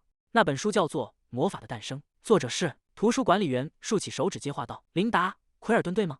瑟蕾娜惊讶地捂住嘴说道：“是的，没错。你也知道那本书吗？”图书管理员微笑着回答：“当然知道，我的亲妹妹就是那本书的作者。”瑟蕾娜惊呼道：“天啊！”图书管理员继续解释道：“他当时是个名不见经传的作家，没有出版商愿意接手，所以他自费印刷了那本书。”瑟蕾娜满怀期待地问道：“如果方便的话，我能见见他吗？”图书管理员神色黯然地回应道：“遗憾的是，那是不可能的，他去年去世了。”瑟蕾娜愣住了。啊！塞蕾娜低下头说道：“我很抱歉，我不知道这件事。”图书管理员摆了摆手回应道：“没关系，事实上，知道还有读者记得我的妹妹，对我来说是莫大的安慰。那时候，她的研究论文被认为感情色彩太重，不可靠，到处都遭到冷遇，人们甚至把他们当成小说来看待。”瑟蕾娜有些生气地说道：“那种想法也太狭隘了。”图书管理员看着塞蕾娜说道：“如果你在找《魔法的诞生》，我那里有很多副本，因为根本卖不出去，仓库里还堆着一大叠。能遇到像你这样罕见的读者，一定是命运的安排。送你一本也不是什么坏主意。”瑟蕾娜惊喜地喊道：“简直不敢相信！非常感谢您，我会付给您丰厚的报酬。”图书管理员走向门口说道：“哦，不用了，况且仓库就在森林附近，我很快就回来。”塞蕾娜跟上前去说道：“啊，那我和你一起去。”塞蕾娜走在林间小路上，听着远处传来的动静，大概是因为现在是狩猎季，听起来附近好像正在进行狩猎。别担心，虽然听起来声音很大，但实际的狩猎活动是在很远的地方进行的。瑟蕾娜点了点头，两人继续向前走去。图书管理员有些感慨地说道：“你一直陪着我这个老太婆，一定很累吧？”瑟蕾娜笑着回应道：“完全不会，我其实非常享受这段时光。如果我是公爵府的一员，我真想每天都和您聊天。”图书管理员被逗笑了：“你真的很会说话。”两人穿过树林，图书管理员指着前方的一座石屋说道：“就在那里。”塞蕾娜看着眼前的建筑感叹道：“这个仓库挺大的呢。”图书管理员推开门说道：“里面堆满了各种各样的东西。”仓库内光线昏暗，图书管理员点燃了手中的提灯说道：“稍等一下。”图书管理员提着灯在货架间寻找，让我看看。啊，找到了！图书管理员将一本书递了过来，拿去吧，这是送给你的礼物。塞蕾娜接过那本厚重的《魔法的诞生》，哇，非常感谢您！她紧紧抱着书，心中满是喜悦。真没想到能以这种方式找到这本书。塞蕾娜看向图书管理员说道：“我总觉得一直在接受您的照顾。”管理员，图书管理员笑着回应道：“你太客气了，这反而让我更想多给你一些东西。”瑟蕾娜开心地说道：“您真是太好了！既然如此，以后我会更频繁地去档案馆拜访您的。”图书管理员轻声说道：“那我才应该谢谢你。”突然，黑暗中传来一声闷响，图书管理员脚下一滑，整个人失去了平衡。哇！提灯从管理员手中脱落，重重地摔在地上，火苗瞬间从破碎的灯盏中窜出，点燃了周围干燥的杂物。瑟蕾娜急忙问道：“管理员，您没事吧？”图书管理员坐在地上回应道：“啊，我只是绊了一下。”塞蕾娜赶忙上前说道：“让我扶您起来，慢慢来。”话音未落，火势猛然扩张，炽热的红光映照在瑟蕾娜惊恐的脸上。转眼间，熊熊烈火已经吞噬了半个仓库。塞蕾娜愣在原地，火光映照在她的眼中，周围的一切都被滚滚浓烟和热浪包围，火舌瞬间吞噬了整座建筑。管理员看着眼前的烈火，惊叫道：“啊，火！小姐，您必须快点离开这里！”瑟蕾娜站在火场中，我这是怎么了？身体有些不对劲，我必须马上离开这里。但是身体动弹不得，冷汗浸透了全身。塞蕾娜看着眼前的火光，我好像在害怕火。管理员拉起塞蕾娜的手喊道：“没时间磨蹭了，快起来！”塞蕾娜被管理员拽着跑向火场外。塞蕾娜发出一声闷哼，整个人瘫倒在地上。管理员焦急地喊道：“小姐，请振作一点！天哪，我该怎么办才好？”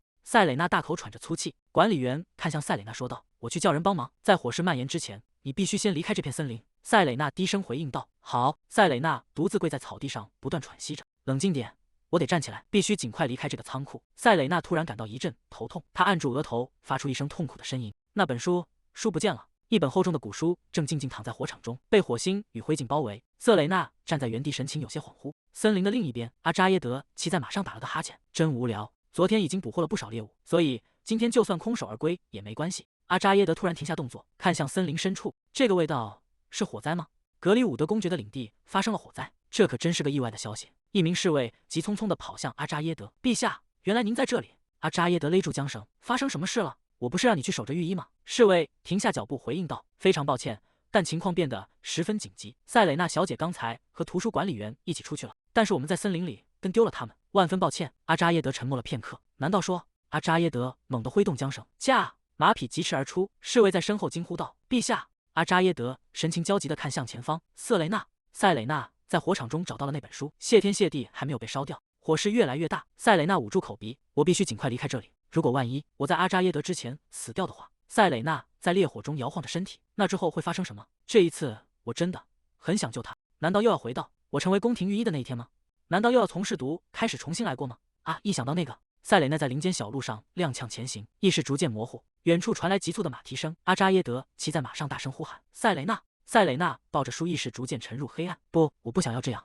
耳边传来阿扎耶德焦急的呼喊：“瑟蕾娜！”瑟蕾娜猛地睁开双眼，这是哪啊？仓库里明明发生了火灾。塞蕾娜低下头，发现自己正处于幼年状态，双手被粗重的绳索紧紧捆绑在木桩上。这是怎么回事？为什么我被绑起来了，而且变年轻了？如果这真的是我的身体，看起来大约只有7岁。那是莉迪亚胡乱剪短我头发的时候。塞蕾娜身后传来一个微弱的声音：“对不起，都是因为我。”瑟蕾娜转过头，看向那个缩在阴影里的身影，那是谁？除了我之外还有别人？塞蕾娜开口说道：“现在是争论谁对谁错的时候吗？先想想怎么离开这里吧。”瑟蕾娜愣住了，我的嘴竟然自己动了。她看着周围的一切，是梦吗？还是魔法？这到底是什么？我完全没有这段记忆。没关系，身后的男孩低声说道：“如果我们等着，妈妈很快就会来接我们的。”塞蕾娜陷入了沉默，她看起来和我差不多大，为什么能这么冷静？和她相比塞蕾娜大声反驳道：“我才不是什么离不开妈妈的小鬼，居然说只要等着妈妈出现就行了。万一她一直不来呢？我们就像待宰的鸭子一样，等着被卖到什么地方去？”男孩沉默不语。如果你能改说话的方式，大概会有很多朋友吧？瑟蕾娜猛地转过头喊道：“什么？我有很多朋友？”对于一个从未向我介绍过任何朋友的人来说，这话可没说服力。瑟蕾娜急忙辩解道：“那是因为我来这里还没多久，而且你也没有任何朋友吧？”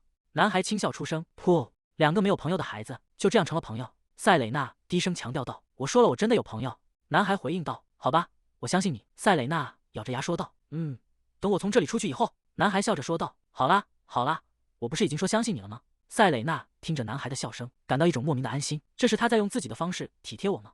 塞蕾娜缓缓闭上了眼睛，黑暗中一簇火苗突然窜起，火焰迅速蔓延，瞬间吞噬了周围的一切。塞蕾娜看着四周的烈火，有些茫然。耳边传来惊恐的喊叫声：“怪物！是怪物！”求救声在火场中回荡：“求求你饶了我吧！”塞蕾娜看着眼前的一切，这是怎么回事？到底发生了什么？惨叫声在火光中起伏：“别杀我饿呀！”蓝色的火焰冲天而起，将周围的一切吞噬。塞蕾娜看着眼前的景象，这难道是火？不，一个金发男孩站在蓝色火焰的中心，火焰顺着他的身体向上蔓延。难道这是魔法？瑟蕾娜感到一阵强烈的不安，不管这是什么，太危险了。瑟蕾娜冲着男孩喊道：“喂，你怎么了？快离开那里！”塞蕾娜伸出手想要拉住他，我们必须逃跑。热浪扑面来，塞蕾娜被逼得后退一步，好烫！男孩依旧静静地站在火焰中，没有任何反应。瑟蕾娜再次伸出手，死死抓住了男孩的手腕。清醒一点！塞蕾娜大声吼道：“你打算就这样死掉吗？”塞蕾娜紧紧抓着男孩的手，你不是说过你妈妈会来救你吗？我们约好了要一起出去的。仓库的大门被猛地撞开，强光瞬间涌入昏暗的室内。男孩坚定地说道：“我们一定能做到。”塞蕾娜发出一声惊呼：“啊！我找到他们了！”女人跑向前方，一把抱住男孩。妈妈，是的，对不起，我来晚了，你等了很久吧？快把他们带进来，幸存者们已经安全了。塞蕾娜低声说道：“是真的，他们真的来救我们了。”阿扎耶德抱住倒下的瑟蕾娜。塞蕾娜睁开眼睛，塞蕾娜，她没有呼吸了。阿扎耶德拖住她的后脑，另一只手捏住她的下颌，低下头吻上了塞蕾娜的唇。瑟蕾娜躺在床上，双眼紧闭。医生站在床边说道：“万幸塞蕾娜小姐没有被烧伤，等她恢复体力后就会醒来。”阿扎耶德站在窗前，双臂交叠在胸前说道：“好，你可以退下了。”医生躬身回应道：“是，那我就先告辞了。”医生离开房间，莱昂纳德走上前。阿扎耶德问道：“莱昂纳德，你查到什么了？”莱昂纳德回应道：“那是图书管理员管理的储藏室，据说是因为灯笼翻倒才引发了火灾。”阿扎耶德追问道：“他为什么要进储藏室？”莱昂纳德回答道：“据说塞蕾娜小姐是为了去找一本她一直在找的书，因为那本书已经绝版了，所以被单独存放在仓库里。但在她拿着书出来时，火灾发生了。据说她一看到火焰，就突然出现了呼吸困难的症状。”阿扎耶德按住额头问道：“所以他们就把她一个人丢在那儿了？”莱昂纳德解释道，因为那是公爵领地的森林，他们的第一反应是必须立刻灭火，所以急忙跑出去求救。那时瑟蕾娜小姐也已经离开了仓库。阿扎耶德追问道，等等，所以他又回到了着火的仓库里？莱昂纳德回应道，是的。看来他是回去取那本落下的书了，那本书上也有烧焦的痕迹。考虑到他们在向格里伍德解释情况时隐瞒了瑟蕾娜，看来他们是想保护她免受进一步的影响。这只是一场意外，并没有人想要伤害塞蕾娜。但如果我没有听说这件事，只是路过那里，如果我根本不知道发生了火灾呢？阿扎耶德问道。负责保护他的骑士们呢？莱昂纳德回答道，他们当时都在外面等着。他们说塞蕾娜小姐平时经常待在档案室里，所以发现她去了森林时已经太晚了。我们该怎么处理？阿扎耶德神色冰冷地说道，从今天起全部撤职，在狩猎节剩下的时间里，塞蕾娜的安全就交给你了。莱昂纳德。莱昂纳德躬身领命，遵命陛下。莱昂内德退下后，阿扎耶德独自站在窗前，仅仅因为一个瞬间的选择，我差点就失去了瑟蕾娜。他看着瑟蕾娜苍白的脸庞，难道他有关于火灾的创伤吗？如果塞蕾娜真的那么害怕火，那么之前他定期为我检查身体，对他来说一定非常不容易。他按住太阳穴，想到，不，以瑟蕾娜的性格，他一定是强迫自己去忍受那一切。如果我一直这样独自思考，这件事永远不会结束。重要的是他现在安全了。阿扎耶德伸出手抚摸着塞蕾娜的长发，不要再发生了，没有我的允许，不准让自己受伤。毕竟你现在属于我。虽然我现在还无法准确定义这种感觉，但有一点很清楚，塞蕾娜对我来说是一个特别的人。或许这种感觉就像那些曾接受过伊兹林治疗的人一样，这一定是战友之情。塞蕾娜在睡梦中发出一声闷哼，阿扎耶德注意到了一些异样，那是，难道他刚才受伤了吗？那个庸医明明说他没事。阿扎耶德俯下身，仔细查看瑟蕾娜的额头，并不是新伤，而是一道陈旧的疤痕。他是什么时候受的？瑟蕾娜缓缓睁开眼睛，发出一声疑惑的轻哼。阿扎耶德愣在原地。陛下，您在做什么？阿扎耶德猛地向后跳开喊道。啊，没什么。他这是怎么了？塞蕾娜环顾四周，这是哪里？阿扎耶德站在一旁回应道，这是我的卧室。瑟蕾娜疑惑地问道，我为什么会在这里？阿扎耶德走进床边说道，你先躺下。他伸出手在瑟蕾娜面前晃了晃，我伸出了几根手指。塞蕾娜看着他的手回答道，3根。阿扎耶德又换了个手势问道，这个呢？瑟蕾娜有些茫然地回应道，这是在做什么？1根。看来意识很清醒。再看看体温，他伸手探向塞蕾娜的额头，没有发烧。你还有哪里不舒服吗？如果不舒服，我就去叫医生。塞蕾娜轻声回答道，我没事。比起这个，和我在一起的那位管理员怎么样了？森林里的火势呢？阿扎耶德叹了口气说道，你一醒来就在担心别人啊。阿扎耶德说道，他会受到一些惩罚，但不会被解雇。至于那场火，我刚好在附近，就顺手把它扑灭了。瑟蕾娜惊讶地问道，什么？原来那不是幻觉，我当时真的见到了陛下，陛下差点就受伤了。塞蕾娜看向阿扎耶德说道，谢谢您的救命之恩，但是当时伤疤传来的那种痛楚到底是怎么回事？阿扎耶德沉默地看着他。阿扎耶德突然开口问道，塞蕾娜，难道我对你来说很可怕吗？瑟蕾娜躺在床上问道，是的。你是什么意思？御医为什么要害怕自己的病人？通常应该是反过来的吧？如果不是那样，那就当我没说。阿扎耶德看着他继续问道，我听说火灾之后你的情况恶化了，有什么原因吗？比如身体有什么异常？塞蕾娜看着天花板回应道，我不确定，那确实是我从未经历过的事情。当我看到火势在储藏室蔓延的那一刻，我的身体僵住了，但我为什么会有那种反应，我真的不知道，我只是无法安心。阿扎耶德双臂交叠说道，我的御医身体这么虚弱，恐怕每场火灾都会让你精疲力竭。瑟蕾娜躺在床上笑了起来，陛下，这话平时不都是我对您说的吗？阿扎耶德回应道，最近这些日子，感觉你才是比我更虚弱的那个人。塞蕾娜反驳道，那也才发生过2次，这么说有点不公平吧？而且我也不是故意的。阿扎耶德继续说道，但那2次你都病得很重，难道你不害怕吗？塞蕾娜看着他说道，我当然害怕，我差点就死掉了。阿扎耶德沉默了片刻，低声说道，至少现在你再也不用害怕火了。瑟蕾娜疑惑地问道，哎，那是为什么？那得你自己去弄明白。瑟蕾娜追问道，你该不会是说以后每一场火灾你都会去扑灭吧？阿扎耶德背对着他回应道，我可没那么闲。阿扎耶德看着他说道，没必要想太多，只要知道我很在意你就好。他凑近了一些，继续说道，所以当我不在身边的时候，别再让自己受伤了。塞蕾娜愣在原地，支支吾吾地回应道，哦，那个。阿扎耶德直起身子说道，好了，我该走了，如果有人看到你从我房间出去，会惹麻烦的，今晚你就留在这里休息吧。瑟蕾娜急忙坐起来问道，什么？那您要去哪里睡呢，陛下？阿扎耶德走向门口回应道，我会自己处理的，别担心。随着房门关上的声音，房间里只剩下塞蕾娜一个人，她坐在宽大的床上陷入了沉默。她拉起被子蒙住脸，为什么她突然表现成那样？说什么在意我还叫我不要受伤？她本该表现得正常一点的，现在我根本没法停止去想这些事。即便像我这样对容貌并不在意的人，仅仅是看着她也会感到失神。她就是那样美丽，而且她身上还有很好闻的味道。诺克顿走在幽蓝的长廊中，一个声音从前方传来，嘿，诺克顿。詹姆斯走近说道，你看起来气色不错，你不是应该待在密室里吗？詹姆斯面无表情地回应道，啊，我已经去过了。我一直很好奇，为什么你不再去那里了，却依然能得到公爵大人的青睐，你到底想说什么？詹姆斯带着嘲讽的笑容说道：“你其实也没什么特别的，不是吗？你自己打开了那扇门。那间密室曾是公爵的消遣方式之一，通过反复禁闭学员作为惩罚，直到他们彻底崩溃才打开房门。对于那些能靠自己熬过痛苦并打开房门的学员，公爵会给予权力和恩宠作为奖励。当我意识到这一切都只是个测试后，我离开了格里伍德家族。”詹姆斯继续挑衅道：“所以呢，看着你的兄弟们在那间密室里受苦，感觉如何？那段时间你一定觉得很有趣吧？看来你打算留在这里了。”詹姆斯·诺克顿冷淡地回应道：“并不是真的。”詹姆斯猛地伸手抓住诺克顿的手臂：“因为你，帕特里克被剥夺了继承权，那怎么能怪我？那是帕特里克自找的。”他甩开对方的手，继续向前走去。詹姆斯愣在原地问道：“什么？”诺克顿停下脚步：“如果你没有胆量，至少应该学会察言观色。你不觉得那是这里唯一的生存之道吗？”詹姆斯发出一声冷笑：“你那傲慢的态度维持不了多久了。公爵大人已经许诺让我来继承继承人的位置。”诺克顿眼神冰冷地回应道：“看来你忘了，那个位置是我扔掉不要的。”詹姆斯咬紧牙关，愤怒地冲上前抓住诺克顿的衣领：“你这个混蛋只会耍嘴皮子！”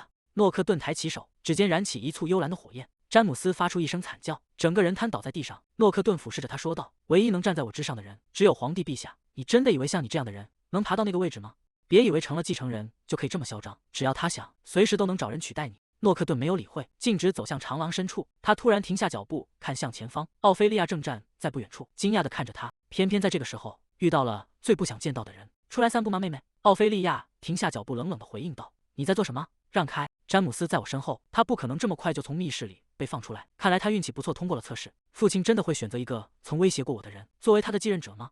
诺克顿沉吟片刻：“你应该很清楚他是什么样的人。”奥菲利亚转过身对身后的侍从说道：“回房间去吧。”侍从恭敬地回应道：“是的，小姐。”诺克顿独自走在幽蓝的长廊中。格里伍德家族就是这样一个地方，为了家族的利益，必须放弃一切。无论你是唯一的嫡系血脉，还是一个从未有人知晓其存在的私生子，曾经有那么一段时间，仅仅是因为拥有家人这件事，就能让我感到慰藉。我的母亲在独自生下我后不久便去世了，而我的父亲也彻底失踪，再无音讯。在我即将流落街头时，收留我的人是母亲的妹妹，我的姨妈。姨妈坐在餐桌旁，转过头看向门口，问道：“你在做什么？还不快过来坐下！”年幼的诺克顿看着满桌的饭菜，站在门边不知所措。虽然他们并没有热情地欢迎我，但我真的以为我们或许还能成为一家人。某一天，诺克顿跑完腿回到家，我回来了。他走进屋子，看到桌上放着点心，是点心。诺克顿拿起一块尝了尝，那味道非常甜，很好吃，但那份甜蜜并没能持续太久。我的点心！姨妈冲了过来，挥起手中的长杆：“你怎么敢碰属于我儿子的东西？”那天我吃下的并不是点心，而是让我认清现实的剧毒。从那以后，我和姨妈的关系变得更加疏远，直到我被承认为格里伍德家族的血脉，动身前往公爵领地，所有的联系便彻底断绝了。即便拥有相同的血缘，也未必能成为家人；即便被视为家人，现实中也可能只是被当作商品对待。诺克顿叹了口气：“这就是所谓的家人吗？”就在这时，一个声音从身后传来，沉重的叹息仿佛要让地面塌陷。阿扎耶德问道：“你有时间吗？”诺克顿停下脚步：“你从什么时候开始在那里的？”阿扎耶德走近后回应道：“从你像个地痞流氓一样挡住格里伍德小姐去路的时候开始。”诺克顿反问道：“地痞流氓？即便已经抛弃了家族的姓氏，你却还在照顾那个同父异母的妹妹，真是感性。”阿扎耶德回应道：“并不是那样，但这种多余的情感会带来麻烦。是你放的吧？那个窃听器，塞雷内小姐也知道这件事吗？”诺克顿摊开手掌，掌心躺着一枚小巧的装置。“目前还不知道。”阿扎耶德追问道：“你打算瞒到什么时候？”诺克顿沉默了片刻，随后微笑着回应道：“大概会瞒到我再也瞒不下去的时候吧。你知道我一直觉得你既多疑又狡诈。”阿扎耶德看着他说道：“所以这一次你又要说这是为了我好吗？”诺克顿坦然地回应道：“没错，就是这样。所以你就不能睁一只眼闭一只眼吗？”阿扎耶德陷入了沉默。诺克顿·哈里森作为格里伍德公爵的亲信助手，他确实非常擅长处理这些幕后的琐事。多亏了他，我得到了很多帮助，也得以提前避开危险。但如果认为这一切行为都仅仅源于盲目的忠诚，这让我感到有些窒息。”阿扎耶德低声叫道：“诺克顿，你没必要特意去做那些我没有要求你做的事。”诺克顿问道：“这一次我又让你感到不舒服了吗？是因为我未经允许就采取了行动吗？”阿扎耶德叹了口气说道：“不是那样的，只是你没必要像对待公爵那样对我展现忠诚。我需要的是朋友，而不是猎犬。”诺克顿陷入了沉默。过了一会儿，诺克顿回应道：“我知道，这就是我喜欢你的原因啊，扎耶德。”阿扎耶德无言以对。“那只是习惯，也是为了以防万一而准备的保险。我希望你能把它看作是我对待珍贵朋友的方式。”阿扎耶德摆了摆手说道：“总之，我明白你的心意了，所以现在停手吧。”诺克顿回应道：“你这么说真让我伤心。”阿扎耶德听起来简直就像是在叫我不要再喜欢你了一样。阿扎耶德没好气地说道：“少开这种令人毛骨悚然的玩笑。”诺克顿看着手中的装置说道：“反正我本来也打算让皮区把它取回来的，所以谢谢你帮我省了麻烦。阿扎耶德冷哼一声说道：“你还真是能言善辩。”诺克顿继续说道：“我之所以调查，是因为他对治疗方案的执着看起来有些反常，我以为他另有图谋。”阿扎耶德问道：“那么你找到预想中的阴谋了吗？”诺克顿看着手中的装置，回应道：“没有。事实证明，他只是一个工作非常努力的人。但令人惊讶的是，即便他在提防我，却依然能很好的利用我。”而且从未向你透露过任何关于我的重要信息。也许是因为在成为你的朋友之前，他首先是文森特家的人，所以才格外谨慎。不管怎样，这并不坏。阿扎耶德思索着说道：“他确实很敏锐。”诺克顿看着他，沉默了一会儿。“所以你喜欢他吗？”阿扎耶德愣住了，他有些慌乱地回应道：“我喜欢他。”塞雷娜，你在胡说什么？诺克顿看着他说道：“我就是这么想的，难道不是吗？”阿扎耶德支支吾吾地说道：“我是说。”阿扎耶德大声反驳道：“是战友爱。”那只是纯粹的战友爱，我们在多次检查的过程中变得亲近了而已。诺克顿意味深长地重复道：“亲近吗？战友爱？呵，好吧，那对你来说是件好事，能有一个好的战友啊。”扎耶德，阿扎耶德怀疑地问道：“你听起来怎么像是在讽刺我？”诺克顿笑着回应道：“当然没有。那么我该告辞了，我计划明天一早动身前往首都，好吧？那我们首都见。”1周后，皇宫狩猎季在我康复时刚好结束，我平安回到了宫殿。塞雷娜坐在书桌前翻阅着书籍，她看着书上的内容，低声念道：“有些情况下，即便魔力核心已经显现，人也无法使用魔法，但这通常可以通过识别他们所能控制的魔法元素来轻易解决。问题在于拥有这种知识的人，从一开始就不可能无法使用魔法，他们又不是白痴。”白痴！塞雷娜猛地站起身，对着书本大声喊道：“就因为你是作者，就觉得自己无所不知吗？这种明目张胆的侮辱真是太丢脸了！”塞雷娜无力地趴在桌上，脑海中仿佛有无数本书在嘲笑他是白痴，简直不敢相信这本书竟然是那位和蔼的图书管理员的妹妹写的，真是难以置信。现在我明白为什么出版社要拒绝这本书了。逻辑分析虽然很出色，但里面充满了刻薄的批评和侮辱，对出版商来说肯定很难卖出去。塞雷娜叹了口气，虽然读起来很让人沮丧，但里面确实有我非常想找的内容。继续读下去吧。书页上写着，大多数觉醒后却无法使用魔法的人都有一个共同点，那就是对觉醒时的记忆非常模糊。塞雷娜看着这段文字陷入了沉思。换句话说，觉醒时的记忆越清晰，成为强大魔法师的可能性就越高。反之，如果没有觉醒时的记忆，那么就与徒有其名的魔法师无异。所以，如果你想使用魔法，就必须找回那段记忆。塞雷娜看着书页上的文字，至于该如何找回，你只能期待奇迹发生，在某个瞬间突然领悟魔法的使用方法。除此之外，别无他法。所以不要再浪费时间了，还是怪自己没脑子，老老实实过普通人的生活吧。塞雷娜看着这些文字，气得浑身发抖。她猛地举起书，大喊道：“你打算一直这样冷嘲热讽到最后吗？”塞雷娜颓然地趴在桌上，书又有什么错呢？找回记忆吗？觉醒魔法时的记忆。她想起之前做过的那个梦，那个梦总让人觉得哪里不对劲。我不记得梦里那个孩子的长相，但我短暂看到的那个标志，感觉非常眼熟。如果那不只是一个普通的梦，而是我丢失的记忆碎片呢？塞雷娜趴在桌子上，发出一声呻吟。不行，什么都想不起来。光靠一个人在这里烦恼是解决不了问题的。我应该去问问埃尔达阿姨，毕竟我几乎是在药房长大的。如果真的发生过觉醒魔法这种大事，埃尔达阿姨一定会记得。塞雷娜快步走在长廊上，我得马上向皇帝申请休假。窗外正下着雨，雨水冲刷着宫殿的墙瓦，发出连绵不断的声响。莱昂纳德站在办公桌旁，陛下，今年您还要去那里吗？阿扎耶德翻看着手中的文件，平静地回应道：“我想我应该去，我要去见我的母亲。”莱昂纳德看着他，心中暗自思忖：我原以为他已经好些了。是的，我会提前联系神殿。好的，母亲的忌日快到了，每到这个时候，那天的记忆总会浮现。那个细雨绵绵的夜晚，母亲曾是命运之神佩里亚努斯的虔诚信徒，在那段日子里，似乎有某种预言降临了。昏暗的房间内，母亲跪在窗前祈祷。阿扎耶德，无论从现在起发生什么，你都必须坚强，即便我不在这里。阿扎耶德看着母亲问道：“母亲，您为什么要这么说？听起来就像您要去很远的地方一样。”母亲转过头看向他，眼神中透着哀伤。我只希望你能幸福，我亲爱的孩子。所以，请让你的悲伤缩短，让你的幸福长久。特别是当幸福来临时，你必须全心全意地去迎接它。母亲伸出手抚摸着他的头。由于不能直接讨论预言的潜规则，他当时无法追问那些话背后的含义。当那个时刻到来时，你也会理解他的意志。他无法想象，作为皇宫里唯一预见到死亡的人，母亲当时承受着怎样的心情。那是全皇宫都没有人能预料到的结局。阿扎耶德握着羽毛笔，最终他在我不久后便死于一场神秘的意外。我至少应该问问他，那个预言到底是什么？莱昂纳德站在一旁，陛下，当年发生的事仅仅是一场意外，美迪亚大人也不会希望看到您现在这个样子。阿扎耶德猛地站起身，双手撑在桌面上问道：“你真的这么认为吗？”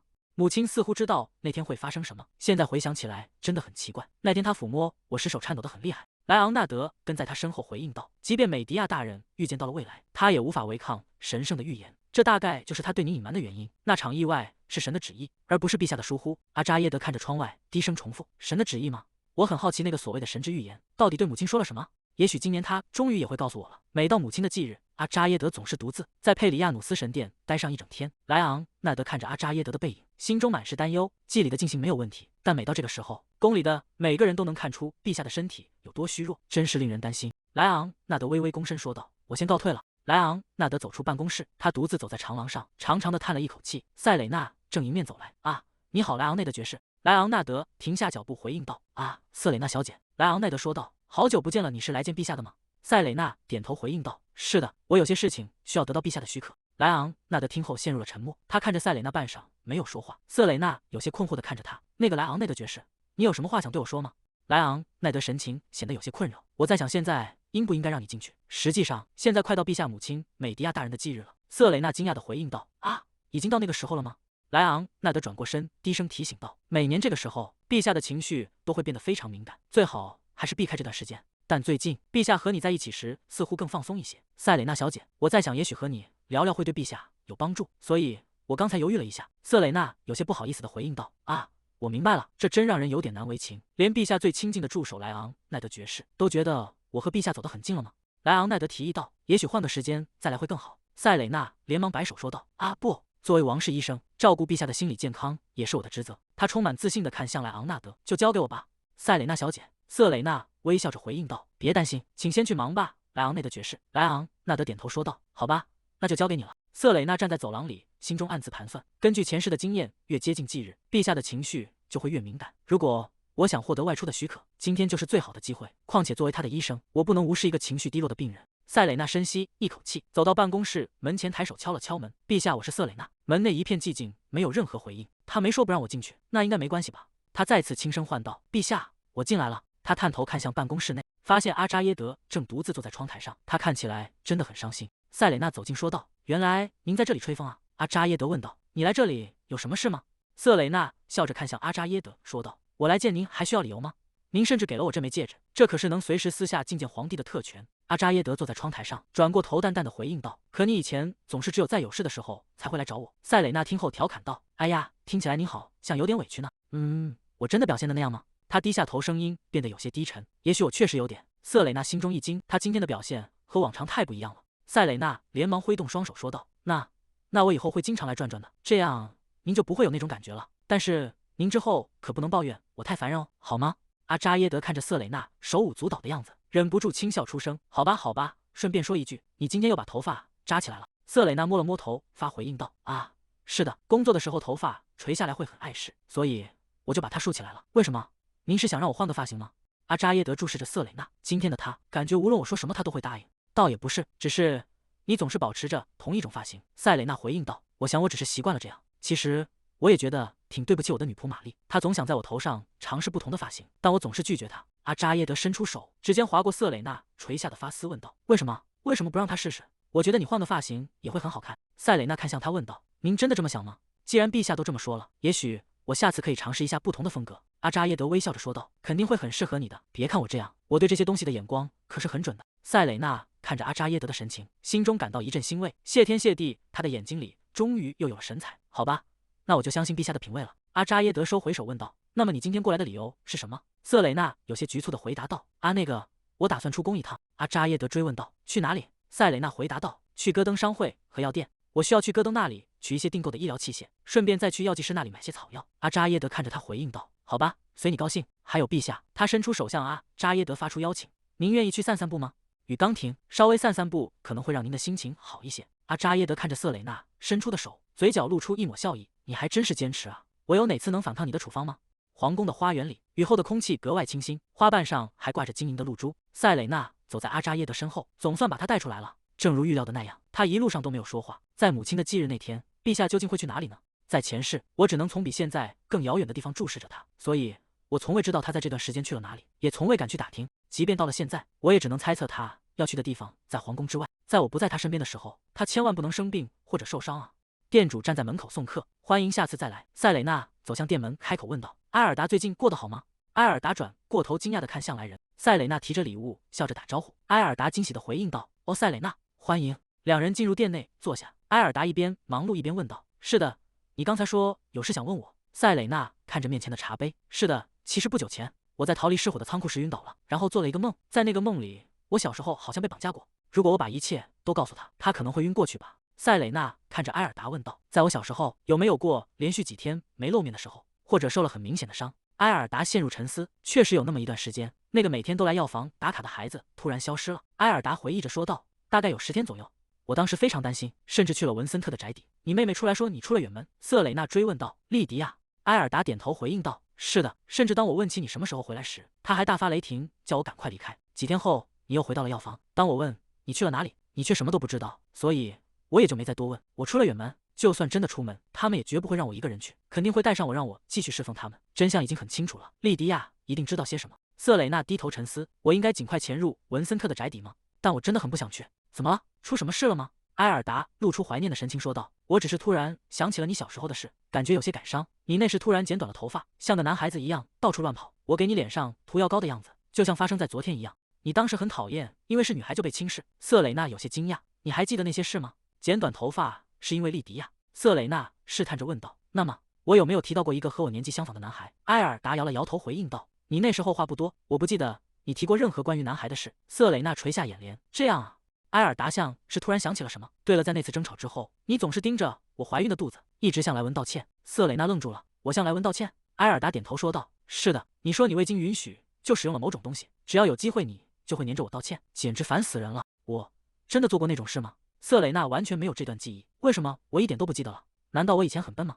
就在这时，药房的大门被猛地推开，发出巨大的声响。什么？杰克大步走进药房，笑着大声嚷嚷：“陛下竟然选了个傻瓜进宫！”塞蕾娜被吓了一跳。杰克，你怎么来这儿了？杰克晃了晃手中的卷轴，回应道：“我是来下单的。”埃尔达看着两人，疑惑地问道：“你们两个互相认识吗？是怎么认识的？”塞蕾娜看向杰克说道：“我本来也打算今天去一趟商会。”杰克笑着回应道：“哦，真的吗？那时间正好。埃尔达，请在月底前准备好清单上的所有东西。”埃尔达接过清单查看，让我看看。送货地址不是戈登商会，而是神殿。杰克点头说道：“是的，这是私人订单。”塞蕾娜端起茶杯喝了一口。我该什么时候去问莉迪亚呢？杰克看向塞蕾娜喊道：“塞蕾娜，既然遇到了，要顺便去拿你的东西吗？”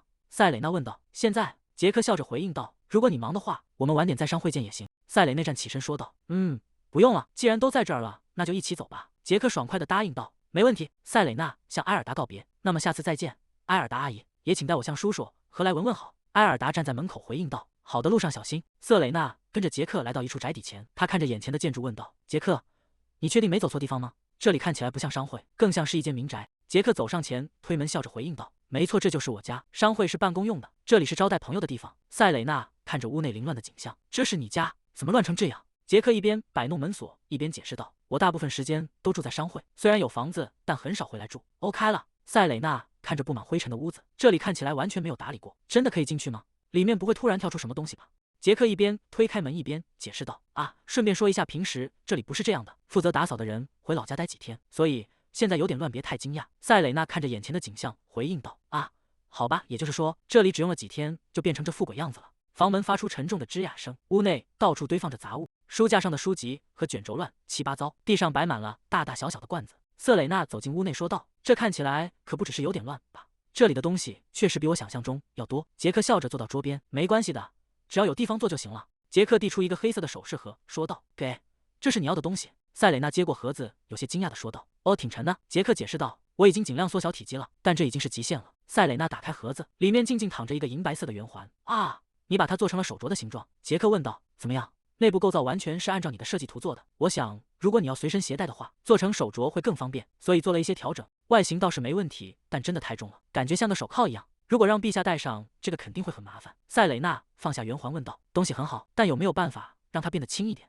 杰克摊开手解释道：“其实我可以施加轻量化魔法，但是……”塞蕾娜接着说道：“那样魔法会产生干扰，导致它无法正常工作。毕竟里面已经有一个人工魔力核心了。”杰克思索着说道：“没错，不过还有另一种方法，就是使用圣石。魔力与神圣力量由于起源不同，它们是相互排斥的力量。神圣力量与神灵和上天有关，而魔力则源自大地与自然。含有神圣力量的圣石是一种非常神秘的石头，它不会与魔力混合。换句话说，正因为这种排斥特性，只要有了圣石，你就可以同时使用这两种魔法。”杰克继续说道：“如你所知，那是极其稀有的物品。”塞蕾娜端着手镯：“我也会再想想别的办法。”杰克却显得很有信心。不过幸运的是，朝圣者们很快就要回到神殿了，我应该能弄到一个。瑟蕾娜愣住了：“哈，那种稀有物品你能这么轻易弄到吗？”杰克，难道你和神殿的关系很亲近吗？或者说你和祭司们有什么交情？杰克整个人僵住了。啊，那个，塞蕾娜盯着他问道。你这是什么反应？杰克干笑了几声说道，哈哈，倒也不是什么特别的人脉，只是我每年都会去那个地方一趟，算是某种秘密吧。塞蕾娜一脸怀疑的看着他，所以你和神殿到底熟不熟？我真的不该管得太宽。杰克转移话题问道，顺便问一下陛下的近况如何，有没有什么反常的地方？塞蕾娜愣了一下，啊，他低下头回应道，不太好，他经常发呆。杰克若有所思的说道，我明白了，请多费心照顾他。每年的这个时候，他的精神状态往往会变得不太稳定。好的，我听说陛下在纪念日那天会离开皇宫，你知道他要去哪儿吗？杰克点头回应道，啊，是的，我知道，他每年都会去那里。塞蕾娜急切地追问道，是在哪里？杰克故作神秘的沉吟道，会在哪儿呢？塞蕾娜盯着杰克问道，杰克，你是故意在逗我吗？杰克笑着摆手说道，哈哈，我不能告诉你，毕竟陛下的行踪可是最高机密，不如你直接去问陛下本人如何？瑟蕾娜有些犹豫地说道，但是作为一个医生，问这种事感觉太私人了。杰克看着他沉默不语，其实还有一个办法能让那个手镯奏效。塞蕾娜转过头看向他，杰克解释道，你可以利用神圣力量形成一个神圣护盾，既然我们现在没有圣石，这可以作为一个临时的替代方案。塞蕾娜看着桌上的圆环问道，你是建议用祭司的神圣力量来代替圣石吗？杰克点头回应道，没错，虽然它不像圣石那样持久，但应该能撑过安全检查。塞蕾娜露出笑容说道，那真是个好主意。但他随即又担心地问道，可是祭司们会同意帮忙吗？他们不会随便动用神圣力量，毕竟那是神的力量。杰克笑着回应道，通常情况下当然不会。杰克自信地拍着胸脯说道，但我是谁？我可是戈登商会的会长杰克呀。塞蕾娜看着一脸兴奋的杰克，他看起来真的很亢奋。是我的错觉吗？我认识佩里亚努斯神殿的人，我会提前去和他们谈谈，争取得到一些帮助。塞蕾娜回应道，谢谢你，那就拜托你了。杰克摆了摆手说道，不用谢我。他拖着下巴露出一个意味深长的微笑说道，应该是我向你道谢才对。几天后，庄园内传来呼唤声，塞蕾娜，有一封戈登商会寄来的信。塞蕾娜回应道，啊，我马上看。那是杰克寄来的信，信中写道，我们已经获得了佩里亚努斯神庙的协助许可，神庙的入场证也随信一同寄出了，但请务必记住必须在指定的日期前往。塞蕾娜看着信件，我得提前准备好入场证。他拿起那张入场证，发出一声惊呼，这个文章，这是我在梦里见过的文章。那些圣骑士出现在那里的原因，是因为那个孩子与佩里亚努斯神庙有关吗？为了找回记忆，我还有很多地方要去调查，甚至还得再去一次文森特城堡。虽然我真的很不想去那里，而且还得去见莉迪亚。首先前往神庙的日期是……他看清日期后愣住了，竟然是美迪亚夫人的忌日，偏偏选在这一天。虽然陛下那天会秘密离开皇宫，但我真的也可以在那天外出吗？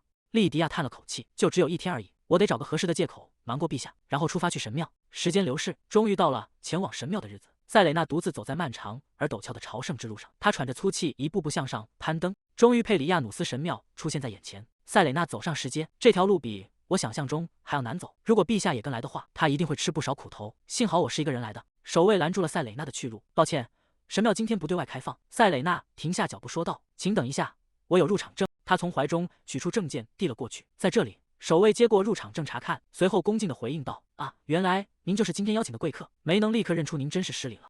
今天这里要举行重要的仪式，所以祈祷室不会对外开放，我们会引导您前往接待室。塞蕾娜回应道，啊，祈祷室应该是一直开放的，难道是有哪位贵族包下了整个神庙吗？守卫在前面带路，请往这边走。塞蕾娜回应道，好的。他提着行李箱走进神庙内部，看着宏伟的建筑，感叹道，哇，这里和皇宫附近的阿格尼斯神庙不同，给人一种朴素的感觉。克罗坦帝国主要信仰火神阿格尼斯，但也认可其他信仰，因此留下了各种宗教和神庙。佩里亚努斯是掌管命运的神，据说他有时会预言信徒的未来，但从未有人真正见过这位神明，所以他并不是一位非常有名的神。守卫停在一扇门前，说道，您看到的这扇门就是接待室的入口。塞蕾娜回应道，谢谢。塞蕾娜握住门把手，如果我进去等的话，祭司会过来吗？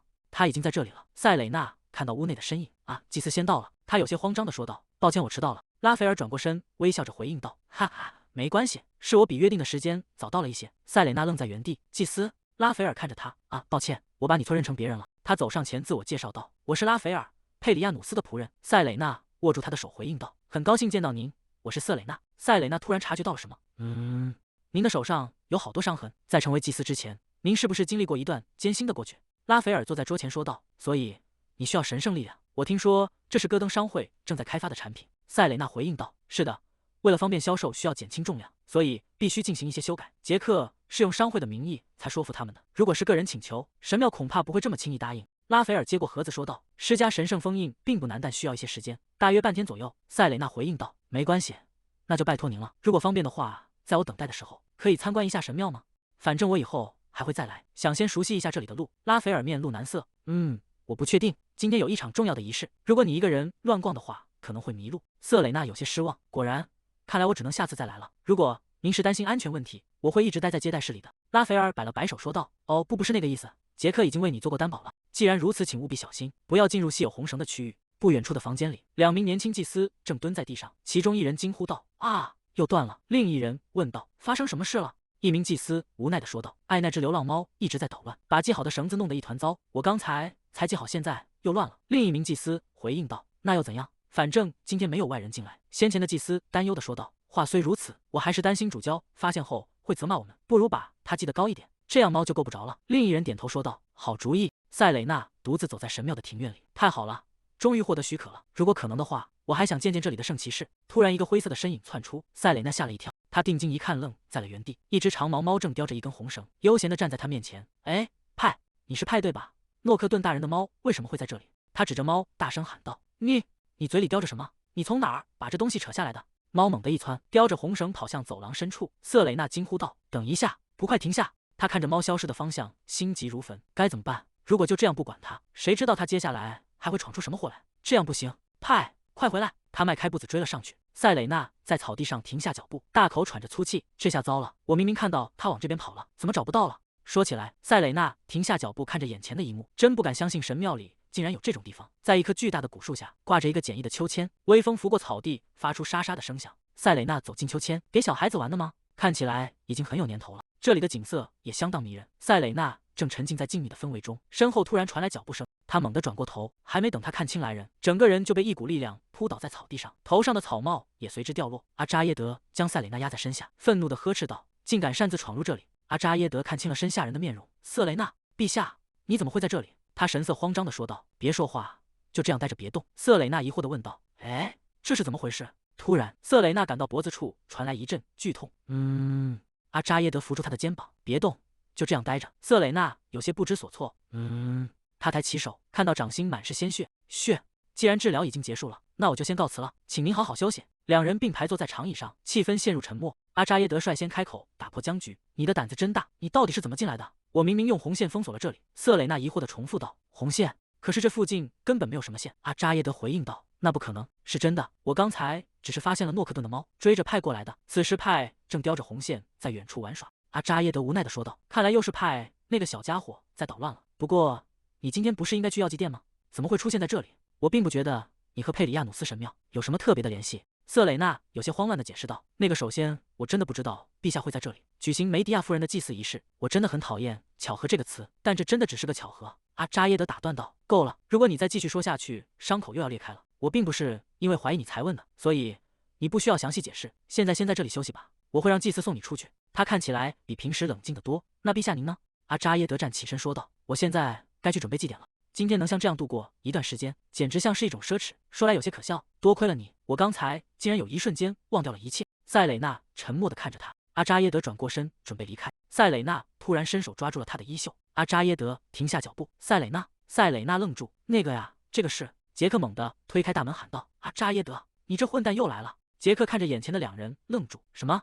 塞蕾娜也在这里吗？”瑟蕾娜惊讶地喊道。“杰克！”杰克打量着塞蕾娜，说道：“在那期间，你遇到了阿扎耶德吗？”“等等，你受伤了？”塞蕾娜摸着脖子上的绷带，回应道：“啊，被剑划伤了。”杰克愤怒地大喊道：“什么？什么样的疯子会在大白天袭击别人？”瑟蕾娜试图安抚道：“杰克，我真的没事。”杰克指着塞蕾娜的脖子吼道：“脖子上缠着那种绷带，可不是能说出没事这种话的情况。你看到凶手的脸了吗？快描述一下那家伙长什么样，我现在就去抓住那个混蛋，然后割断他的。”瑟蕾娜猛地拍桌而起，大声呵斥道：“你要割断谁的脖子？你这个白痴，你在胡说八道些什么啊？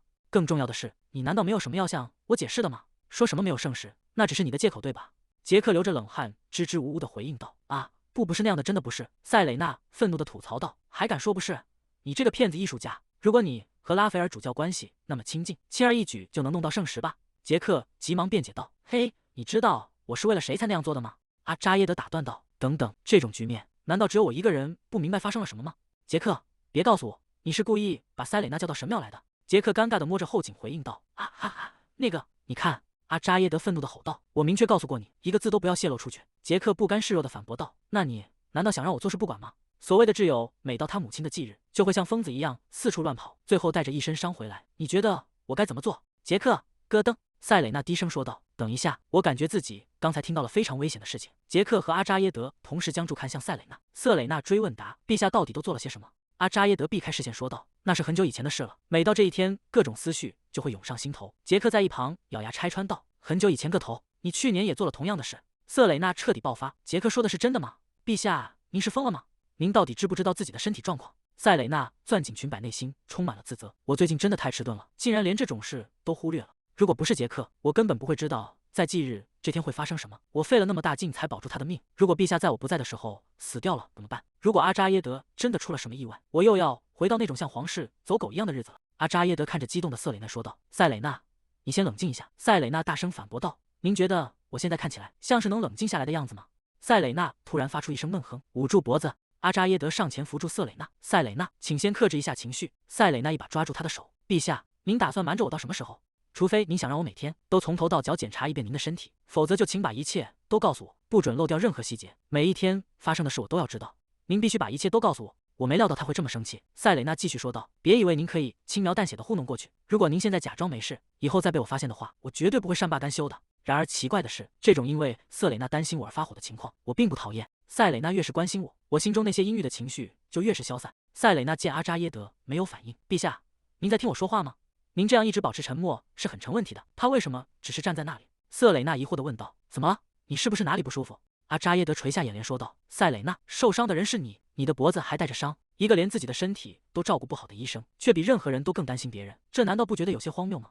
塞蕾娜反驳道：“伤口明明是您造成的，您说这种话才更奇怪吧？”阿扎耶德沉默了。阿扎耶德低声说道：“对不起。”瑟蕾娜有些慌乱地回应道：“不，我不是为了听您道歉才这么说的。您可是帝国的皇帝，怎么能这么轻易就低头道歉呢？”阿扎耶德回应道：“我对自己的子民一向是位无限仁慈的皇帝。”杰克突然大喊道：“等等！你们是说攻击塞蕾内的人是阿扎耶德？你居然还在那儿？”杰克摊开双手问道：“这一切到底是怎么回事？”阿扎耶德，你真的攻击了塞蕾娜吗？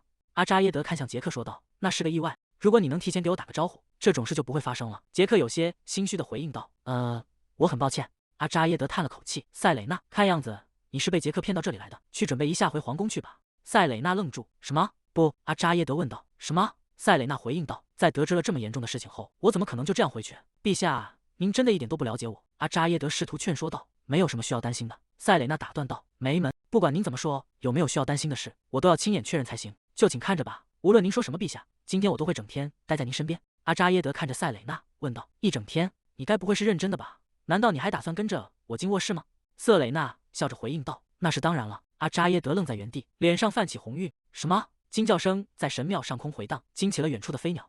你到底在说什么？绝对不允许！塞蕾娜平静地回应道：“该说这话的人是我才对，我怎么能让你一个人待着？谁知道你晚上会做出什么事来？”阿扎耶德看着他，心想他到底知不知道自己是个男人？他涨红了脸反驳道：“那不是重点。”塞蕾娜继续说道：“反正我平时也经常出入陛下的卧室。”阿扎耶德气急败坏地打断他：“就是因为这样，你才不该说这种让人误会的话。”一旁的杰克捂着嘴，露出了看好戏的表情。塞蕾娜看着阿扎耶德，认真的说道：“如果你独自一人，陷入忧郁思绪的风险会更高。我不知道是什么样的过去在折磨着陛下的心，但我希望你知道，陛下身边有很多关心你的人。”阿扎耶德愣住了，低声问道：“你关心我吗？”瑟蕾娜微笑着回答：“是的，所以陛下从现在起，你可以多信任我，多依赖我一点。”阿扎耶德凝视着瑟蕾娜，陷入了沉默。这时诺克顿猛地推开门，大喊道：“阿扎耶德，我找了你好久。”诺克顿看着屋内的景象愣住了：“塞蕾娜小姐，你怎么会在这里？”杰克站在一旁尴尬地笑了笑：“哎呀，稍微晚了一点点。”瑟蕾娜有些局促地打了个招呼：“你好。”阳光洒在花园的露台上，多亏了瑟蕾娜小姐，空缺的位置总算填补上了。莉莉今年没法参加。塞蕾娜坐在对面回应道：“啊，所以原本今天应该是洛厄尔伯爵要来的，现在正是我代替伯爵留在这里的最佳时机，对吧，莱昂纳德大人？”莱昂纳德笑着点头：“你说的对，这样安排简直完美。”阿扎耶德站在窗边，看着露台上像谈甚欢的三人，他转过身看向站在屋内的杰克：“现在解释一下吧。”杰克挠了挠头：“什么？”阿扎耶德盯着杰克质问：“你到底在想什么？竟然搞出这种花样！我明确告诉过你，不要把瑟蕾娜牵扯进来。”杰克有些慌乱的辩解：“啊，我只是担心你，我想着反正塞蕾娜迟早会发现，所以觉得没关系。结果是我错了。”阿扎耶德依旧面色阴沉。杰克举起双手投降：“好了，我知道错了。不过这也有点不公平吧？刚才和瑟蕾娜说话的时候，明明是一副圣人般的温柔表情，为什么现在只对我露出这种杀人的眼神？”杰克试探着问道。不过塞蕾娜能来，你难道不高兴吗？不是这样吗？阿扎耶德冷冷的回应，一点也不高兴，因为你事情变得更麻烦了。杰克盯着阿扎耶德，心想这家伙是怎么回事？难道他连自己的心意都不知道吗？我没预料到会变成这样。他看着远处的瑟蕾娜，脸上不自觉地浮现出一抹温柔的微笑。杰克敏锐地捕捉到了这一幕。嘿，阿扎耶德，一个人会用那种眼神去看待他觉得麻烦的人吗？阿扎耶德立刻收起笑容。什么？我的眼神怎么了？杰克指着他说道。仔细想想吧，我是说问你自己的心。如果瑟蕾那刚才转身离开时态度像刀子一样冷酷，你还能露出那样的笑容吗？阿扎耶德看着杰克问道。这突然间在胡说什么？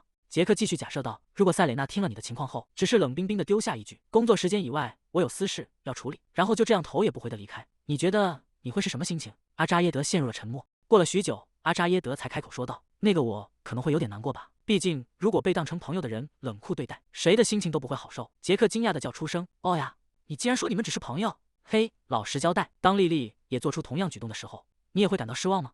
阿扎耶德平静地回答。完全不会，莉莉本来就很忙。杰克大声反驳道。瑟蕾娜也忙得要命好吗？她看起来总是在加班。阿扎耶德转过头看向别处。所以莉莉和塞蕾娜是一样的吗？杰克不依不饶地问道。既然按照你的说法，他们两个都是你的朋友，那到底有什么区别？阿扎耶德迟疑着说道。这个那是。阿扎耶德脑海中浮现出与瑟蕾娜相处的点点滴滴，他站在窗边再次陷入了沉思。杰克看着他无奈地叹了口气。哎，真是个木头人。阿扎耶德，虽然这次的情况是我一手策划的，但我并不是为了自己。仔细想想吧，莉莉和瑟蕾娜之间到底有什么不同？阿扎耶德低声重复着。不同？如果你真的想不明白，试着假设一下另一种情况好吗？那家伙是怎么回事？他是从哪儿冒出来的？怎么了？露台的圆桌旁多了一个人。本杰明看着塞蕾娜说道。我在首都听过关于你的传闻，但真没想到会在这里见到你。能见到你我真的很开心。蕾娜，在利迪亚为了羞辱我而把我带在身边当女仆的那段日子里，我曾在社交聚会上见过她几次。利迪亚暗恋了她很久，但她却突然宣布要成为一名神职人员，随后便消失了。本杰明神情真挚地说道。我也是最近才知道，蕾娜原来是文森特大人的亲妹妹。我一直想为过去的失礼向你正式道歉。瑟蕾娜尴尬地笑了笑回应道。没关系，那是我故意隐瞒了身份，所以没关系的。谁能想到这个男人竟然会成为佩里亚努斯神庙的祭司？在瑟蕾娜的记忆中，本杰明在贵族子弟中以语气温柔而闻名，他待人亲切，举止优雅，在年轻小姐们中间非常受欢迎。然而问题在于，他对所有人都一视同仁的亲切，甚至包括仆人，这让极度心极强的莉迪亚对我变本加厉的施暴。这种过度的善意曾让他感到非常不安。本杰明笑着继续说道。听说你成为了最年轻的帝国医师，虽然晚了点，但还是要祝贺你。既然我们这样重逢也是一种缘分，以后如果能经常见面就太好了，对吧蕾娜？瑟蕾娜感到一阵压力，有些为难地开口道。那个这种称呼方式有点……本杰明有些尴尬地笑了笑。啊，所以我不能再叫你蕾娜了吗？这已经成习惯了。塞蕾娜认真地回应道。是的，请注意您的言辞大人。本杰明笑了起来。哈哈，你叫我大人啊？这个称呼真是勾起了很多旧回忆。他突然凑近塞蕾娜，微笑着提议道。那么为了公平起见，你也直接叫我本杰明吧，这样就扯平了，对吗？塞蕾娜看着他神情严肃地拒绝道。不，请叫我塞蕾娜。本杰明有些失望地感叹。哎呀，那听起来太生疏了。对于我们这种关系的人来说，塞蕾娜在心中暗自困惑，他说的我们这种关系到底是指什么？莱昂纳德低声提醒。神父那种称呼是不是太亲密了？塞蕾娜小姐看起来很不舒服啊。本杰明却不以为意地摆了摆手。我和蕾娜认识很久了，所以没关系的，对吧？如果不直接说出来，这个人根本不会明白。阿扎耶德迈步走向圆桌，脚步声在露台上回响。瑟蕾娜有些惊讶地看着他。那个还没等塞蕾娜说完，阿扎耶德突然抬脚，猛地将本杰明从椅子上踹了下去。本杰明失去平衡，整个人向后倒去。哇呀！阿扎耶德面无表情地说道。哎呀，我的错。本杰明跌坐在地上。呜啊，你突然干什么？阿扎耶德俯视着他，眼神冰冷。抱歉，只是我的腿太长了。本杰明看着眼前的皇帝，整个人僵在原地。这位是皇帝陛下，你伤得很重吗？本杰明慌忙站起身，摆手回应。啊不，我没事。莱昂奈德说道。你来了？阿扎耶德回应道。是的，坐一会儿吧。他靠在椅背上，动作自然的在瑟蕾娜身边坐定。阿扎耶德转过头，眼神锐利的盯着瑟蕾娜。瑟蕾娜有些困惑的看着他。你来了？阿扎耶德直视着他的眼睛，语气中带着一丝不满。刚才不是还说会整天待在我身边吗？阿扎耶德看向身边的瑟蕾娜说道。刚才不是还说会整天陪在我身边吗？塞蕾娜愣了一下，问道。什么？阿扎耶德移开视线说道。没什么。塞蕾娜看着周围混乱的场面，低声自语。这是怎么了？本杰明慌忙道歉。万分抱歉，我有急事处理，先告辞了。阿扎耶德回应道。好吧，别走太远。本杰明看向塞蕾娜说道。瑟蕾娜下次见。塞蕾娜回应道。啊，好的。本杰明转身跑开。阿扎耶德坐在原位，沉默不语。瑟蕾娜试探着问道。你是不是生气了？阿扎耶德立刻反驳道。不，完全没有。莱昂纳德走进阿扎耶德，提醒道。陛下祭典的时间快到了，我们出发吗？阿扎耶德站起身回答道：“好，塞蕾娜小姐，如果您也想参加祭典，最好先去换件衣服，请跟我来，我为您引路。”塞蕾娜点头应道：“啊，好的。”诺克顿与塞蕾娜并肩走在长廊上。“你要亲自去验证人工魔力核心的稳定性吗？”塞蕾娜回答道：“是的，既然这关系到陛下的身体，我不能在没有任何验证的情况下直接使用。”诺克顿继续说道：“不过，如果没有魔力核心，验证起来会很困难。”瑟蕾娜有些迟疑地回应道：“确实是这样，但是……”诺克顿看向塞蕾娜问道：“如果需要的话，要我帮你吗？”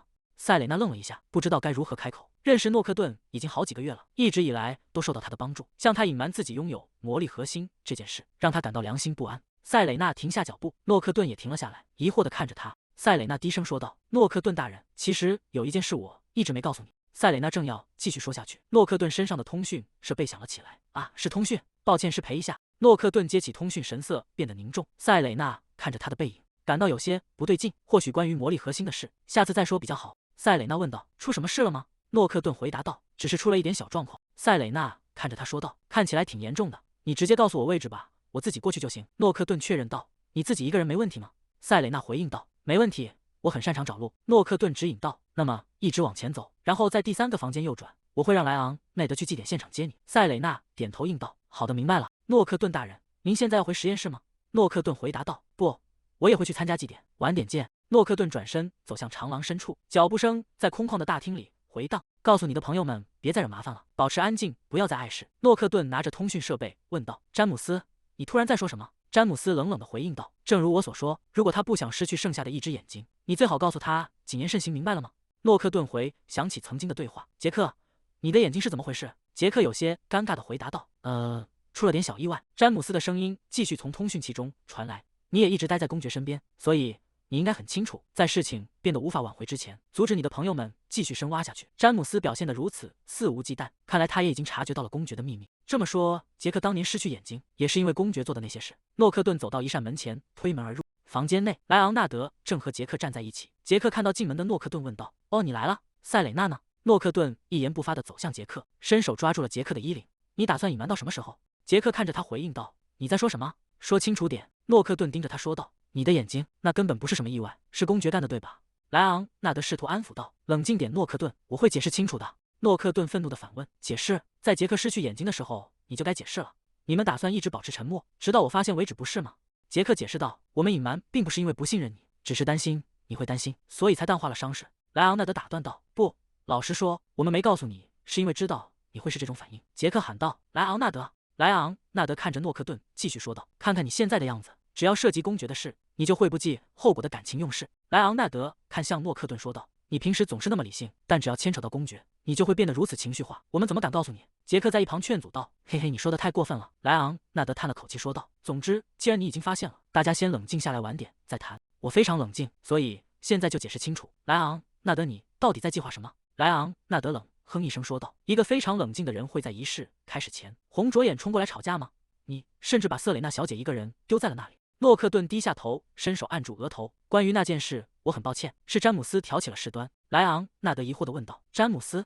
你是说那个刚成为格里伍德年轻公爵的家伙？”杰克插话道：“那个蠢货，就是那个以前老是找诺克顿麻烦，结果被我揍了一顿的家伙。那么公爵肯定也已经察觉到我们这边的动向了，真是烦人。你们两个看起来倒是挺轻松的，我现在心里乱成一团。”诺克顿看向莱昂纳德，吩咐道：“总之，莱昂纳德，你去帮我找瑟蕾娜小姐，我需要去透气。”莱昂纳德在身后问道：“仪式开始前你会回来的，对吧？”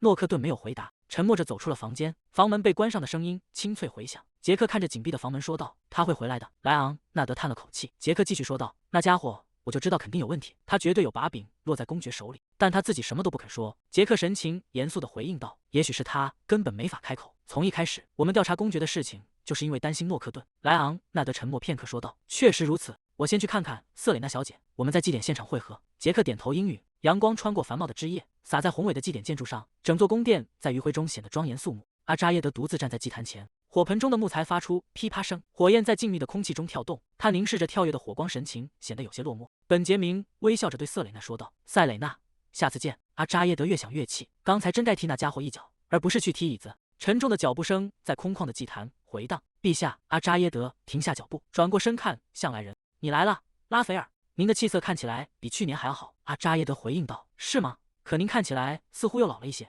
拉斐尔微笑着说道：“我也老了，陛下。作为佩里亚努斯神庙的大主教，拉斐尔曾是一名圣骑士，在领受神圣感召后，他受命守护马德雅。拉斐尔继续说道：“我已经老了很久了，甚至连指导您的剑术都感到吃力。”阿扎耶德回应道：“您太谦虚了，仅凭年龄无法抹去您一生磨练出的剑技。我从未见过有哪位骑士能像您一样利落的挥剑，所以您可以为此感到自豪。”拉斐尔看着阿扎耶德，露出欣慰的神情，说道：“能看到您这样真好，请一直像这样带着笑容生活吧，陛下。”阿扎耶德疑惑地问道：“拉斐尔补充道：“我是认真的，请不要带着一副随时都会死去的表情生活。”阿扎耶德沉默着。拉斐尔继续说道：“说起来，我听说您的另一位熟人也决定在神庙多留一天。”阿扎耶德回应道：“啊，您是指塞蕾娜？”拉斐尔带着笑意说道：“哦，您直接称呼她的名字，看来你们的关系相当亲近。”阿扎耶德思索着说道：“亲近吗？”拉斐尔打趣道：“通常什么样的关系会使用昵称呢？我想应该是关系非常亲密的时候吧，比如家人或者是恋人。”阿扎耶德立刻反驳道：“恋人绝对不是那种关系。”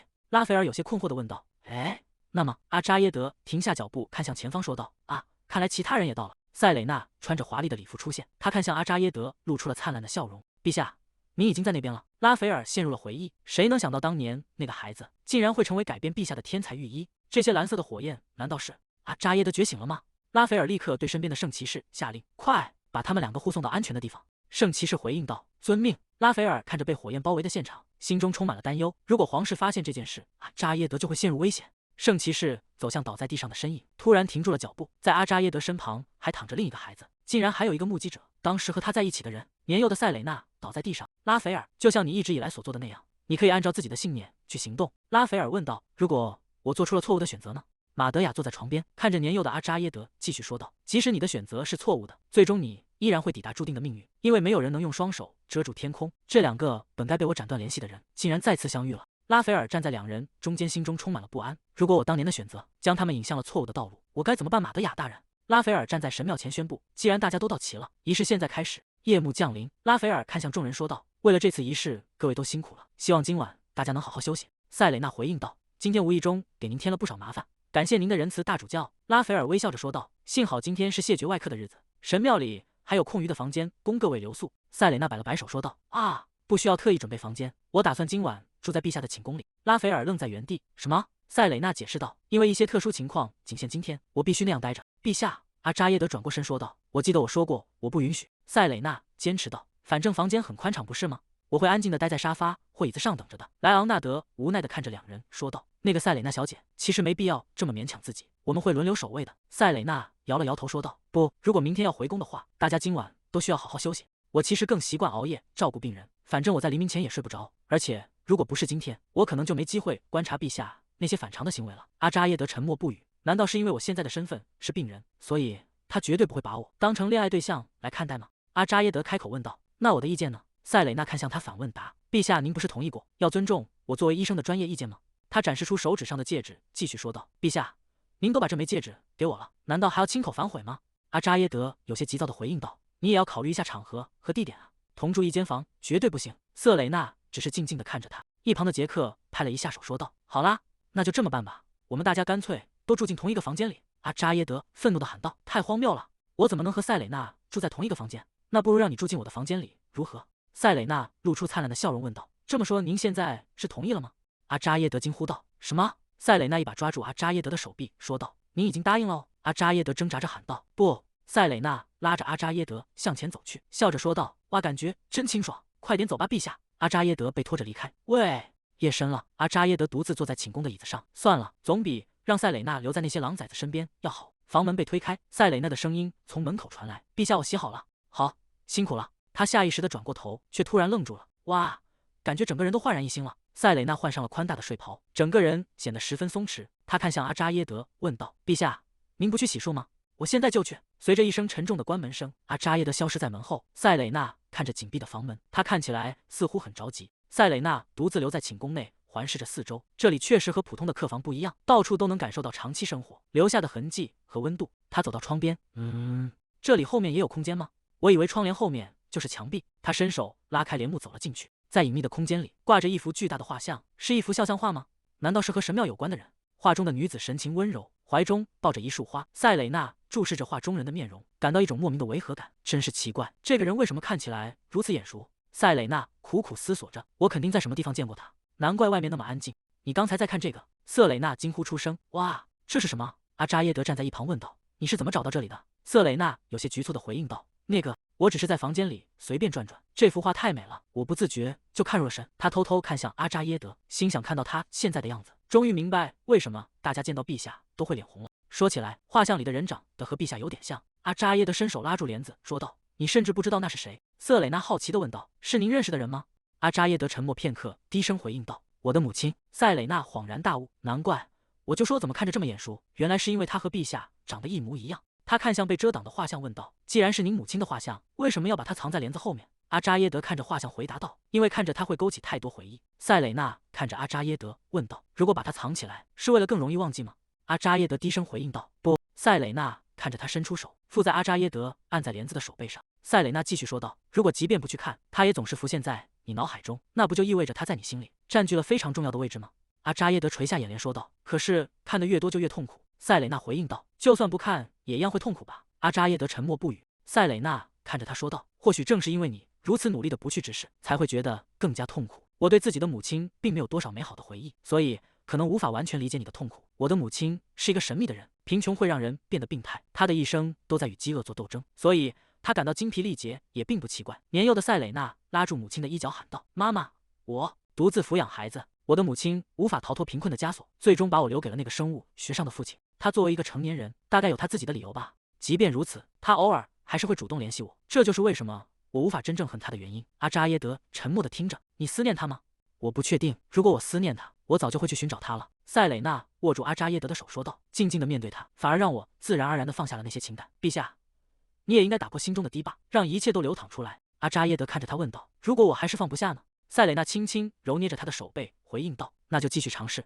直到你可以放下为止。如果心病一直拖延下去，就会溃烂成难以治愈的顽疾。从某种程度上来说，心病比身体的伤痛更难痊愈，所以你必须小心对待。”阿扎耶德无奈地说道：“你又在说这些治疗的话了。”瑟蕾娜笑着回应道：“毕竟我是你的医生啊，我会永远只为你一个人效劳，陛下。”阿扎耶德转过头，低声说道：“明明你说过1年后就会离开皇宫。”瑟蕾娜惊讶地喊道：“天啊，你竟然还记得那个！”阿扎耶德沉默不语。“如果换作是莉莉，你觉得你会感到受伤吗？请仔细考虑一下，如果莉莉和塞蕾娜对你来说感觉不同，那是为什么呢？”阿扎耶德愣在原地，究竟是什么让这2个人感觉如此不同？他回想起与塞蕾娜相处的点点滴滴，为什么我这么渴望得到塞蕾娜的认可？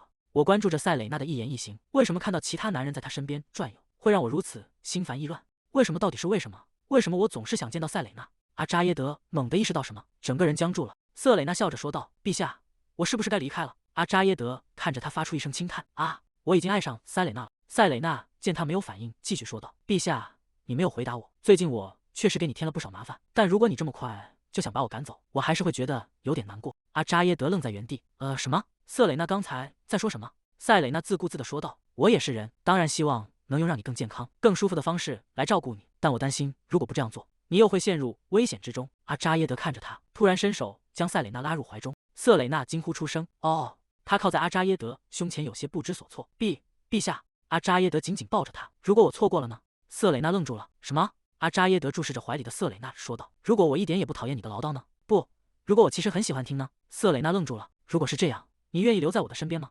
瑟蕾娜有些语塞。你喜欢听我的唠叨？陛下，你真的很奇怪。瑟蕾娜止住笑声。“如果你想让我留在你身边，一句话就足够了。”阿扎耶德问道。“哪句话？”“留在我的身边，塞蕾娜。只要有这句话，我就会永远作为你的医生留在这里。”“永远？你只会作为我的医生留下来吗？”塞蕾娜看向他回应道：“是。”阿扎耶德捧起塞蕾娜的一缕长发，放在唇边：“留在我的身边，因为我已经离不开你了。”塞蕾娜愣在原地。“啊！”即便塞蕾娜现在还没有察觉到我的心意也没关系，从现在开始，我只需要把她留在身边，慢慢靠近她就好。”阿扎耶德看着塞蕾娜说道：“所以哪里也不要去，只留在我的身边。”瑟蕾娜有些局促地回应道：“那个听你这么说，让我感到责任重大。”哈哈哈。所以阿扎耶德靠近瑟蕾娜，注视着她的眼睛：“你的回答是什么？”